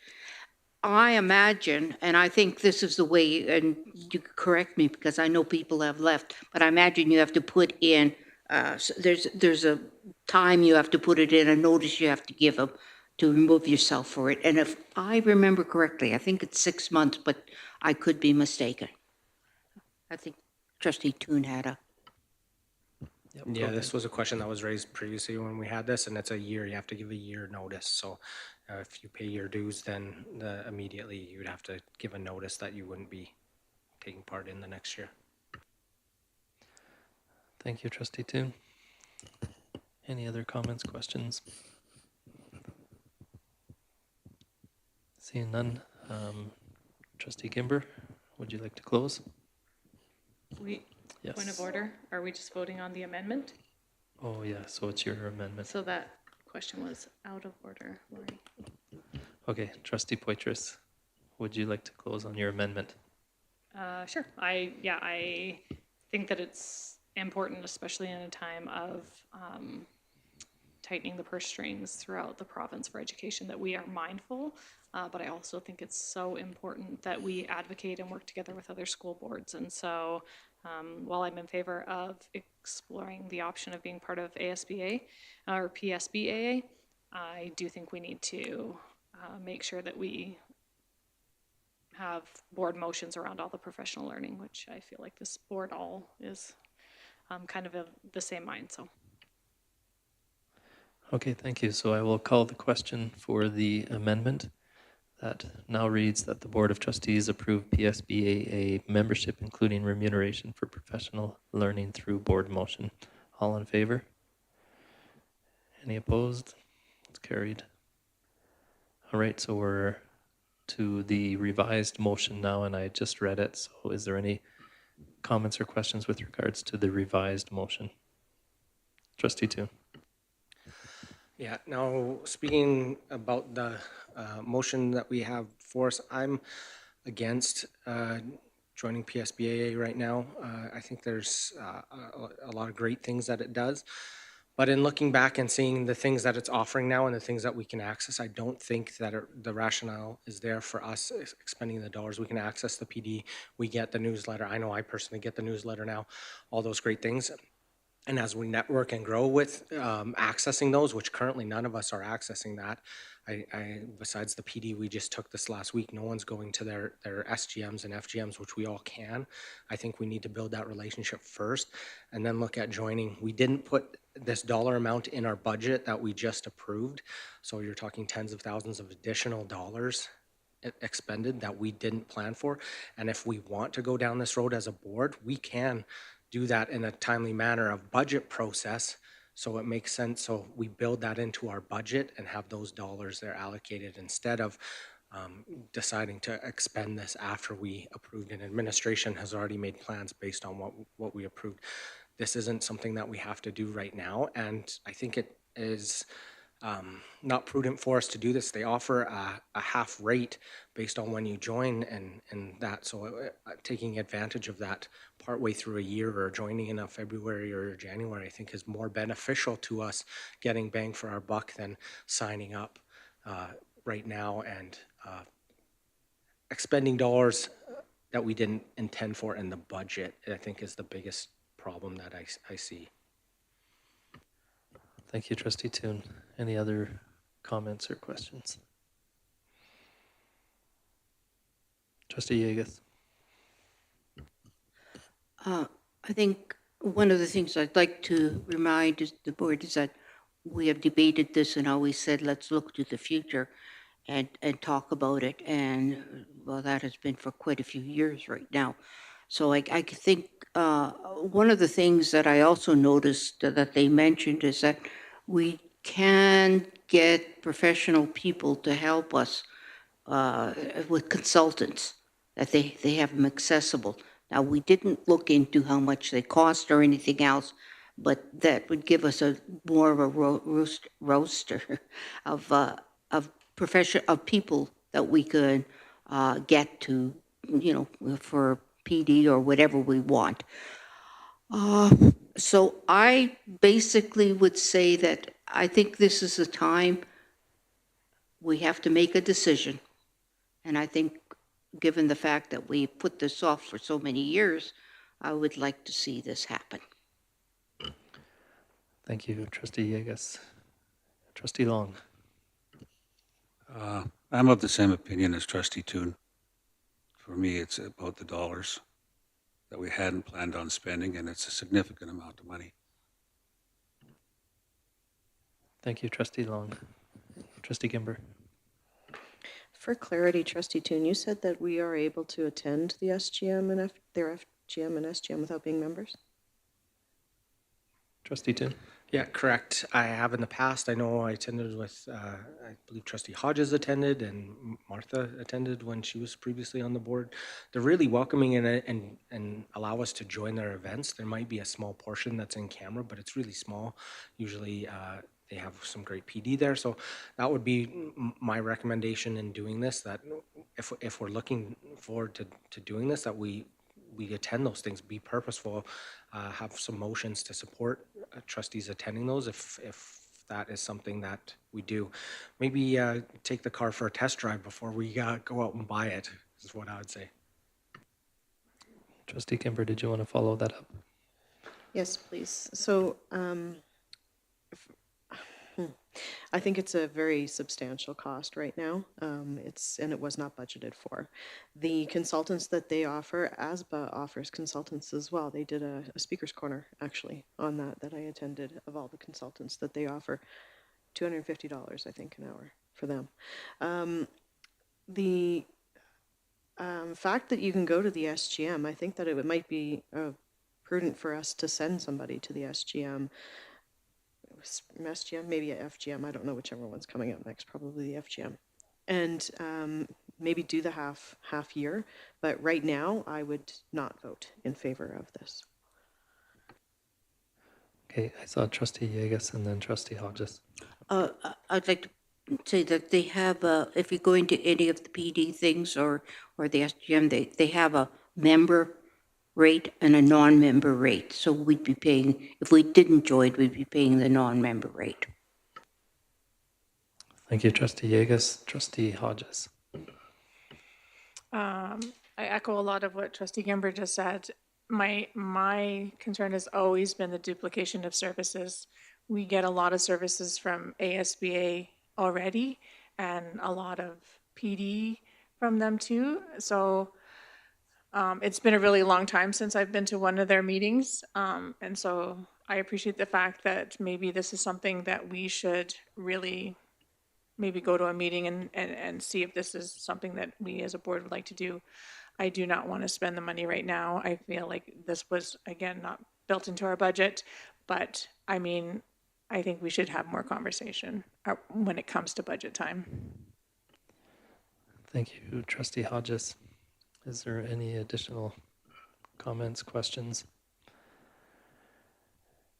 If not, this time I think do you have a comment? And maybe a question. Is it possible for us to postpone this motion until, like, I don't know, 6 months from now, after the committee has more time to investigate stuff like attending an FGM? Are you moving to postpone? Can I hear what trustee Toon has to say first? Sure. I think we can vote on the motion now, and because we'll have a new year, we can, again, we don't have to wait to have the same discussion, because we've had it multiple times in the past. And if it's something that we plan for and have it part of our budget discussions or a motion before we do the next budget, that we could, in fact, have that without, I feel bad postponing a motion and keeping a committee standing by for 6 months or however long it is, that it just seems like to keep you guys idle and looking for things to do, I think would be better to pass or defeat this and then go ahead with a process going forward of something else on how to investigate. So no motion to postpone? No, thank you. Okay. All right, well, we're back to the, trustee, I guess. I'd like to make a motion to postpone. Okay, so we have a motion to postpone on the table. Postpone till what? I'm sorry.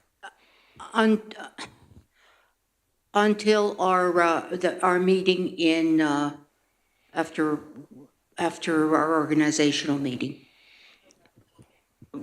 Well, the October or November, after our organizational meeting, depending when that falls.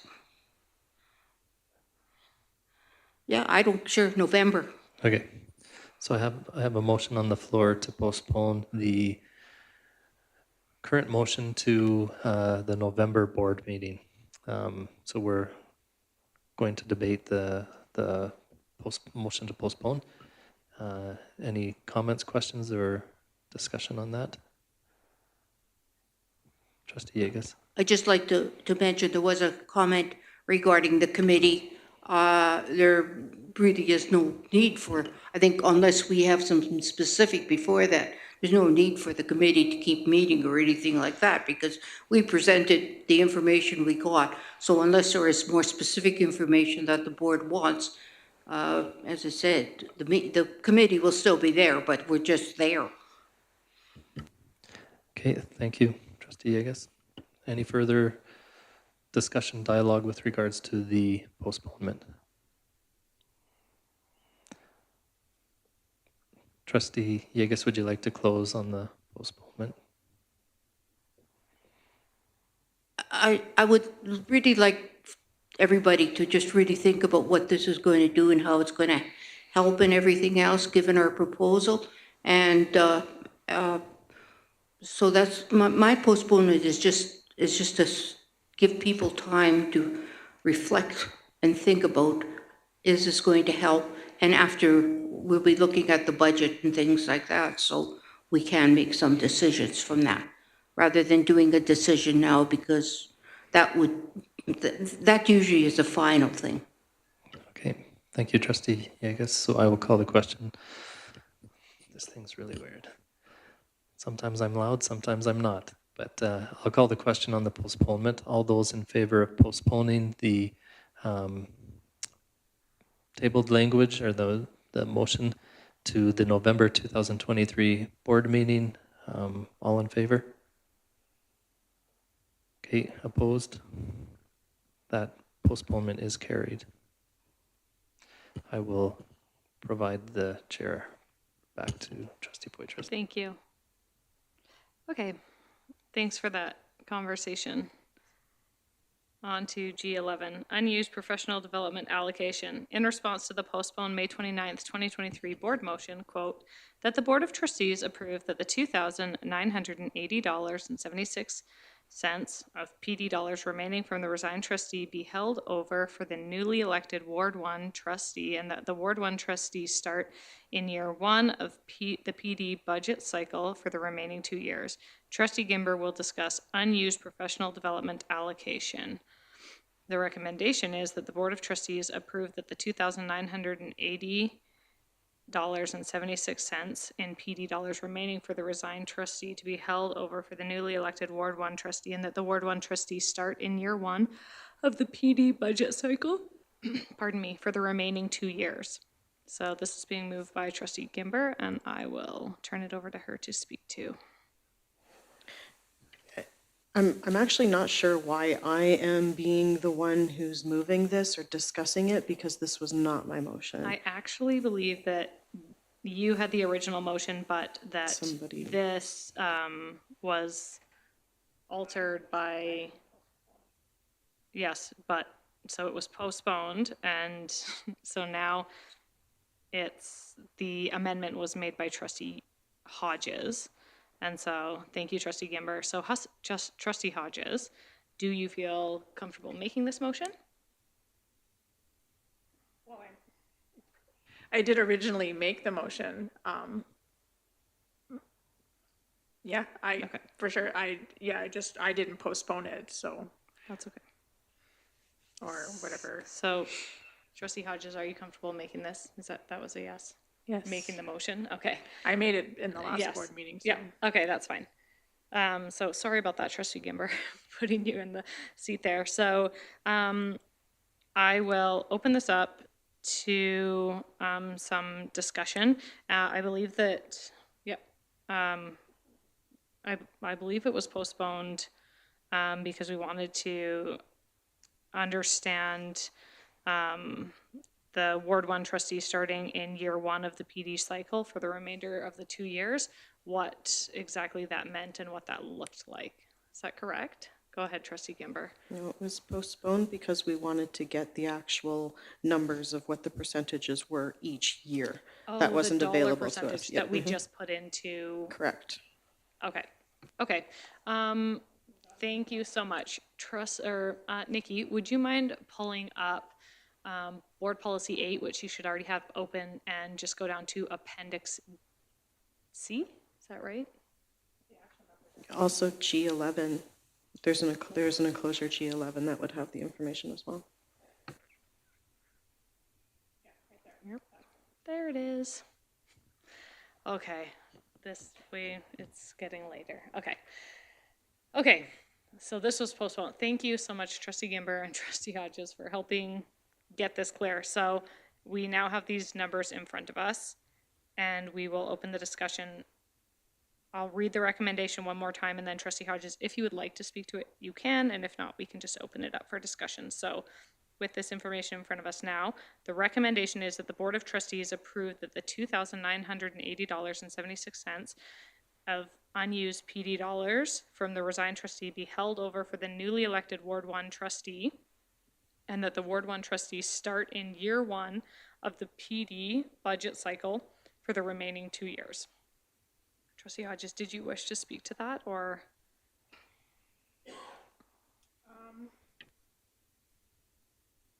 I just wanted to be able to have our new trustee joining the board, have as much PD dollars available to them as much as possible, because we are going into what year are we going into? 3. Sorry. And so I think I thought, though, that my motion was going to be, we're starting in year 3 and adding it to that amount of money, not starting him or her, sorry, in year 1. But, sorry, that was a month ago. And so, yeah, like I feel like, because the question did arise that, was I planning on having him continue that trustee continue that way? And so I feel like I would like to have some more discussion around this, and just see if that's. Thank you. Okay, perfect. Thank you, trustee Hodges. So just as it sits right now, could you pull up the G11 there? Okay, you got it. So as it reads right now, the trustee would be starting with the 2980.76 and the 5,250. So they would be starting with around 8,050. So that's the way I read it, but I could be wrong. So let's go to trustee Toon. Yeah, I read it that the trustee would be starting with the 5,250, that this amount of dollars was going to place the trustee there, not that it was A plus B, that it was getting them to A. So I think that if we need to clarify the language to say that, I would fully support that, as opposed to saying, because it's not fair to have them start on year 3, because they haven't had the ability we have had the last 2 years to carry dollars over. And so they would get to year 4 and be at 875, when the rest of us have had an opportunity to either use those dollars or carry them forward. So that's why I would support this motion with that these dollars would approve the 2980.76 remaining dollars from resigning trustee be used for the newly elected trustee, will go towards the newly elected trustee starting at the year 1 of the PD Okay. budget, whatever wording Yeah, so that takes. what if we just said that the Board of Trustees approve the $2,980.76 in PD remaining from the resigned trustee be held over to bring the newly elected Ward 1 trustee up to the year 1 maximum dollars of, yeah, and if you want to put it in there, you can, or we could just put in the year 1 maximum allotment, PD allotment. Okay, so that's the understanding. So let's just, I'll come to you right away. Let's just give Nikki 1 second here. Or is it, go ahead. Just Trustee Gimber. For the remaining 2 years? So we won't be using all 2,900. You're saying what isn't left over, then that could also be rolled over into that 3rd year if needs be, or that 2nd year for them? I don't know, I'm wondering what your intent is with the, for remaining 2 years part of it.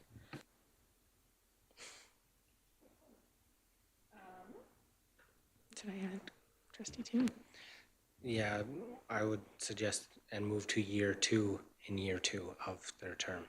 So if they're starting at year 1, they would progress down the scale the same as we did as starting trustees, or the next board will start in year 1 and then move to year 2, not try and hold over 1 to 2 years, because I don't think that was the intent. And scaling up is giving them as much as available the first 2 years and not having it be out of scope with what our budgeting constraints are. We're still using the same dollars. We're just cutting bigger pieces of the pie for the first 2 years, and then at the end we'll just have a little slice if we don't carry dollars over. Okay, thank you. Does that bring clarity to that, Trustee Gimber? Okay, Trustee Yegus? Instead of seeing year 1 and year 2, because we're getting all things confused, maybe you could put in there for the 2023, 24, and then for the 24, 25, and then when after the election, they go back to the same thing as everybody else. Was that the intent, I gather? I think the intent is the year 1 in the payment cycle. Yeah, well, that's what I meant. But instead of saying year 1 in the payments, that's be 2023, 24. But that refers to their years serving as trustees, not the payment cycle years. Is that correct? You could say year 1 in 2023, 2024, they start at year 1, and the following year, they are in year 2, and then they revert back to the regular cycle after the election. Trustee Toon, do you consider that a friendly amendment? I don't even know whose motion this is right now. Okay. Okay, so just give us 1 second. So it would read that the Board of Trustees approve that the $2,980.76 BD dollars remaining from the resigned trustee be held over to bring the new trustee up to the year 1 allotment in the 2023-2024 school year.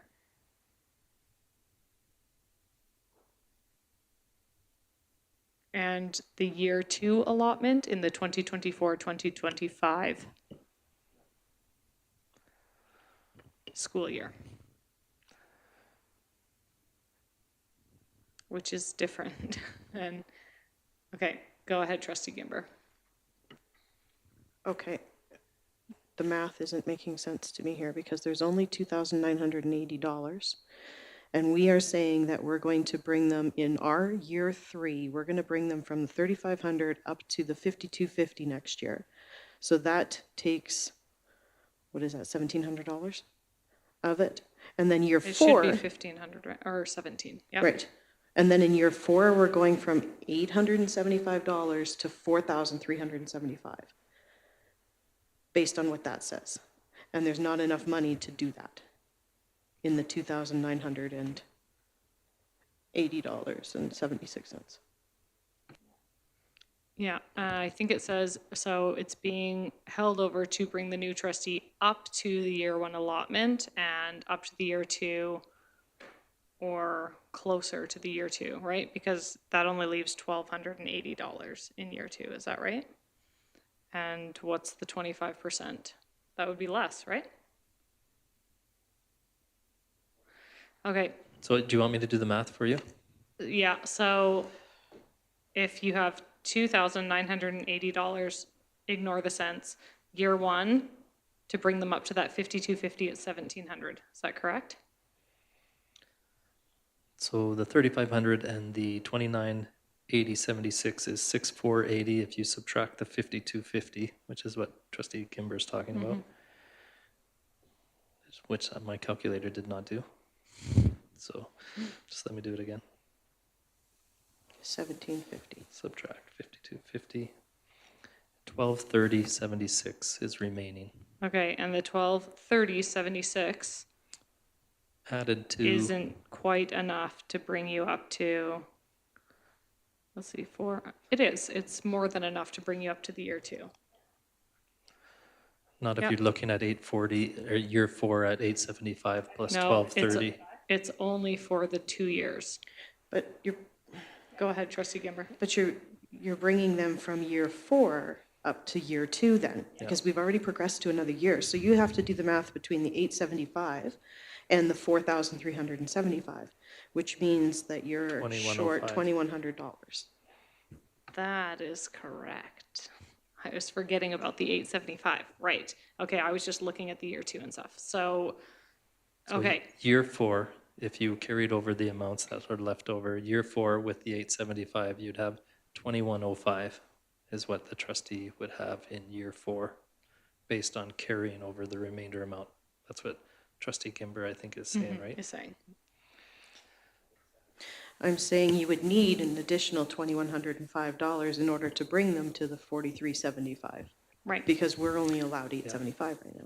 It goes both ways. It's Okay. about double. Yep. You're saying the same thing.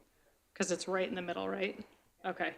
Okay, so go ahead, Trustee Toon. I think part of this is just ensuring that then we are committed to helping this new trustee succeed coming on. So to say that those dollars don't perfectly align to what we pre-subscribed for our steps, I think we'll have additional training dollars needed because they're new. So I don't think it's out of order to say that we will use these dollars to get them to year 1 and that we will have them be at year 2 in it for the 2024-25. And I'm fine with making that motion now so that when somebody comes on, we can clearly articulate to them that we are putting them in that position at the start. This is your year 1, this is your year 2 plan on it. And then if you choose to run again and are elected, you will be on the grid with everyone else going forward. Because we're clearly specific in our policy that there is no carryover. Everybody starts year 1 the same. So I think it's equitable in doing that allowing them to have some extra PD for the upcoming year, I think is a great way for us to support the new trustee. Thank you, Trustee Toon. So just for clarity, you're saying that the motion would read that the Board of Trustees approve that the $2,980.76 PD dollars remaining from the resigned trustee be held over to bring the new trustees up to the year 1 allotment in the 2023-24 school year and the year 2 allotment in the 2024-2025 school year, with the additional $2,100 being covered by the board. Yeah, and I don't think we even need to put additional, we can be held over to help bring the new trustee. We don't have to say Okay. all the dollars are coming from this carryover. We're just saying that we don't want the current dollars that are sitting there to expire and just float away because we didn't allocate them towards Okay, something. Because that's so- what would happen if we didn't have somebody there. So Nikki, it would say to help, held over, in the second line there, held over to help bring the new trustees up to the year one. So we're planning on bringing them to the year one and year two allotment, and those dollars will be part of the money that covers that. Go ahead, trustee Gimber. I'm just wondering why we can't put the real numbers in there. We sure can. Would you like to make that a friendly amendment? Go ahead, trustee Toon. I'm fine with doing that, especially for the first year, because we've already approved the budget, but what happens in year two? If we approve something different for PD and we've already said, new trustee, you get X, and the rest of us, we're gonna do something different because we've found out there's all these other opportunities we wanna do or what have you. So I hate to tie another budget based on a motion. If they start on the grid, they're on the grid with us for whatever we do going forward. Because then it's part of the new, because next year we will start looking at budgeting for after the election and what happens for the complete new board and what their needs might be. Thank you, trustee Gimber. Did you have a follow-up to that, or is that? No, just remind me, this is an amendment we're talking about right now, right? So currently, this is the amendment. Although, I don't know who amended it, or this is trustee Toon's amendment? Yes. So, did you want to make an amendment to the amendment to add the actual dollar amounts? No, okay. Is there any other discussion around the amendment? Okay, trustee. I'd just like to thank trustee Toon for clarifying that, because that's what I had in mind when we were saying that. I don't think they should be penalized in the second year, because they'll need the money for professional learning. Thank you, trustee Agus. Trustee Gimber? Okay, we'll vote on the amendment and then I'll come to you, trustee Gimber. Okay, if there's no more on the amendment reads that the Board of Trustees approve the $2,980.76 in PD dollars remaining from the resigned trustee to be held over to help bring the new trustee up to the year one allotment in the 2023-2024 school year and the year two allotment in the 2024-2025 school year. All those in favor? That's carried. Or all those opposed? Sorry, I didn't see your hand. Why'd you look at Daryl? He doesn't vote. Okay. So the amendment has passed. Trustee Gimber? Okay.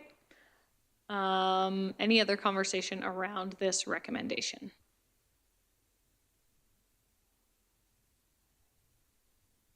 Trustee Gimber?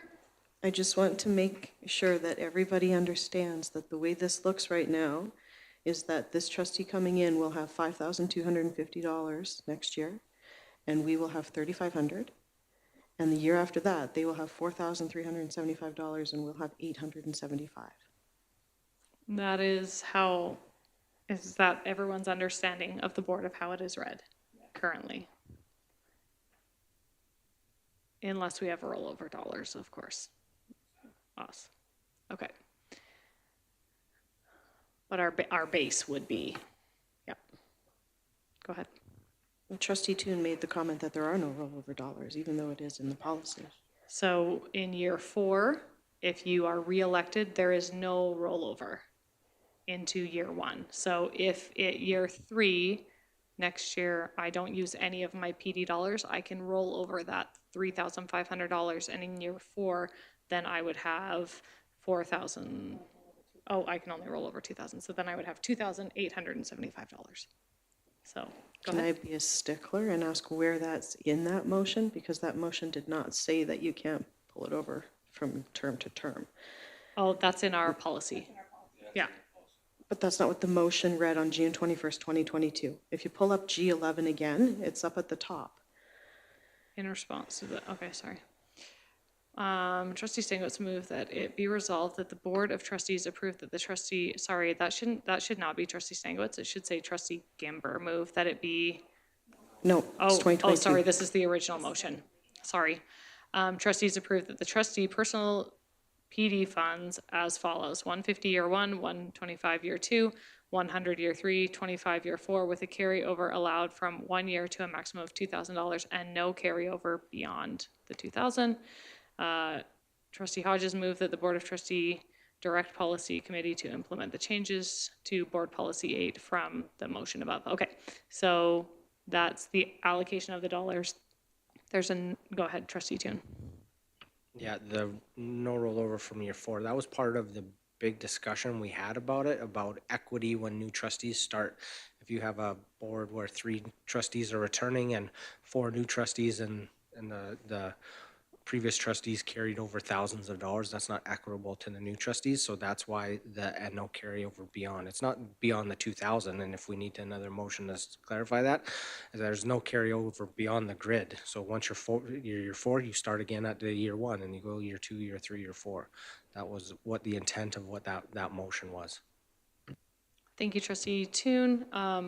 Also, it's stated in policy 8. Could you pull up policy 8 as well? That's okay. It's stated in the appendix of policy 8.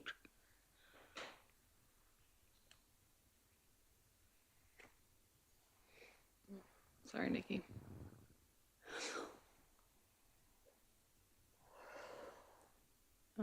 So it would be either in, it would be in the appendix, I believe, appendix C.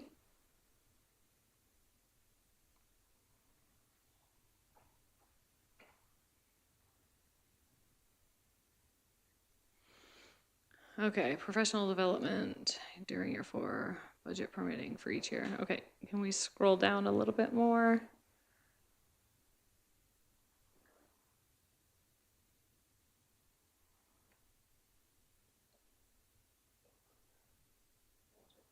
Yep, there we go.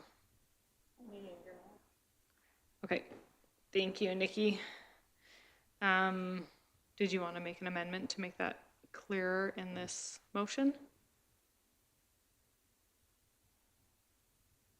Does it say only in year 1? Then we didn't, then it was a mistake on our policy that when we added that.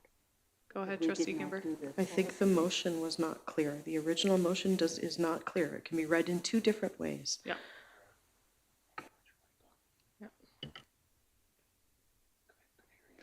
Okay, so is there any amendments that need to be made at this time? Because I agree, I thought it was no rollover beyond the 2,000, whereas Trustee Toon is reading it no rollover beyond the chart, right? The term. So I guess that will need clarifying at a different time or by a subsequent motion. But for this motion, that the Board of Trustees approve the $2,980.76 and PD dollars remaining from the resigned trustee be held over to bring the new trustee up to year 1 allotment in the 2023-2024 school year and the year 2 allotment in the 2024-2025 school year. Further comments, questions, discussion, amendments? Okay, Trustee Hodges, did you want to close? Is this yours? No, I think it's Trustee Toon's now. Trustee Toon, did you want to close? Did anyone want to close on this? Okay. Thanks for the fulsome discussion on our joint motion here. So I'll call the question. All those in favor? All those opposed? Okay, thank you. That is carried. Okay. G12. Yep. Your mic is off. Getting too late. With permission, I'd like to make a motion to correct the policy, which was an overlook on our part. So if we could go back to that policy 8, to the appendix. You want to go back to policy 8 right now? Or a I notice of think we motion? should do it before. Point of order. Yep. I believe that we need to look at a motion. It isn't just changing a policy because there's different understanding of what that motion meant. So you can either have a motion arising from business, or you can, That's what it would be. okay, so what would your motion arising from business be? Well, a motion rising from business would be on the appendix, what is it? Appendix C. Sorry, Claire, did you want a direct policy to look at Appendix C, or did you want No, to? policy made we did not complete on policy C, I'm sorry, Appendix C, number 4, we did not put the original motion in here. Sorry, I shut your mic off. I didn't mean to. Okay, because it's in the appendix, does it have to happen through board motion? Yeah, we can, and I think it should be. I think we better put that in the way the motion read. Okay, so we have a motion arising from business to Correct. correct Appendix C of or I guess it would be Board Policy 8, Appendix C. Number 4.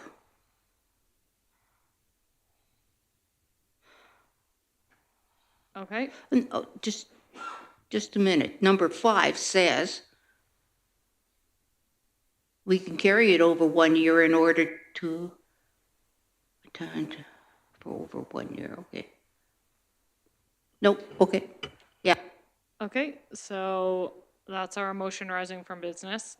Does that automatically go on, or do we have to vote if we want it's on, right? Okay, so Trustee Yagos, I'll let you speak to it. What changes need to be made? I don't have what Okay, we'll pull it up here. the original motion was, Okay, we have all that information. Let's pull it up. and I'd just like to put the original, whatever the original motion was, to include it all into that part of it.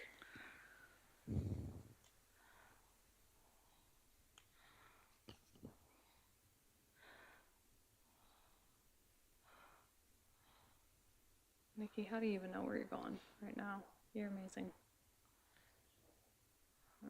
G11. Okay, so the original motion reads, Trustee Stankiewicz moved that, be it resolved that the Board of Trustees approve that the trustee personal PD funds as follows: 150 year 1, 125 year 2, 100 year 3, 25 year 4, with carryover allowed from year 1 to a max of $2,000, from a max of $2,000, and no carryover beyond. Okay, so can we jump back over? Yeah, jump back over. Like it's so easy. Okay. These funds shall be, okay. It is in there. Okay. We'll go to Trustee Toon and then go to Trustee Hodges. Go ahead, Trustee Toon. Yeah, I would add just that beyond each term would, I think, help provide the clarity that we're seeking here, because we have this statement that says you can only carry over 2,000 from 1 year. You can't carry over 2,000 from 1 year and then 2,000 from another year and then 2,000 from another year and have it compounding. So somebody's building a huge nest egg of PD to go to some extravagant PD opportunity. We want trustees to use these today. So I think the intent was to have equity also between incumbent trustees and new trustees. You can't have a new trustee coming in and being thousands of dollars behind their counterparts. So I think if you said no carryover beyond each term, that way, even the new trustee coming in for 2 years, they can't carry over to the next term. We're giving them extra dollars, use those extra dollars. Thank you, Trustee Toon. Trustee Hodges? So Our policy here says individual trustee funds to a maximum of 2,000 can be carried over 1 year in order to attend an event at higher costs. That's exactly what that says, except for we didn't add in the and no carry on and no carry on beyond each term. So we just want to add in, wow, the last little part there, right? That's what you're wanting to add into policy? So here is what it shows. With carryover allowed from 1 year, a maximum of $2,000 and no carryover beyond each term. That's what is asking to be added. If that's how the motion is interpreted. Go ahead, Trustee Toon.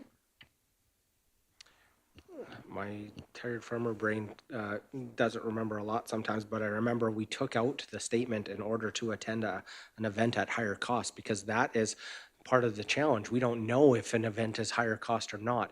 If they're attending it to take the ASBA course or something like that, then is that a higher cost than from the previous year? That becomes a judgment call. We're approving all the PD here through motion, so that's the check and balance in that.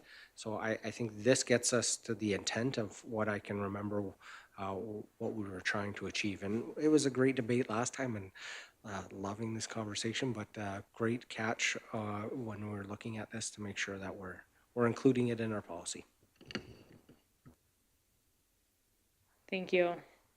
Okay, so the motion arising from business to correct Board Policy 8, Appendix C, number 4 would be now the motion is, or the recommendation is to add with carryover allowed from 1 year, a maximum of $2,000 and no carryover beyond each term. Is there any more conversation, debate, or clarifying questions or amendments? Seeing none, all those in favor of this policy change? All those against? Thank you. That is carried. Okay. Do we need to leave this room? It's 4:45. Okay, well, let's do unused professional development allocation. Okay, let's do the next one here. Mr. Perry, is this a 15-minute or less? Okay, let's do G13. And then we will have a 5-minute break and switch to the other room quickly and then finish. And then we can start the meeting of the whole. Excuse me. Okay, so we'll go to G13. So this is the LRSD and local ATA agreement, and the recommendation is? Just think if you wanted more into that. Oh, do you want me to read the top part? Nick, it's up to you, Nikki. Is that enough for the add item, the LRSD local ATA agreement? You don't need a preamble more than that. All right, then here's the recommendation. That the Livingstone Range School Board vote in favor of ratifying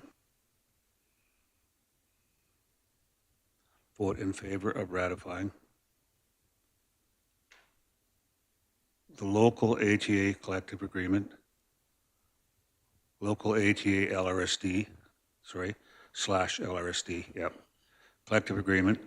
Should be memorandum of agreement, Greg. What have I got? Not the collective agreement, but the ratifying memorandum of agreement. the memorandum of agreement. Yep. Yeah, ratifying the memorandum of agreement. The memorandum of agreement, right there. Yeah. Memorandum of agreement. Now, for the local ATA / LRSD collective agreement for the period of June 20th, 2020 to August 31st, 2024. 2024. Yeah, August 31st. Thank you, Trustee Long. Did you want to speak to that? It's the recommendation of the negotiating committee that you ratify this and vote yes for this memorandum of agreement. Thank you. Trustee Long, any questions or comments? We've received an update in camera. So I just think as far as language, June 20th, 2023 is when we signed off on the memorandum of agreement, the negotiation committee. And so the actual period that it would reflect is, and I have to look on the website, but the end of the previous. Be September 1, 221, Jeff? Yeah, let me just check real quick here. I believe 221.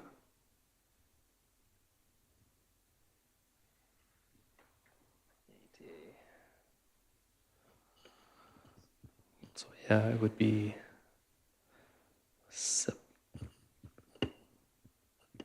We're in our second year of the 4 years. yeah.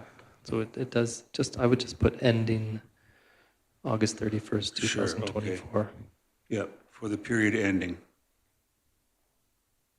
For the period ending, there you go. That'll work. Perfect. Thank you so much. Any questions, comments around this? I know we can't say much because it's negotiations, so. Okay, seeing none, all those in favor of the recommendation that the Livingstone Range School Board vote in favor in ratifying the memorandum of agreement from the local ATA LRSD for the period ending August 31st, 2024. That is carried. Okay, we will take a 5-minute break to move into the room next door.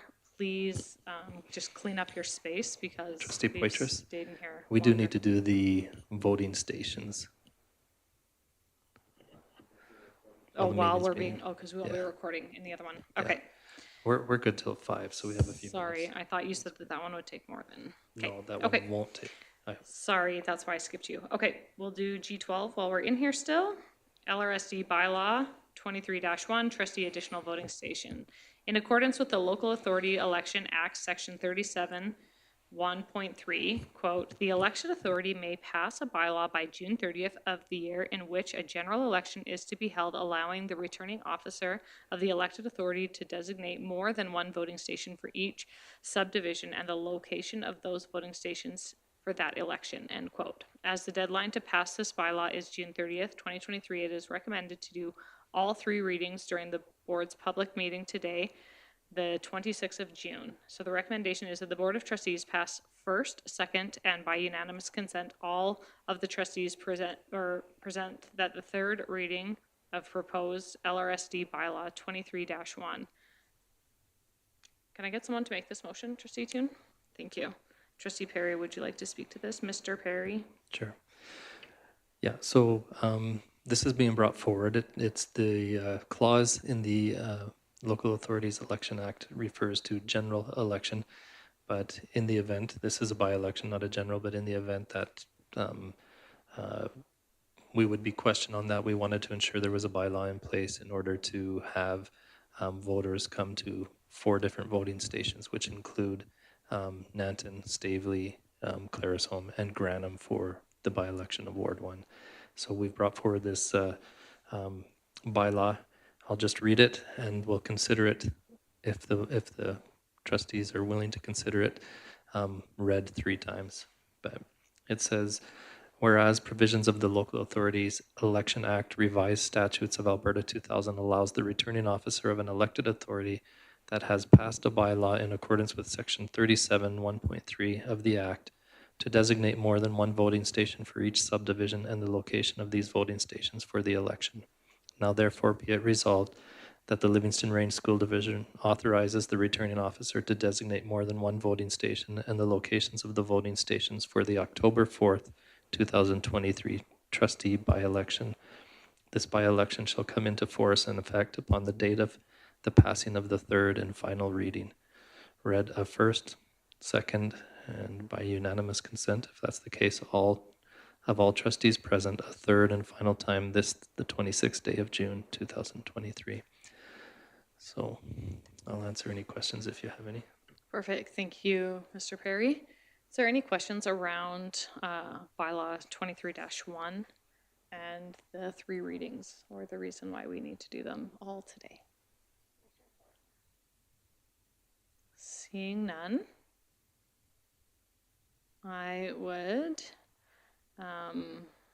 the recommendation is that the Board of Trustees pass the first, second, and by unanimous consent of all trustees present the third reading of proposed LRSD bylaw 23-1 being moved by trustee Toon. So all in favor?